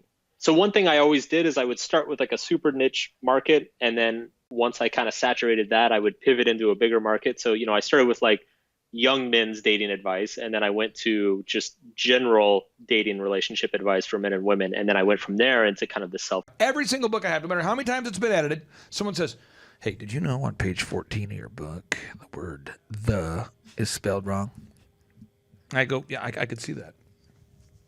Help market at large, and that whole process was probably like a 5-year process to build up that audience, like one step at a time. And so jump ahead to 2015, and my blog had caught on pretty well. I was getting probably 1.5 million readers each month. And I sat down, I was in a really cranky mood, and I had a title. I keep this sheet in my phone with like title ideas and article ideas and things like that.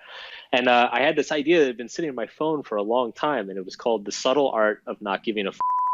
And I'd never really known what to write for that. It just kind of sat there. And then one day I was feeling kind of bummed out and angry and snarky, and decided I'm going to write an article, and it's going to say many times as I possibly could say it.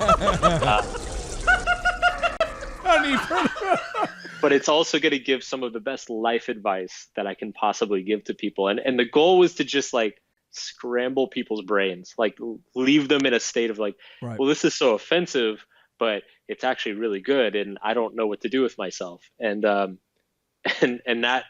kind of cognitive dissonance just it took off. It was absolutely crazy.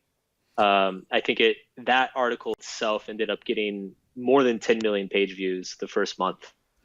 You know, I have a Judeo-Christian background. That's kind of my worldview, and I know it seems that a book called the Dixon's on the hooks. I break down the books. The seeds bringing some wisdom and the good looks. As the father of five, that's why I'm alive. So if you see my wife and kids, well, I think you should probably check that before you put it out, right?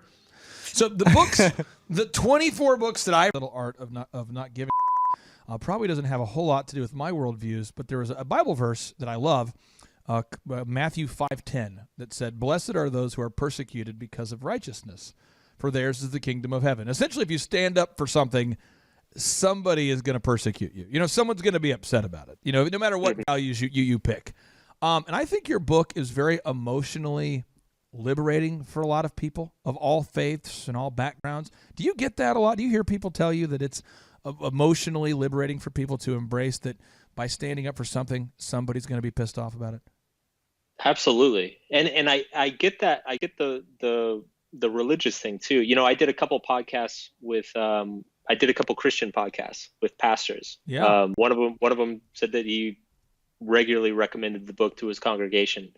I hear that from Muslims too, from Buddhists. It's really that part really surprised me because it is a secular book. It's not religious at all, but I think so many of the life lessons are just so fundamental and part of the human experience that they're reflected in each of the religions. Have you spent a lot of time studying the origins of the word?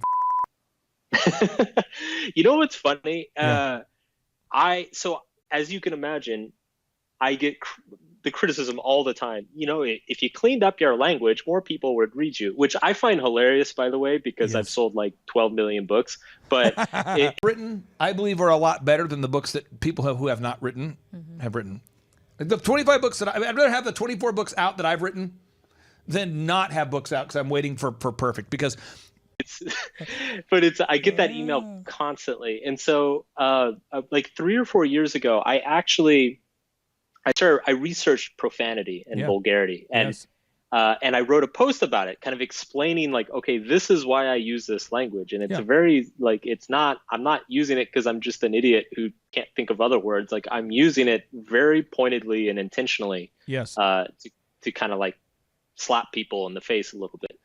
And it was interesting because most of what we consider vulgar today, it's only been considered offensive for the last 80 to 100 years or so. And it's really funny if you go back to like the 1700s or 1600s. What was considered offensive back then is completely different. Like I discovered that in 16th century or 17th century England, the most offensive word you could say was occupy. It's crazy. Occupy? Occupy. It was like the most scandalous thing that you could possibly utter. I was occupy. Like, you know, it just shows you how arbitrary these things are. You know, words are just they're words, and the meaning, the significance we put on them, like we're choosing to put that significance on them, and the meaning evolves. The first time somebody told me what it meant, they told me about this Scottish poem, I guess, that came out in 1500, like maybe 1503, 1505, something like that, where in the poem, the guy uses perfection is the enemy of done. Every time. Perfection is the enemy of done. Just get it done. Okay.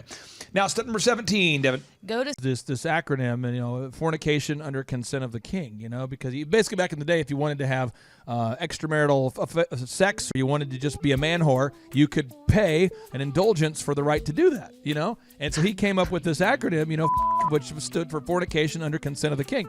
And I just think it's interesting how a book called The Subtle Art of Not Giving a could teach my favorite Bible verse, Matthew 5:10. Blessed are those who are persecuted because of their righteousness, for theirs is the kingdom of heaven. I mean, seriously, it's like your book is phenomenal. Now, in your book, and I want to talk about your new book too, but in the book, The Subtle Art of Not Giving a you write, the act of choosing a value for yourself requires alternative values.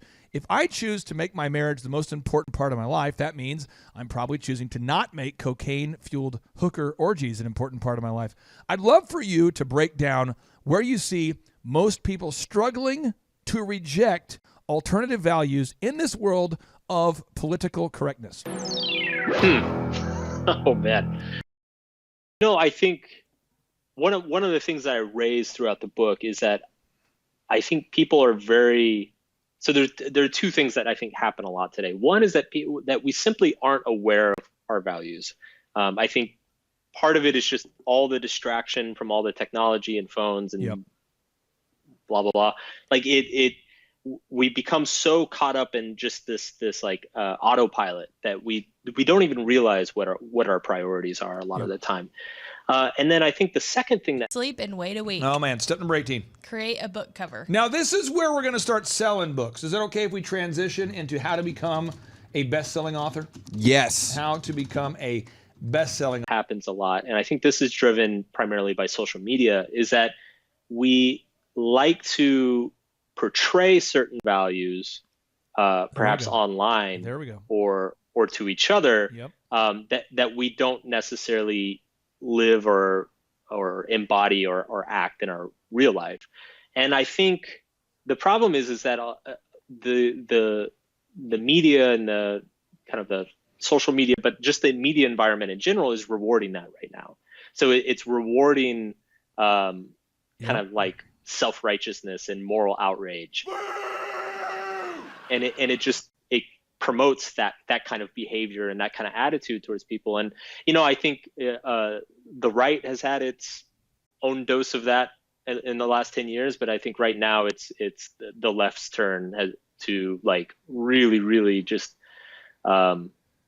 scold everybody as if they're everybody's mother or something like that. I have a funny story for you, and this I think you would like this, Mark. And Mark, you are kind of to blame for this. Your book is, okay?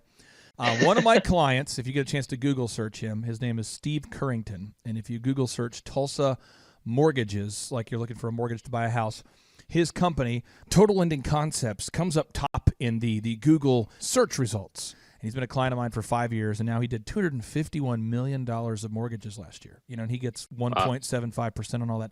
He's doing great. Long story short is he bought a Lamborghini. That was one of his goals, to buy this neon green Lamborghini. And right away, just having a Lamborghini author, which I've done a couple times, but I just want to make sure we're on the same page. So step 18 is you what? Create a book cover. Okay, you shouldn't judge a book by its cover, but it pisses people off. I mean, there are certain people that are mad and certain people that want to get a photo. But now in a town like Tulsa with 500,000 people, everybody knows him. Now, he is a very pro-Trump kind of guy. That's kind of his worldview is pro-Trump, And so he recently auto-wrapped his car, a Lamborghini, with Trump and his crazy hair all over the car. And it's the crazy. No, I'm not kidding. And if you go to YouTube and go to Lambros right now on YouTube, it's Lambros, Lambros. He has millions of people that want to see this Lamborghini with the Trump wig on it. And it's the craziest thing because it looks like he turned Donald Trump into an action hero. It's amazing. It just screams a Trump-tastic America. And it's just it's American flags and eagles, and there's a big wall, going around our country, and it's this craziest thing ever. And he gets people that will clap and boo, but it causes people to react. Why is it so powerful? I mean, I just want you to explain this because you've studied the science of this, I'm sure. But why is it that everybody in a town like Tulsa is going to know the guy with Lamborghini with Trump on it, and no one's going to remember the guy with the Honda with nothing on it because he doesn't want to offend anybody? You know what I mean? Like if you had a Lamborghini with Bernie Sanders on it, why does everybody remember that and no one remembers the guy with the Honda and the conservative black so no one gets offended? Well, we tend to remember things that cause an emotional reaction. And we also tend to overestimate the importance of things that cause an emotional reaction. So like, for instance, this is why everybody... People do. Yeah. They do. No, you shouldn't. Well, they do. Yeah. They do? They do. Yeah. I don't know. I don't know if they do. They do. I don't like it. This is not fair. This is nasty. This is why the world... freaked out about like the coronavirus because it's very scary. Right. When like the flu kills 10 times more people every single year after year after year. It's that the flu is very boring and quotidian and not very exciting. So we forget about it. We don't pay attention to it. You know, and this is one thing that I write about a lot. It's just that our human faculties are very flawed. We're very we didn't really evolve for truth. We evolved for survival. And so a lot of the way our perceptions work, our memory, our emotions work, can actually work against us in a lot of ways, especially when we live in such a complex world where we have to deal with so many different kinds of people. So it's one of my kind of missions in life is to just make people more aware of how flawed their psychology. I'm aware of, like, you know, how a green Lamborghini with Trump on it driving by can like set them off one way or another, and like that, it doesn't matter. Like it's just a car. Yeah. I mean, it's just completely unimportant. I've seen people so outraged, even before he auto-wrapped it with the Trump stuff. I've seen people outraged that he even has a car that costs that much. It's crazy. Yeah. It's just wild how there's that. We want to be outraged. You know, in your book, The Subtle Art of Not Giving a F***, we are defined by what we choose to reject. And if we reject nothing, we essentially have no identity at all. So I'll pick on myself. I have 5 kids. They're great kids.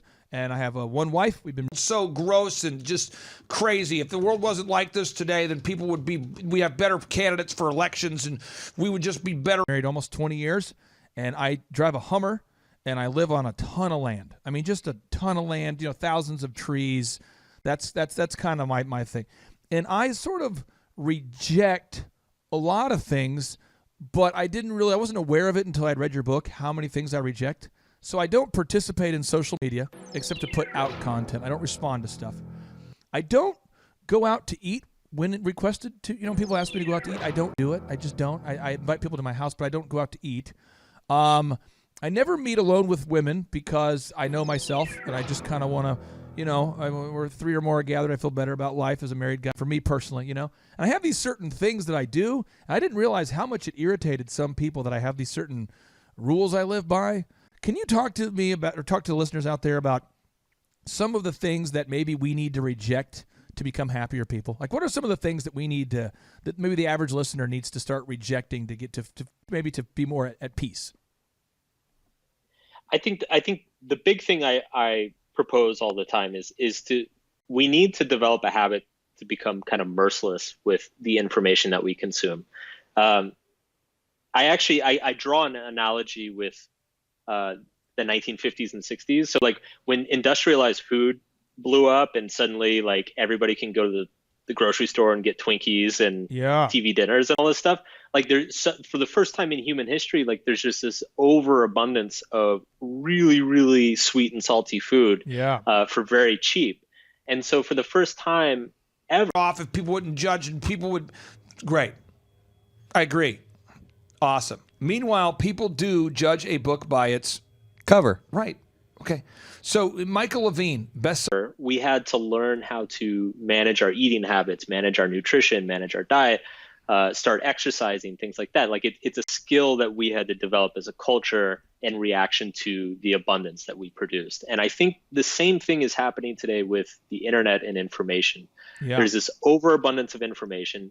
There is the Twinkie equivalent of, you know, shocking YouTube video or, you know, upsetting tweet that just went out today.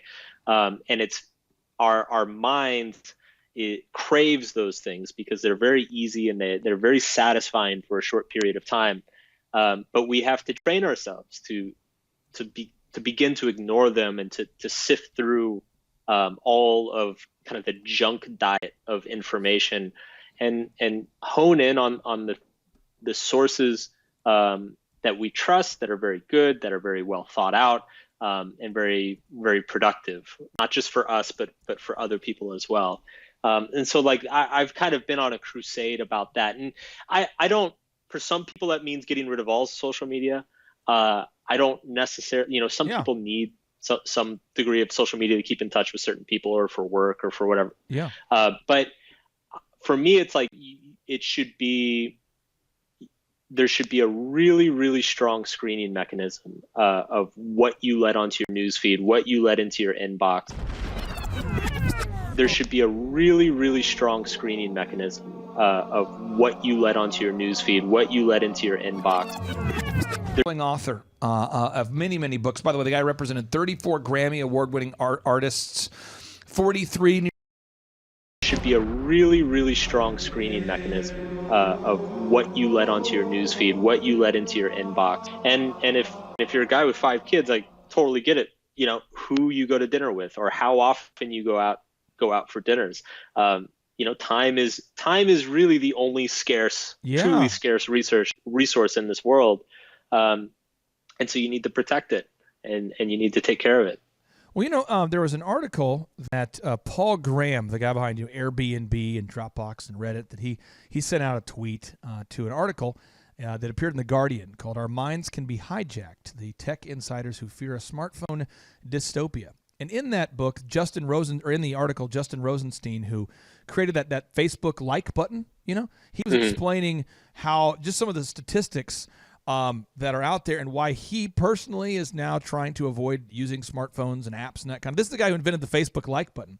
But he said the average person now taps their phone or swipes it 2,617 times a day. And Nielsen now shows the average person is on their phone 11.3 hours a day. And I just find it's like, I mean, Psychology Today has articles about this. What advice would you have for somebody out there who feels, maybe the business owners out there who feel, they own a bakery, they own a plumbing business, they own a doctor's office, a law firm, something like that. And every time they look at their phone, there's a bad review or a good review. There's a bad comment or a good comment. And they got all the apps set up there. They got all the. He has this thing called the Tiffany theory. And the Tiffany theory is all about branding. And branding is such a big thing because if you understand the Tiffany theory, then all of a sudden brand notifications going on. And therefore they can never actually be happy because they're in this permanent dystopia, seeking universal praise. What advice would you have for the business owner out there who's got thousands of data points coming in a day and they're just letting those push notifications push their brain around?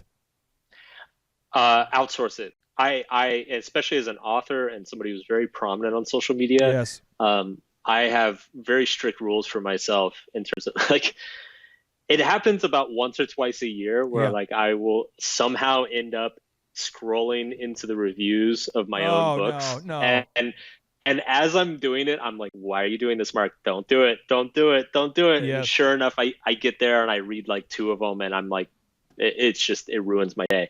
The feedback's important, but the problem is that so much of the feedback you get online is just noise. Right. It's the Yelp review of somebody who's like, amazing bakery, but couldn't find parking, 1 star. If you see that as the business owner, that is going to upset you so much. But if you get somebody on your staff or an assistant or somebody and tell them like, look, once a month, comb through Yelp, find the 5 most useful pieces of feedback on Yelp, and then, write them out and send them to me in an email or something. That's super useful. And then you don't have to go take the emotional toll of like scrolling through all of these bullshit emails and reviews and things like that. And having. Tell them hi, it's the CNC up on your radio. And now 3, 2, 1, here we go. We started from the bottom, now we here. And it becomes very easy to grasp this idea is that we as a culture today, we gift wrap everything. To go through the emotional roller coaster of reading those things. I've noticed too, I'm going through your book reviews right now. Trolls, for my businesses, they love to write the long reviews. Oh, the trolls do. Now, the happy guy usually will write a short kind of a to-the-point thing. So I'm seeing, love this book and the concept. Thank you. 5 stars. Oh, awesome. This is definitely one of my favorite self-help books. And it goes on 5 stars. Mark, you're killing it. But then the one guy who's upset, he's got a lot of time on his hands. He likes to write stuff. It's unbelievable. Now, for the business owners out there, to make this very actionable, one of the things we teach a lot in our business coaching program is the Purple Cow, the concept by the Thrivetime show guest and best-selling author Seth Godin, where he talks about if you're remarkable, it's likely that some people won't like you. The part of the definition, that's part of the definition of being remarkable. Nobody gets unanimous praise ever. the best the timid can hope for is to be unnoticed. Criticism comes to those who stand out. I mean, you are standing out. But what advice would you have for the bakery owner out there or the business owner out there who is wanting to paint their sign neon green so that it stands out? They're wanting to paint their plumbing truck with a purple cow print to stand out. They are wanting to deliver that sermon that's going to outrage people but hold them accountable. They're wanting to, but then they don't offend anybody. What would you say? It's impossible. Okay. And you know, this ties back into that quote that you pulled up earlier, which is, you know, think about these things in terms of who do you want to alienate? Because like if you're a business owner, or if you're trying to do something in the world, like you said, you're going to have to alienate somebody. We can gift wrap toilet paper. We gift wrap presents. We gift wrap politicians. It's just, that's how it is. Okay. So again, I'm going to read this to you. This is from Michael Levine. This is the top PR guy in the world. He says, So ask yourself, who do I want to alienate? That's Which so good. customers do I not want coming into my bakery or into my doctor's office? And then position yourself accordingly.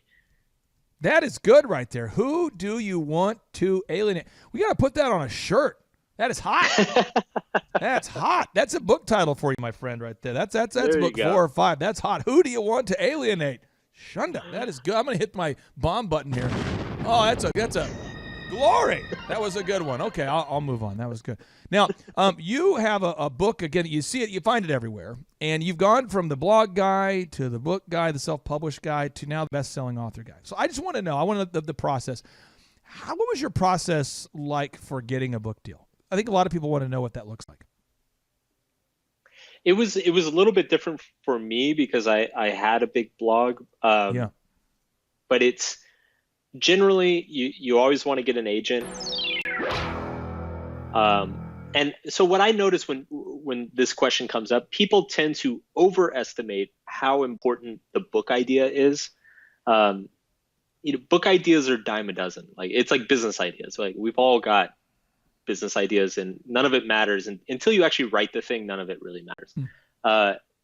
So people overestimate the book idea. They underestimate all of kind of the business stuff. So who's your target market? How do you plan on marketing it? Do you have an online platform? Do you have a blog or a podcast or a YouTube channel? Do you have connections? Tiffany theory states that a gift delivered in a box from Tiffany's will have a higher perceived value than one in no box or a box or a to, you know, journalists or other people that can promote it. Like that stuff is just as important, if not more important, than the actual book idea itself.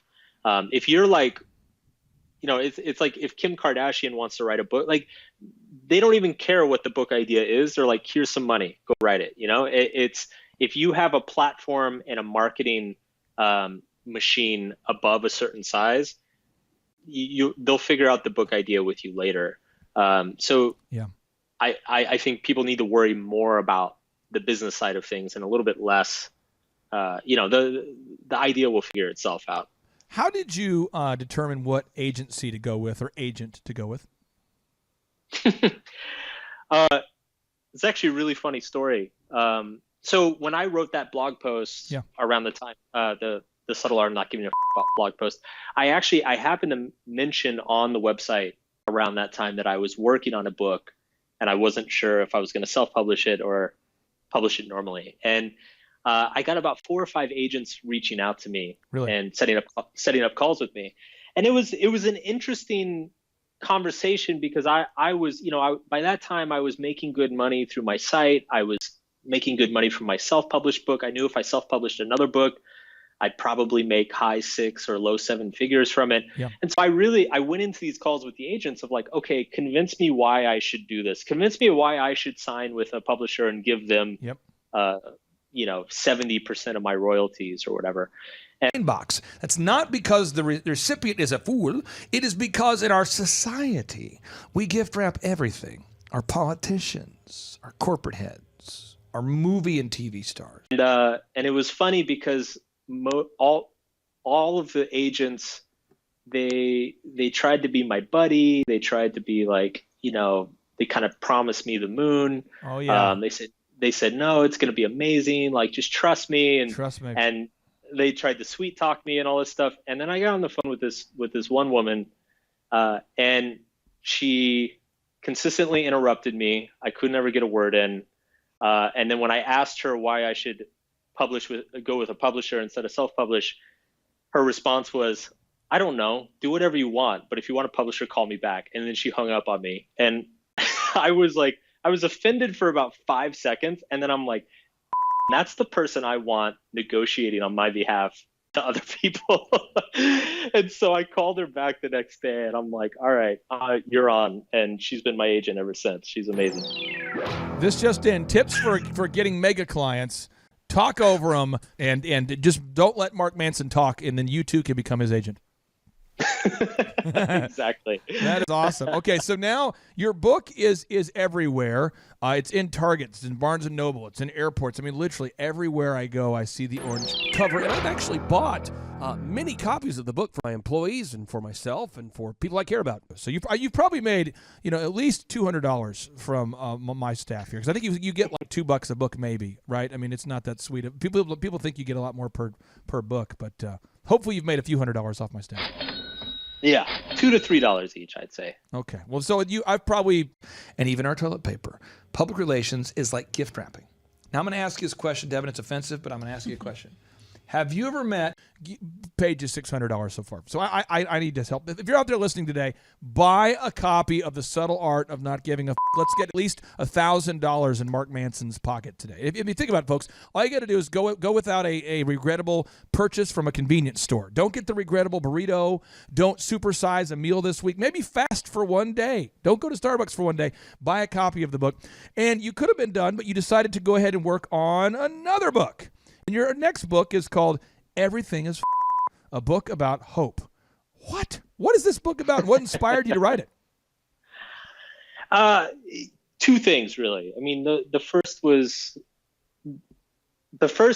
I'll say there's kind of a social component and then a personal component. The social component is kind of what we were talking about earlier, is that I think by pretty much every material metric, being alive today is the best it's ever been in the history of humankind. Truth. It's just the world is amazing. If you take the time and just think about, if you think about what's happening right now, I'm walking around in sweatpants in LA with a headset on that isn't even there's not even a cord, and I'm talking to you, God knows where you are, and it's being recorded and it's being blasted out to, hundreds of thousands or billions of people or whatever. It's absolutely stunning. Awesome.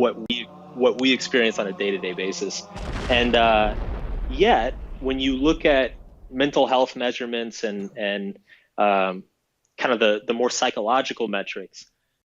A really handsome man and or a beautiful woman who was an idiot, but who scored favoritism because they were an attractive person. Have you ever seen this happen? People are more anxious, depressed, and miserable and upset and angry than any other time in modern history. And so I wanted to look at, basically to me that says that there's something about modern life and all this technology and everything that is causing us to feel as though things are getting worse, even though they're actually getting better. And so I wanted to write a book that looked at that and took a real critical analysis of what it is about the world that is causing that. We had a guy by the name of Daniel Goleman, the clinical psychologist, on the show. He was talking about in this world of digital devices, we have to create boundaries that didn't exist before. He says, he talks about how you lived in this world back in the day, in the 1980s, or when I first started my first company, DJ Connection. Even though Mark became the largest wedding entertainment company in the country, do you know how many times I got a text message from an angry customer? Never. You know how many times I got a bad review? Never. Why? Because you couldn't do it. If you were pissed, what would you do? You call, you leave a voicemail, we call you on Monday. Right? Now everybody's all hooked up to the devices, and Daniel Goleman writes, we need to recreate boundaries. When you carry a digital gadget that creates a virtual link to your office, you need to create a digital boundary, a virtual boundary that didn't exist before. What advice would you have for the listeners out there who own companies where they have literally thousands of people at any given time who could be happy or pissed. I mean, I see so many business owners that struggle. It's like the bigger their company gets, the more depressed they get. Have. You have? Yes. Okay, let me tell you a story. I was in college. There's a person I knew who was an idiot. She was attractive. Everybody liked her. Yeah. Because they're always hooked up to the digital universe. What advice would you have for them to maybe create a little more happiness in their craniums? I think that's a great piece of advice. The digital boundaries. For me, I've just learned throughout my career, especially as I become more popular and recognized and all these things, like drawing that line between the professional and personal, and then sticking to that line, like not breaking it, is just so important for my mental health and sanity. Yes. And it's also better for my professional health and sanity. It's like if I'm taking messages from my team during dinner with my wife and I'm stressing out about stuff like this or that, it not only is it removing me from my personal relationships in that moment, but it's stressing me out, it's burning me out, and I'm going to be less available the next morning when I need to get up and be ready for work. So it's I just try to, if things come in after, when I'm done for the day, I'm done for the day. When I'm on the clock, I'm on the clock. When I'm off, like, it's just no emails, no texts. And if something comes through for whatever reason, I say, like, cool, I'll look at it tomorrow. That is powerful. Now, in your book out there, there's somebody out there who's thinking about, they're going, I'm thinking about buying the book. Everything is, but at the end of the day, I might not. I got to click the button, and I have carpal tunnel. I might have to go to Amazon and click a button, and I have carpal.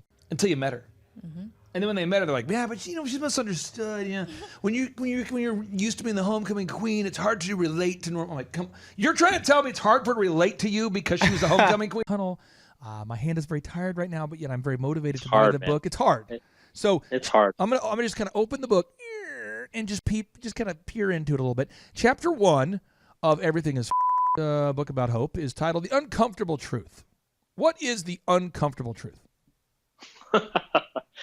I feel like you should read, because I'm not going to do it justice if I don't read it, because it's the if you go to the second section, so there's a joke on there about, like, if I worked at a Starbucks, what I would write instead of writing people's names on the cup, like what I'd write instead is something akin to, like, you and everyone you know are going to die, and pretty much everything you do in your life is going to have absolutely no significance on the grandest scale of things. And it just goes on and on and on. It's like we're just a bunch of monkeys on a piece of dirt, like, enjoy your coffee. And and it's called The Uncomfortable Truth because on the one hand, it is true. We are so tiny and insignificant, and things are so fleeting, and seem so minuscule in the grand scheme of things. But it's a fact that we all have to negotiate and kind of figure out for ourselves. We all are confronted with that truth at some point in our lives, and we all have to develop some sense of meaning and purpose for ourselves in spite of it. And that's kind of what the book is. No, I'm serious. Yeah, and she was real. built like a, looked like a, talked like a model, but her whole life was about. This thing is this idea we've had a lot of emails recently from listeners about this, but when I built DJConnection.com, I sold it when I was 27. So since the age of 27, I haven't really had to work in the way that other people have had to work, and so I have this little boutique, we'll call it, Mark, consulting company, and I never take on more than 160 clients because I just don't want to. It's like I got to 160 and I was like, that's good. It bothers people though when you're satisfied and or comfortable with where you're at. They almost feel like it's depressing when you don't have any huge goals to eat the earth. I just want to tap into your brain and your goals here. What are your goals? Do you want to put out 10 books before the age of X? Do you want to you just want to make your next book the best book? How do you define success? Because I think it's very interesting when we interview super successful people to find out how you define success. Well, it's interesting you ask that because, after Subtle Art came out, I really struggled with that because I'd say previous to Subtle Art, I had a lot of those conventional metrics of success. Yeah. You know, I want to be a New York Times bestselling author. I want to sell 1 million books. I want to, do speaking engagements in foreign countries and all this stuff. And all of that happened in like a year. Yep. and so I suddenly was sitting around with a lot of time on my hands and a lot of money coming into my bank account and like having no idea what to do with myself anymore. Dumb. Yeah. But everyone was like, oh, she should be in charge. So I watched, I'm serious. And they had the freshman and the sophomore. They put her in charge of the wing. She should be in charge of the wing. So I've actually spent a lot of time the past few years thinking about that. And, for me right now, I kind of think of it as I have a few missions in life. And one of them is I feel like the self-help genre or the self-help industry has a lot of toxic and kind of cancerous aspects to it. And so I want to disrupt that industry. And yes, and yes. I could not agree more. This is great. Continue. I love this. I couldn't agree with you more. Yeah. And it's, that's beautiful because that's a long-term, slow-moving thing. I think the one thing I discovered the hard way is that having those very like numerical external metrics of like, okay, I want to do like $1 million in revenue or something, it's like that's nice. Like it's nice to have those and it's nice to get those. But they're not sufficient. Like you need some broader, and I think of it as like a mission in life. And so disrupting the self-help industry is one of them.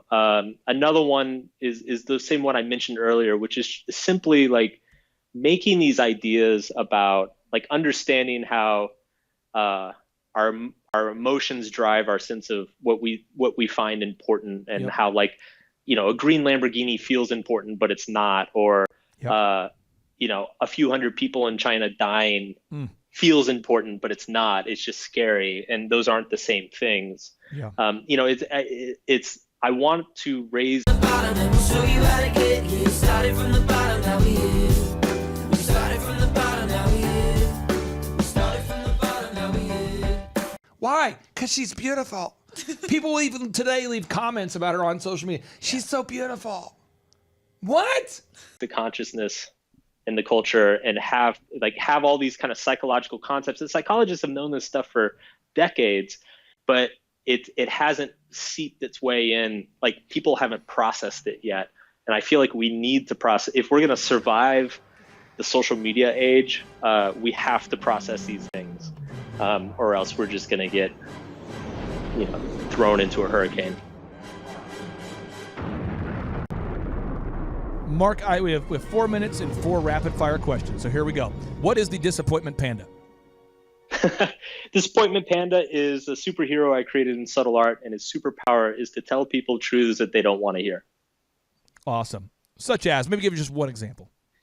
So in the book, he walks door to door like a Bible salesman and knocks on the door, and somebody will come and say, I think you think that making more money will make your kids appreciate you, but it won't. And then he tells them to have a nice day and goes down to the next house. Oh, Disappointment Panda. Okay, so Brett Denton, one of our thrivers out there, he's a very successful business owner, listener, client of mine. He built a gym called Cavell Fit. It's like a big group classes, a fitness training center in Boise, Idaho. And he writes a question for you. He says, it seems you have a knack, Mark, for writing and researching in a way that is new and fresh. How do you for writing and how to spin it in a way that is new and interesting? Generally, I use myself as a barometer. I kind of trust that if I find it in. What did she do to deserve being born like that? I don't know. And she would just be ridiculous. Have you met these people, James? I know exactly what you're talking about. Interesting, and if I tell my friends about it and they seem to find it interesting, that it's probably something that a lot of people are experiencing or thinking about. Yep. And then from there, it's in terms of writing it in a fun or clever way, I get bored easily, and so my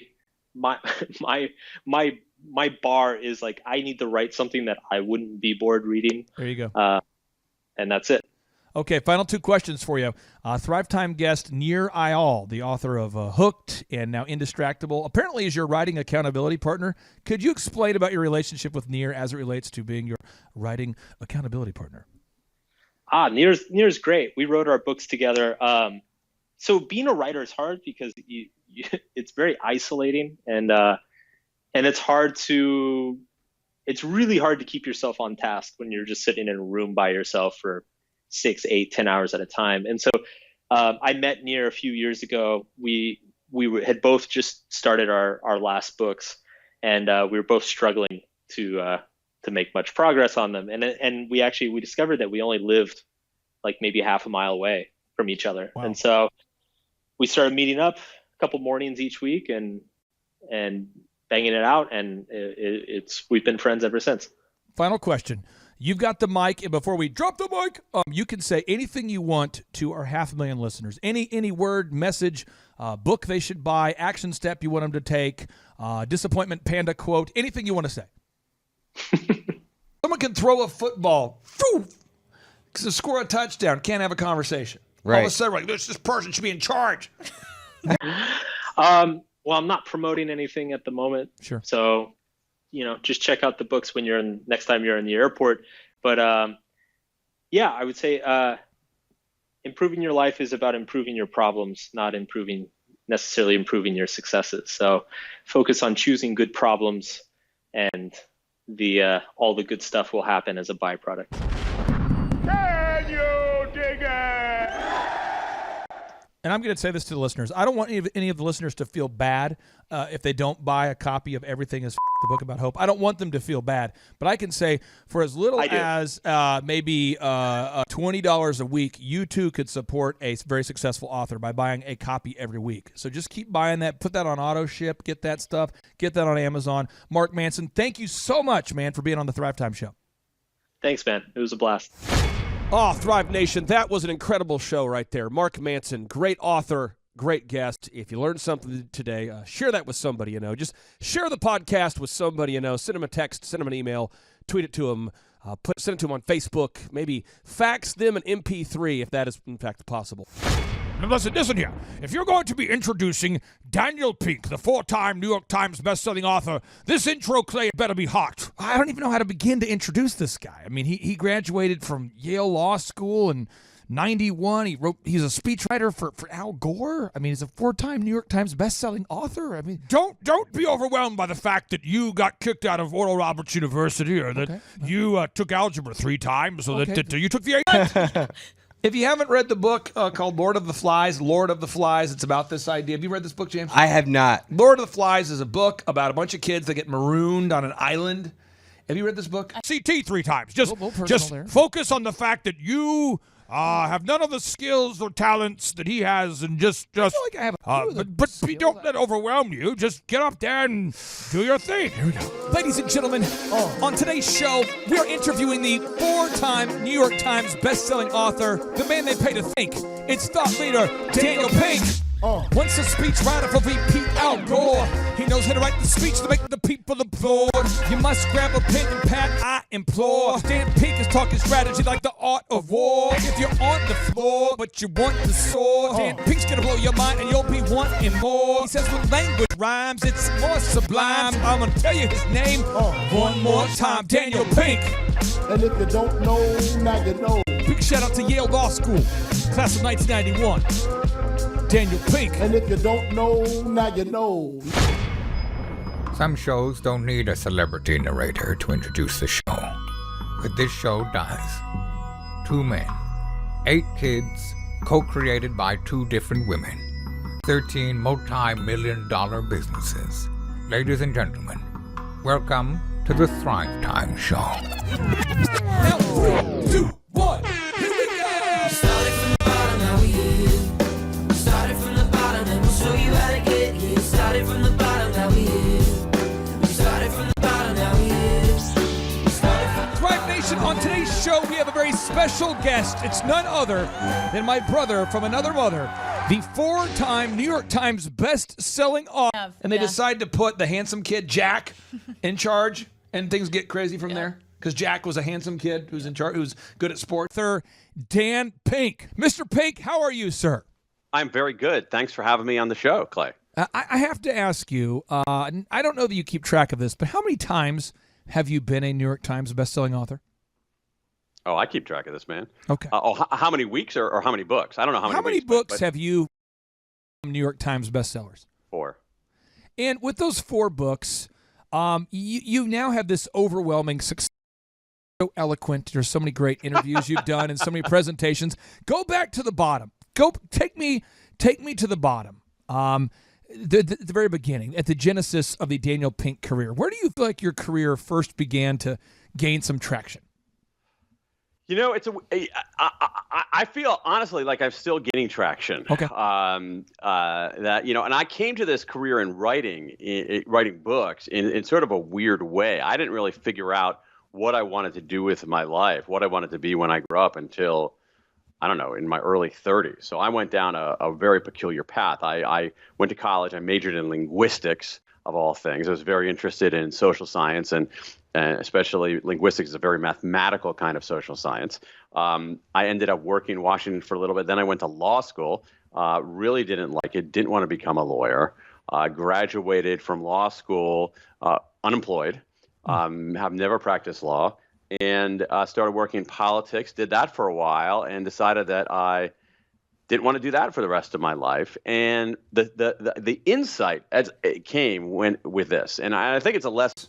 So our whole culture does that. Yeah. So people, and I'm not attacking anybody who happens to be president now or who was president in the past, but a lot of times people say, I think I was a pretty good actor. He should become president. For particularly some of your younger listeners out there, there are a lot of people who tell you, you got to find your passion. What's your passion? And I hate that question. For me, it was a very different question, and it was this: what do you do? What do you actually do? And for me, from the time I was in college, all the way to the time that I was working in politics and had some pretty demanding jobs, I was always, quote unquote, writing on the side. I was writing newspaper articles and magazine articles and columns and things like that.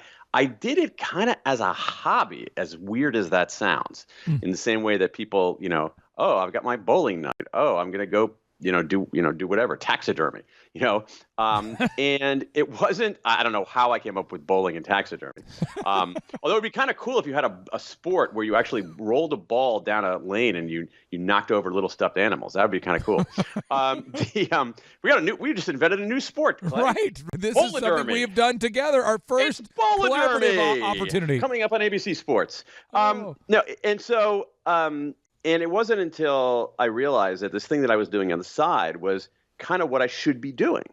And so that's why I like the question, and I'm sorry for such a long-winded answer, but that's why I like the question of, asking, like, what do you do? What do you pay attention to? What do you care about when no one's watching, when you have free time? What is it that you actually do? And I think that it's usually not a super loud voice. It's a quieter voice. You have to really listen for it. Yeah. But I think if you follow that voice, you can have a better chance. What? And then they just give them a hall pass because they're good at speaking. Right. So you look through the history of our presidents, both Republicans. Finding your path. You, in the world of politics, if I am getting anything incorrect, you feel free to correct me here. You were a speechwriter when you started. Am I correct there? Yeah, right. I worked on some campaigns and then in a completely convoluted way became a speechwriter. How did you become a speechwriter? Were you the master orator? And I believe you wrote some speeches for Mr. Alvin Gore. So I did for several years. So here's the thing. Here's how I became a speechwriter. All right. And this is it wasn't like, wow, you are so articulate. Wow, look at that sentence you wrote. It gleams off the page. That's not how I became a speechwriter. Here's how I became a speechwriter. Somewhere along the line, someone said, oh, crap, we need a speech. And they looked around and they saw me and they knew I could type. And they said, Pink, can you write a speech? And I said, and this is a very good lesson for your younger listeners out there. I said, yeah, I can do that, having basically no experience doing it. Right. Yeah, I can do that. And I did it, and it didn't stink. And they said, hey, can you do it again? And I said, I can do that. Can you do it again? And that's how I became a speechwriter. When did your first book come out? When did your first best-selling book come out? My first book came out in 2001. It was a book called Free Agent Nation, and it was about the rise of people working for themselves, like many of your listeners, people who left large organizations to go out on their own, start a small business, become an independent entrepreneur. And it was really about, like, why was this is way before the gig economy. Why was this happening? Why were people Get in Democrat, the ones who are good at speaking, people are like, oh yeah, I get behind that. Like, bro, do you recognize that homeboy voted exactly against what he said he's for? Well, I'm not going to look at what they do. I just watch what they say. Choosing this path and why some people being forced onto it. But what was it all about, and how is it changing the way that we work? It's interesting because, again, you're how old are you right now there, Daniel? I am 54 years old. Okay. I'm 38. I'm a father of 5 kids, and I am about. How old are your kids? My oldest daughter, she's 14. My son's 11. Then I have a daughter that's 9, and then twins that are 7.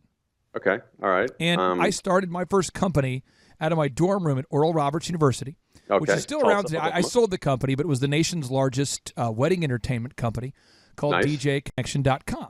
And I was in Minnesota, and I had a family member who is a family member of mine who's very, very successful, who said, I need to read this book, Free Agent Economy. Oh, really? And I said, boo, because I knew about all the DJ music. I knew the top 40. I knew about these things. Scaling a company, thinking about my career, free agents. No.